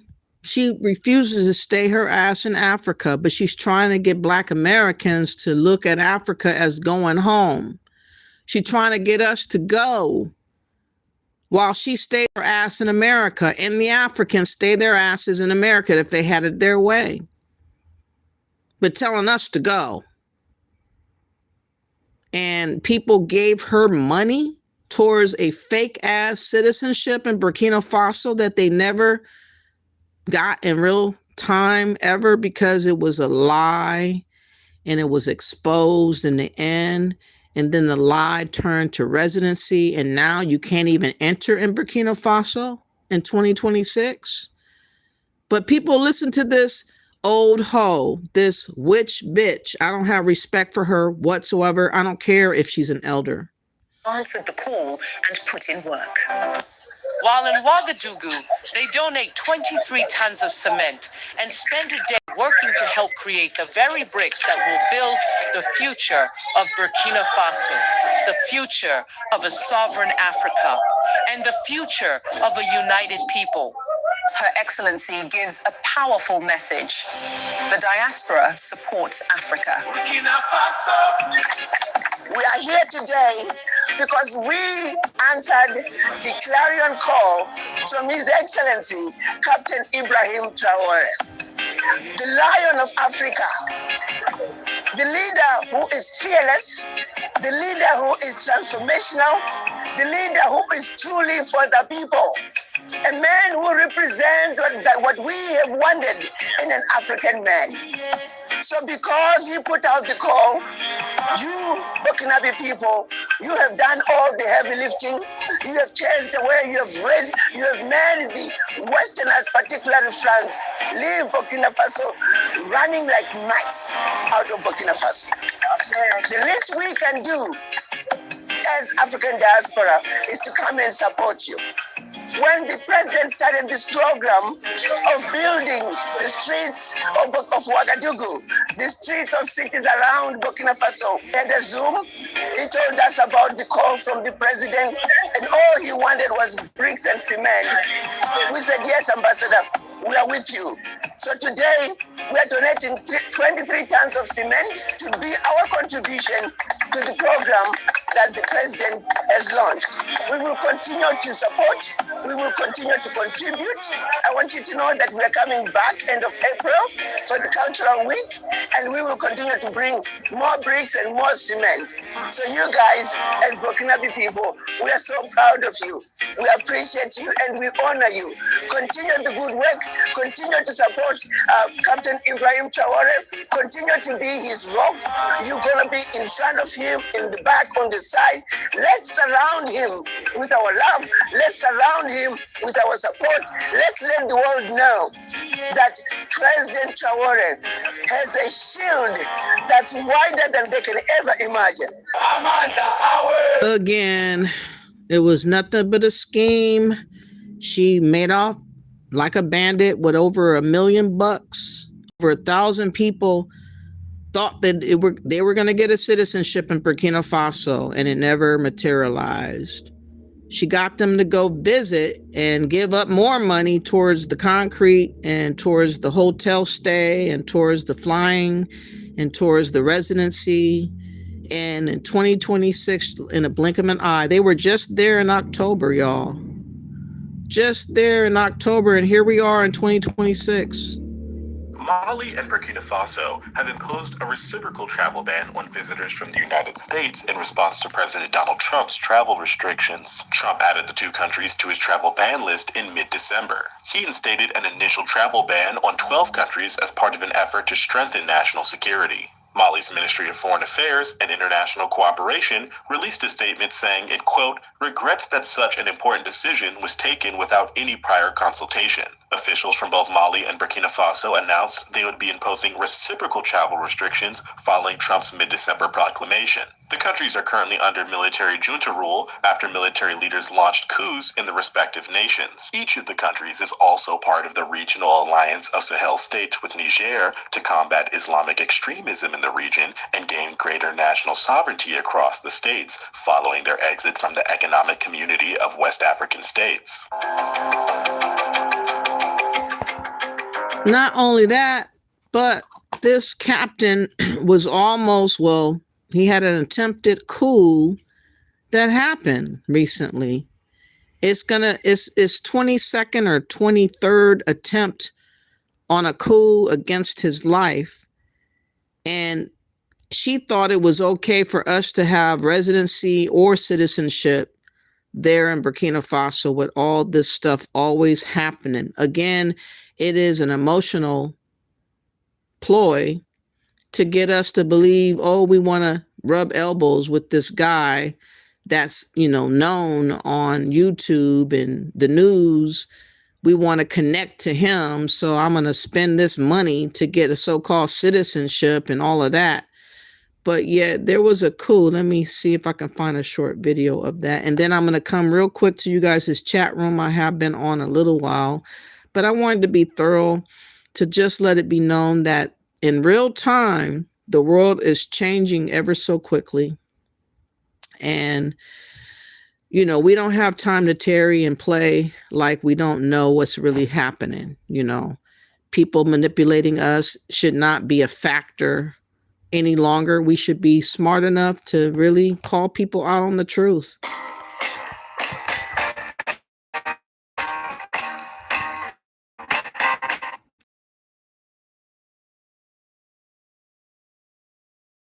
I'm going to talk about videos where they just play music or whatever. Hold on. It's not easy being the one everyone counts on to keep your operation running. That's why at Grainger, we're here for you. With professional-grade industrial supplies and fast delivery. Call, click Grainger.com, or just stop by. Grainger, for the ones who get it done. While some of the world slept last night, while others scrolled, laughed, traveled, or worried about tomorrow, was holding its breath. Welcome back to Power and Pulse. And our loyal subscribers, thank you for staying grounded with us, for listening carefully, and for standing with truth even when it is uncomfortable. What you are about to hear is not speculation. It is not rumor dressed up as outrage. It is a breaking, unfolding political reality that once again places Burkina Faso at the center of a dangerous storm. Because Burkina Faso was under attack again, and once again, the attempt failed. This did not happen in daylight. It did not come with warnings. It did not announce itself. It unfolded quietly, in the dark hours of the night, when attention was elsewhere. According to emerging reports, a coordinated coup attempt was launched with one objective: to overthrow Captain Ibrahim Traoré, and according to intelligence sources, to end his life. Let that be clear. This was not just about power. This was not just about politics. This was about elimination. And if confirmed in full, this would mark the 20th attempt, yes, the 20th, to remove or assassinate the current No, they be telling so many different numbers. I be hearing 22, 23. Now they say 20. I don't know what to believe. The whole point is that they are trying to make him a messiah. They're trying to make him somebody that should be revered by anyone that claims to be so-called black. And the reason why Dr. Ericana would seek us out, because we do not have a connection to Africa. And so she's trying to give you a connection to Africa by capitalizing off of that connection. So that's why she can play the citizenship card that never came, and she can give you a residency that's going to take 5 years supposedly before you even are recognized as a resident after paying all that money to her with her lie in the first place.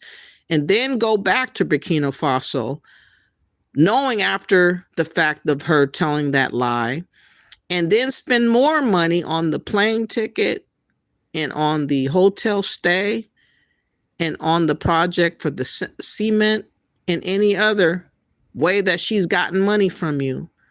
Just, you are a lick to be licked by any situation. For the time that she is around you is all about licking you up and getting that dough. And this is why none of us are taking Pan-African seriously, because we are knowing and recognizing that people look at us as being useful fools for them to be increased in wealth and leaving us with absolutely nothing, or with lies or scams to tell the tale about.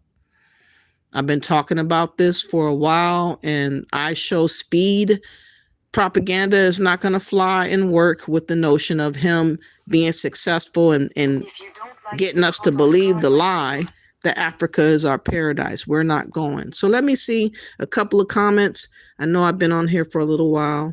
I appreciate everybody for being here. I know I said a whole host of stuff I showed in the last 5 hours, but I think that it kind of works together, because the reality of what's really happening is in the spirit of thought of what Trump's doing. That is reality. It's in your face. You can't avoid it. You know, when you're experiencing seeing people being deported or getting captured from Venezuela, or all these different things that are coming around with Trump being president. Is a lot. People have lost their jobs. A lot of them have, especially federal jobs, supposedly, DEI jobs, and other positions. When there was a shutdown, people felt that for like a month. I'm pretty sure that there's other things to feel. It's not going to be over. But one thing's for certain, the best place to be that everybody wants to be is where we are in America. That's where all the immigrants are fighting to stay. They're kicking and wailing to not go back home where they come from. The Haitians don't want to go. Venezuelans don't want to go. Mexicans don't want to go. Jamaicans and Africans from all over don't want to go. But they're trying to convince us somehow that we need to go to Africa because that's what we're missing out on. And we're not. We're missing out on being done dirty. And I would say to steer clear from Africa. Let Trump do what he's going to do. Don't be useful fools for these people that are taking advantage of us in the first place and don't care nothing about us. And let them have to scramble and get their shit together on their own. It's going to have to go that way. All right, let me go back up. I'm sorry if I seem a little bit out of sorts, but it's a lot to keep up with everything going on. No EBT in Africa. No, there's not. There's nothing in Africa, actually. And even with certain programs that Trump put down lately. What was the name of that program that was all over the place? I can't remember the name right now. Ishowspeed had an American security team tagging along. Yeah, he did, didn't he? And oh yeah, you're right about that, because I think Anthony Joshua, his phone got stolen. I think they said something about that too. Africans will call this propaganda. This is the reality. Exactly, Sheena. I'm definitely not propaganda. I'm going off of what's really going on and what's happening on both sides and how people are trying to manipulate us to control us and get us to do something against what we need to be doing. And y'all need to wake up and understand people are trying to destiny swap us out of our position here in America. That's exactly what they're doing. This is why they only say our name. This is why everybody obsesses over what we are saying and what we call ourselves, what we're doing, where we're going. Everything could go on crazy around the world, and you'll still have people talking about Black Americans. It's crazy. You said in Africa, they still trade gold for food. Think about that. Isn't that something? Terry says, I wasn't there, but the Irish famine, horrific. Why is it still happening in other countries? Because they don't want to change, Terry. I mean, 54 countries, and most of them are puppets to other colonizers today.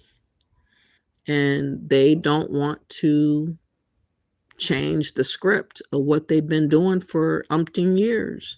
They don't want to be the one to risk it or put their neck on the line. They don't want to think outside of what it is that's going on. And it's unfortunate. They got so many people, so many possibilities, and yet they are stuck. They are stuck. And they want us to be in the same predicament as them. They don't want us to be free. They don't want us to have options and be able to make up our mind on what we want to do. They want us to be somehow caught up and forced into situations without our consent, like they are always into. That's the way they look at us. They're like, how can you be so free to not have to scramble and jump around over here and do all this and all this hustling and bustling about? Because we have a birthright, and that's what you guys are upset about. We have a birthright. We have a claim to this land in America. We are American. We've been here for hundreds of years. I don't know no other place. We have claims to this soil called America. And that's what you guys don't like. And so you're doing everything to get us to not claim America. This is why we keep having propaganda from Africans and Pan-Africans. That's why they are always hyper concerned about us. They thought that with this deportation stuff was going to be catching us off guard, and now they know that we're protected by the birthright. And this is why they're even more upset, because they're seeing that we're not being deported, but they are. And they think in their stupid mind that they should be on the same level as us because they showed up in America, but they're not American. And somehow, because they have similar skin tone, color, they want to make that significantly equal. To me, this is what Pan-Africans have been trying to propose to do. This is what Democrats have been doing. And their gimmick and hustle and lie and propaganda has been exposed by Trump. What do you know? He exposed everything behind what he's doing and how everything is showing itself to be the truth or not true. There's nowhere to hide. There's no way to explain away what's going on. It is what it is, and you cannot get out of the truth. And Trump has exposed everything and laid everything bare. So now the Pan-Africans can't come and pretend like everybody wants to be loving on one another in Africa, because if that was true, the Haitians and the Africans would not have a problem with going back to Africa. But they do. But they do. All right, you said, what is preventing them from functioning like other societies? They are so far behind. I believe, Sheena, in my heart, it's because they have gotten too good at one good thing, which is dancing and partying. and having a good time. That's what they love to go do. You see it. It's in the videos. It's all over the place. Dancing around, shaking their ass, playing drums, eating good food. But that's not building. That's not working. That's escapism. That's being lazy. People should be left and right and center in Africa doing a lot of stuff that they refuse to do. All the bright minds, you have engineers, you have doctors, you have scientists, you have all these intellectuals that are everywhere else but Africa. And they refuse to go back to Africa. They don't want to face that hill, but they want us to face that hill. And they collectively think that they should force us to face that hill. And I have a problem with that. Like, bitch, if you don't get the fuck out of my face with that bullshit, you need to go face your own problems. That's a problem you left behind. That's a problem you've been running from. That's a problem you chose to avoid. Don't designate that problem to me. But Pan-Africans and Africans alike are collectively on the same side of wanting to make us the burden of what's going on wrong with Africa. It's a simpler way to point the finger at the biggest scapegoat the world has ever known. Because we have been scapegoated for centuries in America. And have you guys finally noticed this is the first year that Black Americans are not the scapegoat? The first year because of Trump. Think about that. The first year. Now it's with illegals. It's with migrants. It's with people that are committing crimes. Okay? It's with other countries. All right? It's with all these other things that have been taking effect this whole entire time. But the Democrats want it to be about us and racism and everything else but what they were doing against us. And they were becoming a traitor to America. And they, again, joined forces as well with the Pan-Africans and everybody else that are against us and us having our agency and our identity connected to the land that we're on. I've never seen so many people so obsessed with trying to change what is for me in my lifetime until now.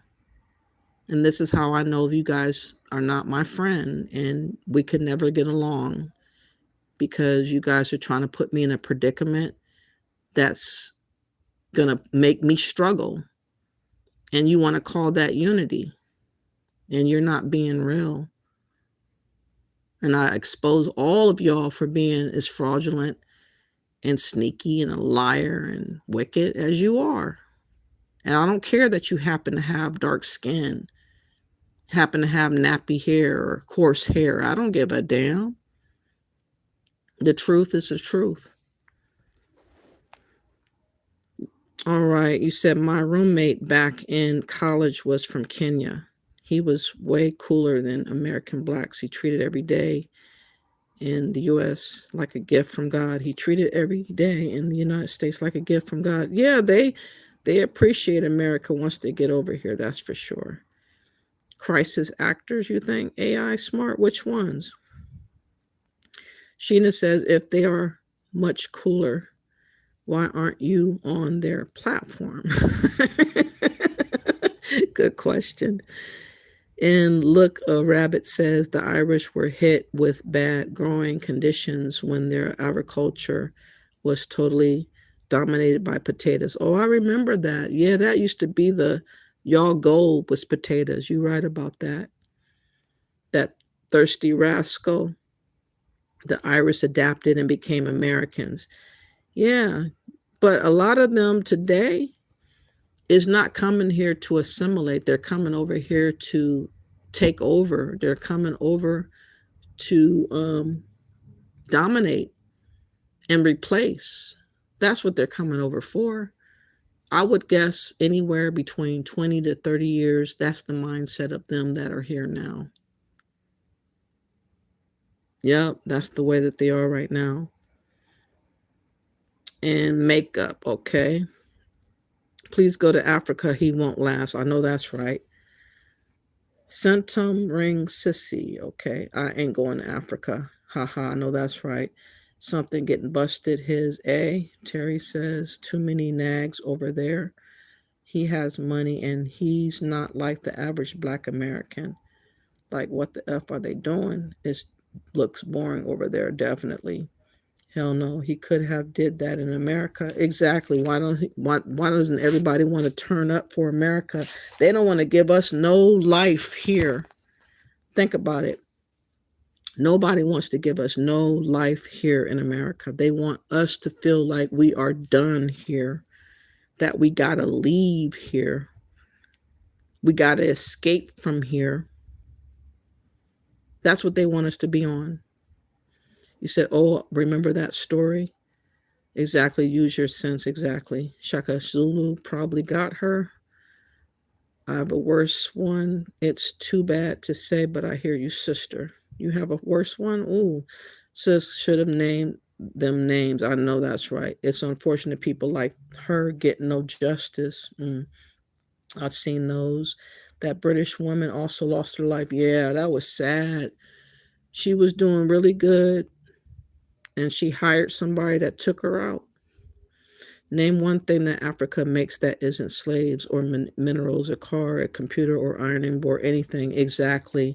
And don't you know, I sometimes watch the chat room where Africans are, and it never, ever fails. Before the live is over, the conversation turns right back into slave talk.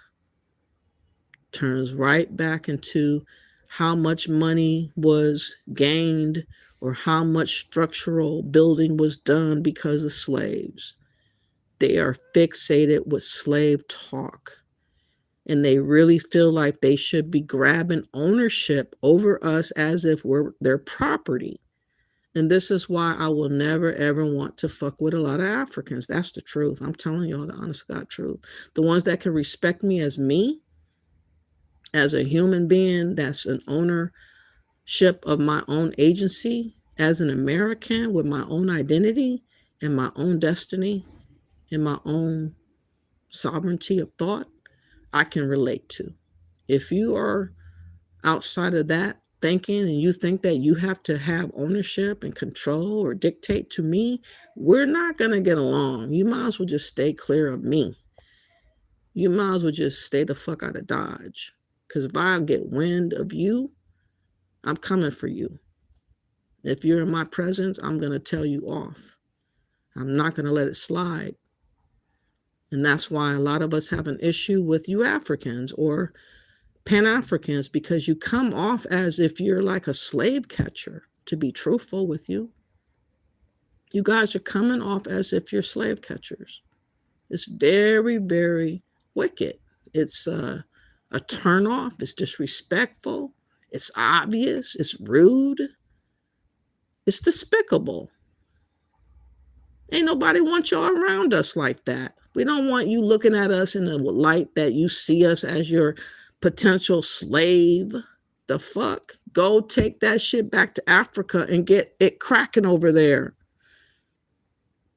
You got more than enough people to be playing around with the visions and the view of that thought. But you can't do that shit over here with me and mine. That's what I'm trying to tell y'all. To be honest, it's very emotional. Don't do it. AIDS, okay? She is the one who targeted us and pushed us to move to Africa. Yes, she is. Which Africans? Mostly Western Africans, mostly Nigerians and Ghanaians and the Western ones, Senegal, Tanzania, the ones that's from the West primarily, but a little bit of all of them, because even the ones that don't want to F with us, like the Somalians and the other ones, they seem to be on code when it's about pitching to us about Africa. I think the Kenyans a little bit better from what I've been seeing on video. They don't seem to have this thought process of being superior like I see Western Africans are on as much. Or Dr. Ericana's not from the West, but she's married to a Ghanaian. She's actually from Zimbabwe, which I think is South Africa. But she definitely has a colonizing and a dictator type of vibe off of her. She is definitely on the level of a what was that president? Ibrahim was Ida what was his name? That was a dictator of Uganda, I think. What was his name? I can't think of his name. He was really ugly, and he killed people, and he was a dictator and all that. She reminds me of something like him. It's still Ooga Booga tribes over there. Yes, there are. Shanika. Oh, yeah, Shinadu. Yes, that was her name. Shanika Shinadu. Wow. A woman that was just checking over her property, brought her worker with her, and he did her like that. And she was found in some type of like hole or something where the sewage or the water pipes or something was at outside. She was like beaten with a hammer or something like that. It was so crazy. Multiple times, let's talk truth. Exactly. It was done over and over again to her. Is get away with scamming because of diplomatic immunity. That's another thing. And you know that Akon bragged one time that he had diplomatic immunity from Senegal. And I was like, wow, because I've heard that you can do a lot of despicable things and get away with it.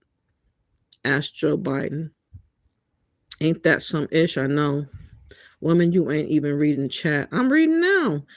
This world is not good. It's not. Give us some acknowledgement. I am. Of course, I do, but I need an army. Christ, what effing spirit is he summoning? Yeah, I know. That'd be wasting our time with that. What's that? Dude is gonna wake up.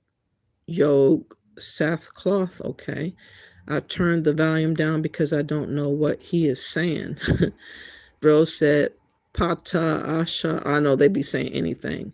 She should have did the right thing and gave them back their money. Some people, I think, did get their money back, but most didn't.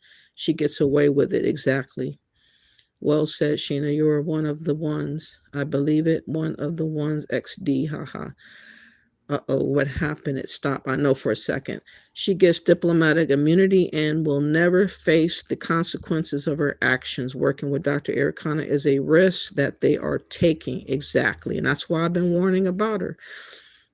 I've actually been seeing a lot of news about elections and crap in Africa, but I'm not familiar enough to really get what's going on. I know it's freckled though, or freaked though. I know they be rigging that stuff. I'm the same. I understand a lot, but the host is brilliant. She walks us through. Thank you for that. I appreciate that. I'm Irish, but I'm with you, sister. I appreciate that. Everybody that can relate and understand my truth, I appreciate everybody. If we don't follow their ideology, we hate ourselves according to them. Yeah, that's a gaslighting. And I don't respect none of that. They want our spending power and skills to be used in Africa with nothing in return for us. That's exactly what it is, Sheena. Bingo. They want what we gave to America for free. They think that we should be able to do the same thing for them for free. but they got more than enough people for them to do it themselves. They don't need to look to us. That's the issue. Sheena, be proud and be who you are, Terry says. Exactly. Terry, I would not trade being an American for anything if we can just get these people to leave us alone. Man, that would be the best New Year when it comes a time when they're going to be so consumed with what life brings to them to where that they don't have the luxury of looking to us to fuck with us is what I'm waiting for. And that time is coming, I believe, Sheena, this sometime this year. Maybe the next few months. Maybe the next few months. They think we belong to Africa and that we were stolen. Yeah, they like to say stuff like that because they want to have ownership of us. If they feel like we were stolen, they can claim what was theirs. We're not theirs. I wasn't stolen. I am me, myself, and I. My ancestor went through hell and back again to become freed people. And we are not going to allow ourselves to be ensnared into slavery claimed by people that are looking to enslave us. The fuck? I colonized myself, my vast land and house. It's mine, nobody else. I'm happy alone, no drama. I heard that. I heard membership in advance. Yup, that's a no-no. Was that, what do you mean with? Bullish. It seems like all they do is play drums and dance, no building their country. That's why they're lost. Yeah, she reminds me of the Queen of Gabon. You're right about that. So this is the party trick, basically. Get you in. That's exactly right. Dance their way into your pockets. I'm going to call Elon Neeson. She's a devil cat. What a liar. Find her. I'm going to send it to Trump's X account. Please let it be known about all of them. I don't care. Just last week, you're fantastic. Thank you, Terry. She won't have a face consequences, unfortunately. Dr. Air Scammer. I'm sorry, there's no value in having African residency or citizenship. That's my point. There is absolutely no value, but you are playing around with your status as an American when you keep playing around with their bullshit. You are toying around with your shit. Africa is useless to us just like their feelings towards us. Exactly, Leonard. We can play drums and dance here. Exactly. They believe the people who were enslaved here are their ancestors. They feel entitled to reap the benefits from their sacrifices. Yeah, they got it all fucked up. They really, really do. They want to double dip. They want theirs and then they want what we got. They think that what they have is theirs and what we got is also theirs. And they don't think that we are deserving to have anything in our own name by our damn self. And they all, unfortunately, are on that. And that's why I'm cool. They are one big old charity case. Exactly. They do all that dancing while everyone else takes care of them. Bingo. They want to create their homelands in an already developed country. They lack the skills to develop from scratch. Bingo. There it is there. Why can't the Africans get on some type of Zoom call and collectively get actual Africans that have actual money? Because there's a lot of them that have money, but they're hoarding that money for themselves.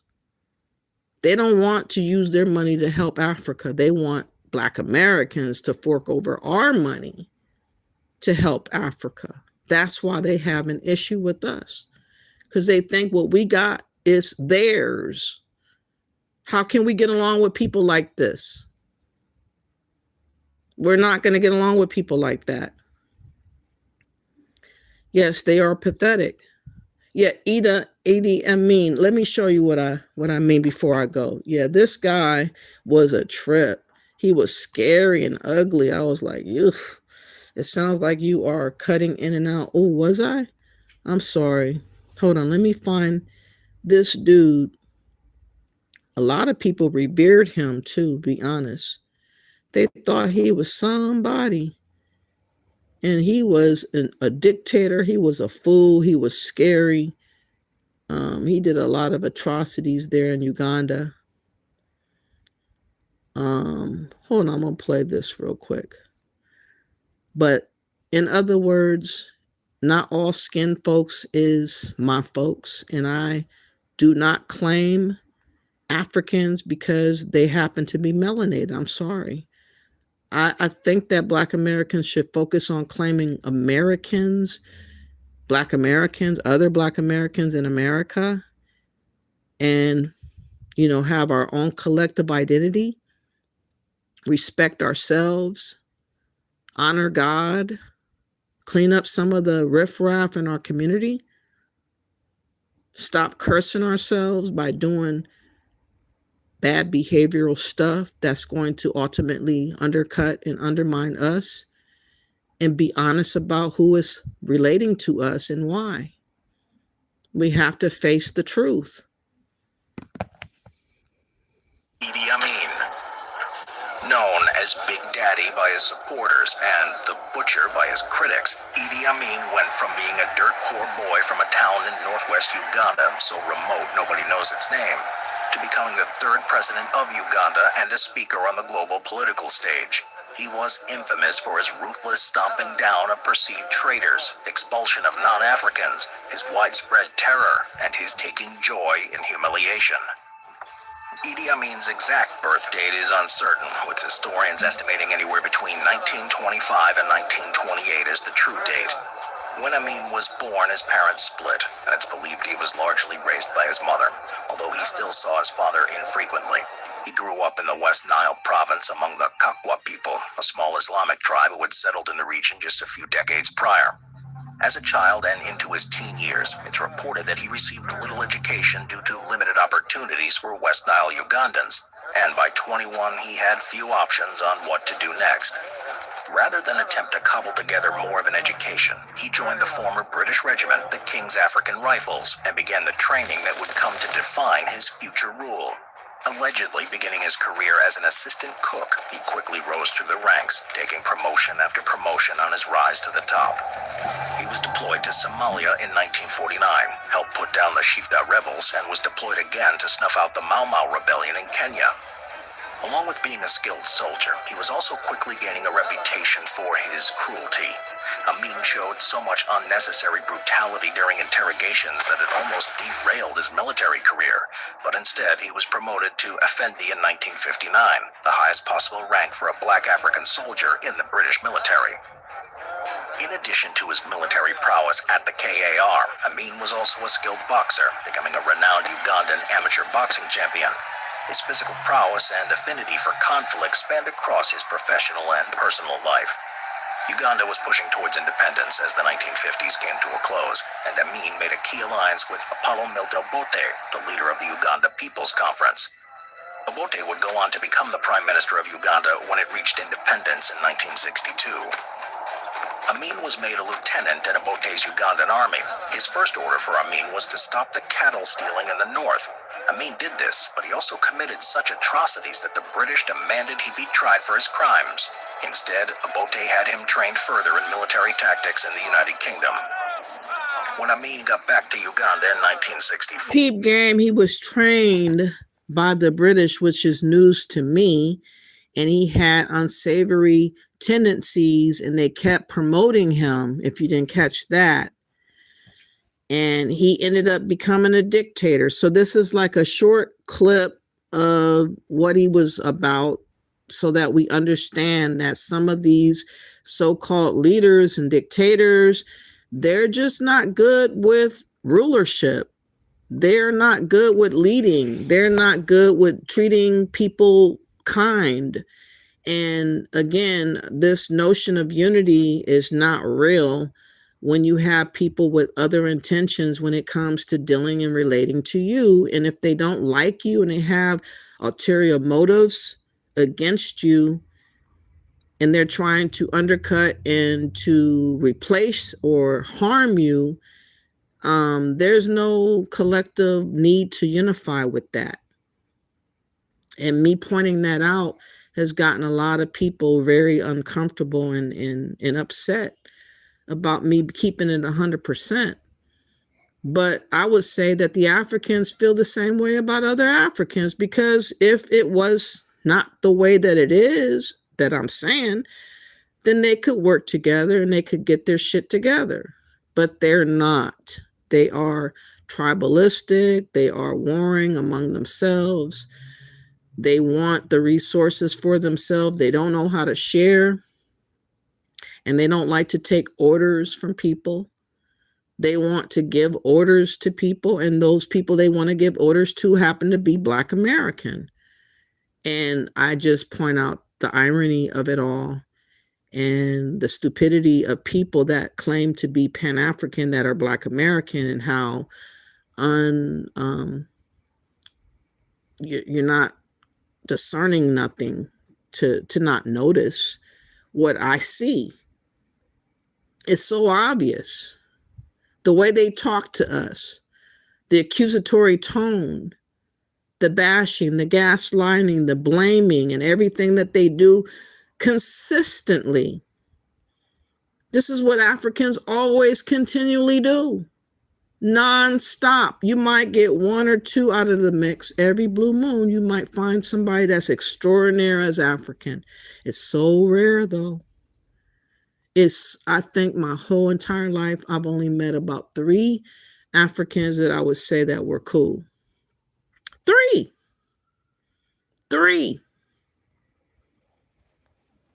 Or the army was in full-scale mutiny without anyone to hold control in his absence. Amin was tasked with getting it back in order. When he succeeded, he was promoted again, this time to deputy commander. He was then accused of smuggling gold, coffee, and ivory out of the Congo alongside Prime Minister Obote. Meanwhile, in 1966, Obote dismissed the government, declaring himself president. The allure of power drove Amin's ambitions higher and higher. He continued to hoard funds from smuggling. They want power and dominion and authority. They want to be in a position of someone that is over something. They feel like every other nationality has been able to reign over their people.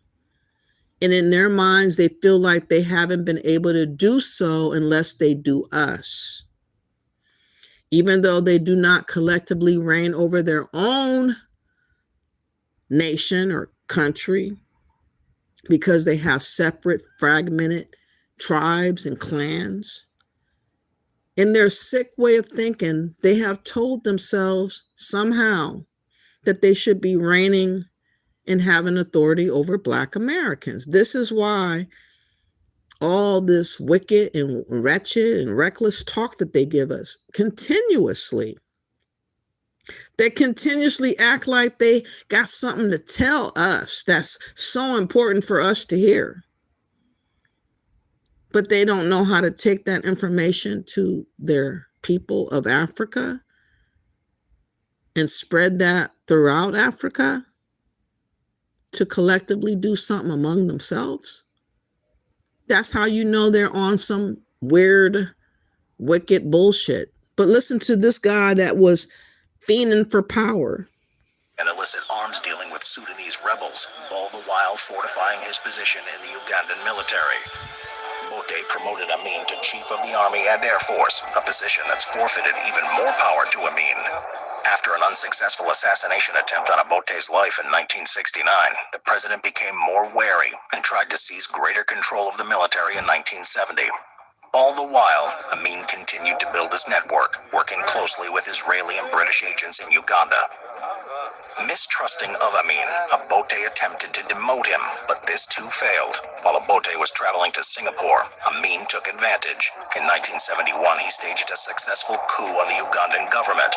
While he called himself president, the title he preferred was, quote, His Excellency President for Life Field Marshal Al-Haji Dr. Idi Amin, VC DSO MC, Lord of all the beasts of the earth and fishes of the sea, and conqueror of the British Empire in Africa in general and Uganda in particular, end quote. Can you believe that? As soon as the guy got out of Dodge that helped him promote him, he went and did a coup.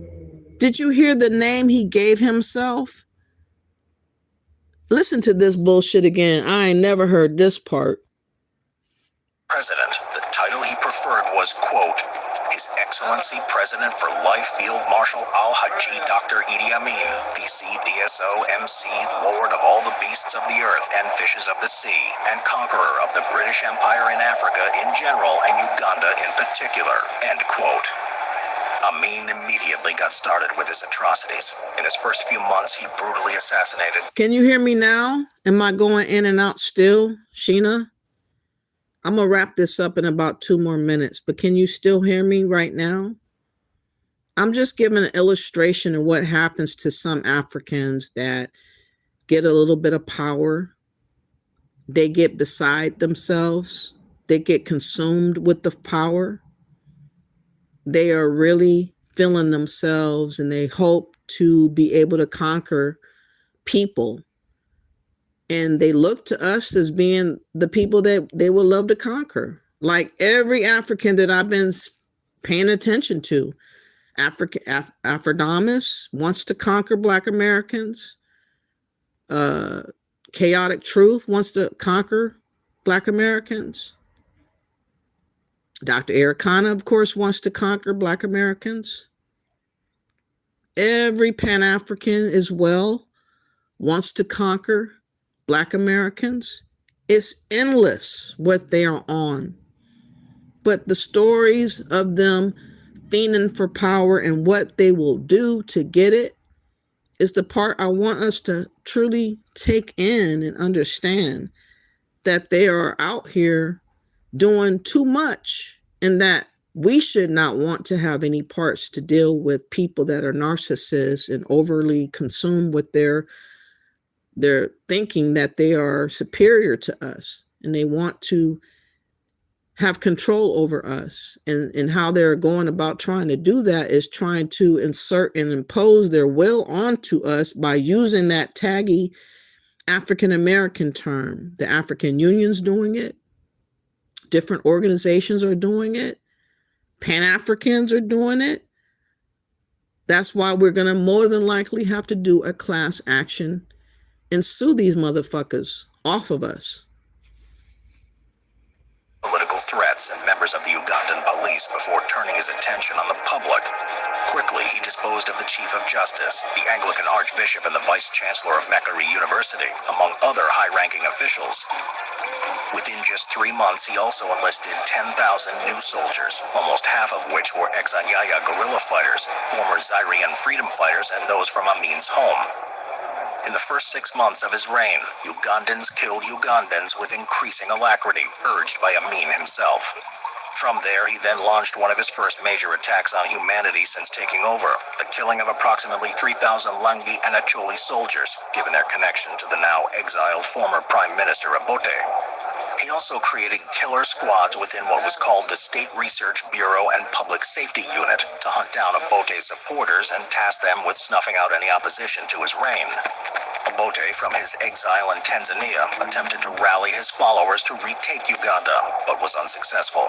Tens of thousands of Asian residents were expelled from his country in 1972, which thoroughly wrecked the Ugandan economy to a point that its impact is still felt today. He publicly insulted the leaders of the free world, including the United States and Great Britain, and reversed Uganda's relations with Israel, instead buddying up with Colonel Muammar Mohammed al-Gaddafi of Libya, as well as the Soviet Union and the Palestinians. Despite this and public hostility from leaders in the US, UK, and Israel, they still hypocritically worked with the dictator. In 1973, America actually took over Britain as Uganda's most prominent trading partner, despite publicly closing their embassy in Kampala that same year. Amin continued to act brutally and with abandon. In 1976, a group of Palestinians and members of the Badr Meinhof gang hijacked a French airliner at Entebbe Airport. With both Amin and the Ugandan army's support, the flight en route from Israel to France was held hostage by the two groups. However, Israeli forces launched an immediate counter-raid and freed the hostages. This sent Amin into a tirade. He executed several airport employees, a host of Kenyans that he blamed for the counter-raid, and an elderly British passenger who had been sent to a hospital after the attempted hijacking. By this point, Amin received his nickname, the Butcher of Uganda, and he lived up to that moniker. He had killed over 300,000 civilians, including some high-ranking Uganda citizens, such as the Anglican 300,000 civilians he killed? Excuse me? Have you guys ever heard this madness right here? Oh my goodness, this is wild. Archbishop, the governor of the Bank of Uganda, and the chancellor of Mackay College. Yet he grew more paranoid over time, and it was clear that his grip was slipping. When a collection of Ugandans fled over the border to Tanzania, he flew into a rage and accused Tanzanian President Julius Nyerere of attempting to foment insurrection in Uganda. In typical Amin fashion, he immediately turned to military action in an attempt to enact his revenge. He sent a mixture of Ugandan military and Libyan support into Tanzania, aiming to punish Nyerere as well as those that had deserted. His goal was to take Kagera Salient, a small territory north of the Kagera River. While he initially took the strip of land, it didn't last long. Just 2 weeks later, Nyerere launched a counterattack with the help of Ugandan rebels. The momentum quickly went against Amin as the rebels and Tanzanians took Kampala. Amin's military was driven back to the capital. When it became clear he wasn't going to win, Amin fled the country, leaving the Ugandan rebels to put Yusufu Lule into the role of president, effectively ending Amin's bloody reign of terror. Amin's retreat took him to Libya, where he stayed for a decade under the care of al-Gaddafi before he moved on to Saudi Arabia. There he lived out the rest of his days until he died in 2003, never held accountable for the crimes he committed. Exactomendo. That's my point. Now, I'm not going to say every African is like this character, Idi Amin, but what I'm saying is there is a certain number of them that would be on this level or similar, where they're looking to, take advantage of our hospitality, of our being naive to them and being delusional about unity. They would flip that on us and hustle us out of our position as Americans. And again, it falls back into the notion of their mindset. And a lot of their mindset, unfortunately, is about conquering us. Nobody wants to say it like that, but that's exactly how it really is. And that's why we, as a whole, as a collective, as a Black American, I just don't want to take any risk and chances linking up with any African, because they don't have me in mind the way that I want to be having myself in mind. I'm not going to submit myself to people that could care less about me. And I don't think none of us should. So it's a very good thing to delineate from being called African American and call yourself Indigenous American Black or Foundational Black American or just American. But we have to let it be known that we, under no circumstance, desire to be connected to Africa, because that's not what is real for us today. What was going on 100 years ago with Marcus Garvey is not happening today. That mindset, that so-called movement is dead. People that want to go to Africa can go. Ain't nobody stopping y'all. The issue is y'all trying to get me to go. And I told y'all I'm not interested. So what the fuck are you waiting for? Take your ass on and leave Black Americans alone, because we're good where we are. We'll figure it out one way or the other, being where we have been all this time. We do not need you to insert yourself onto us like leeches, sucking the life out of us against our will. That's it. That's all. It might sound really jacked up, but it's the truth. Anyways, please like and share the video and understand it is what it is. The truth is the truth. And sometimes it doesn't feel good. It doesn't sound good, but it is the truth. When you take medicine, sometimes it's nasty to take it and swallow it, but it makes you feel better. this message is on the order of that. A lot of things said might not feel right, it might not seem right, but when you look at it in its totality and you look at other stories and other situations, you would understand where I'm coming from. They act like we are holding them up. If they really love Africa, they should go. Exactly. They're acting like we're in the way. We're out of the way. And that's the problem that they have, Sheena. We're out of their way, and that's why they're pissed. And the problem is y'all need to get to Africa and do what you claim you want to have done and leave us where we are. Leave us where we are. We're not bothering you. If you stop talking about us, if you stop obsessing over us, we will leave you alone. I promise you. But every time you bring us up and you hyper focus on us, it's going to make me come out and others to come out and call you out about the bullshit of propaganda and lies that you guys are displaying on YouTube or TikTok or wherever the hell. If Africa is all that, prove it and go. But don't expect me to go too, because that's not what I'm willing to do. Africa is the skull of the warrior.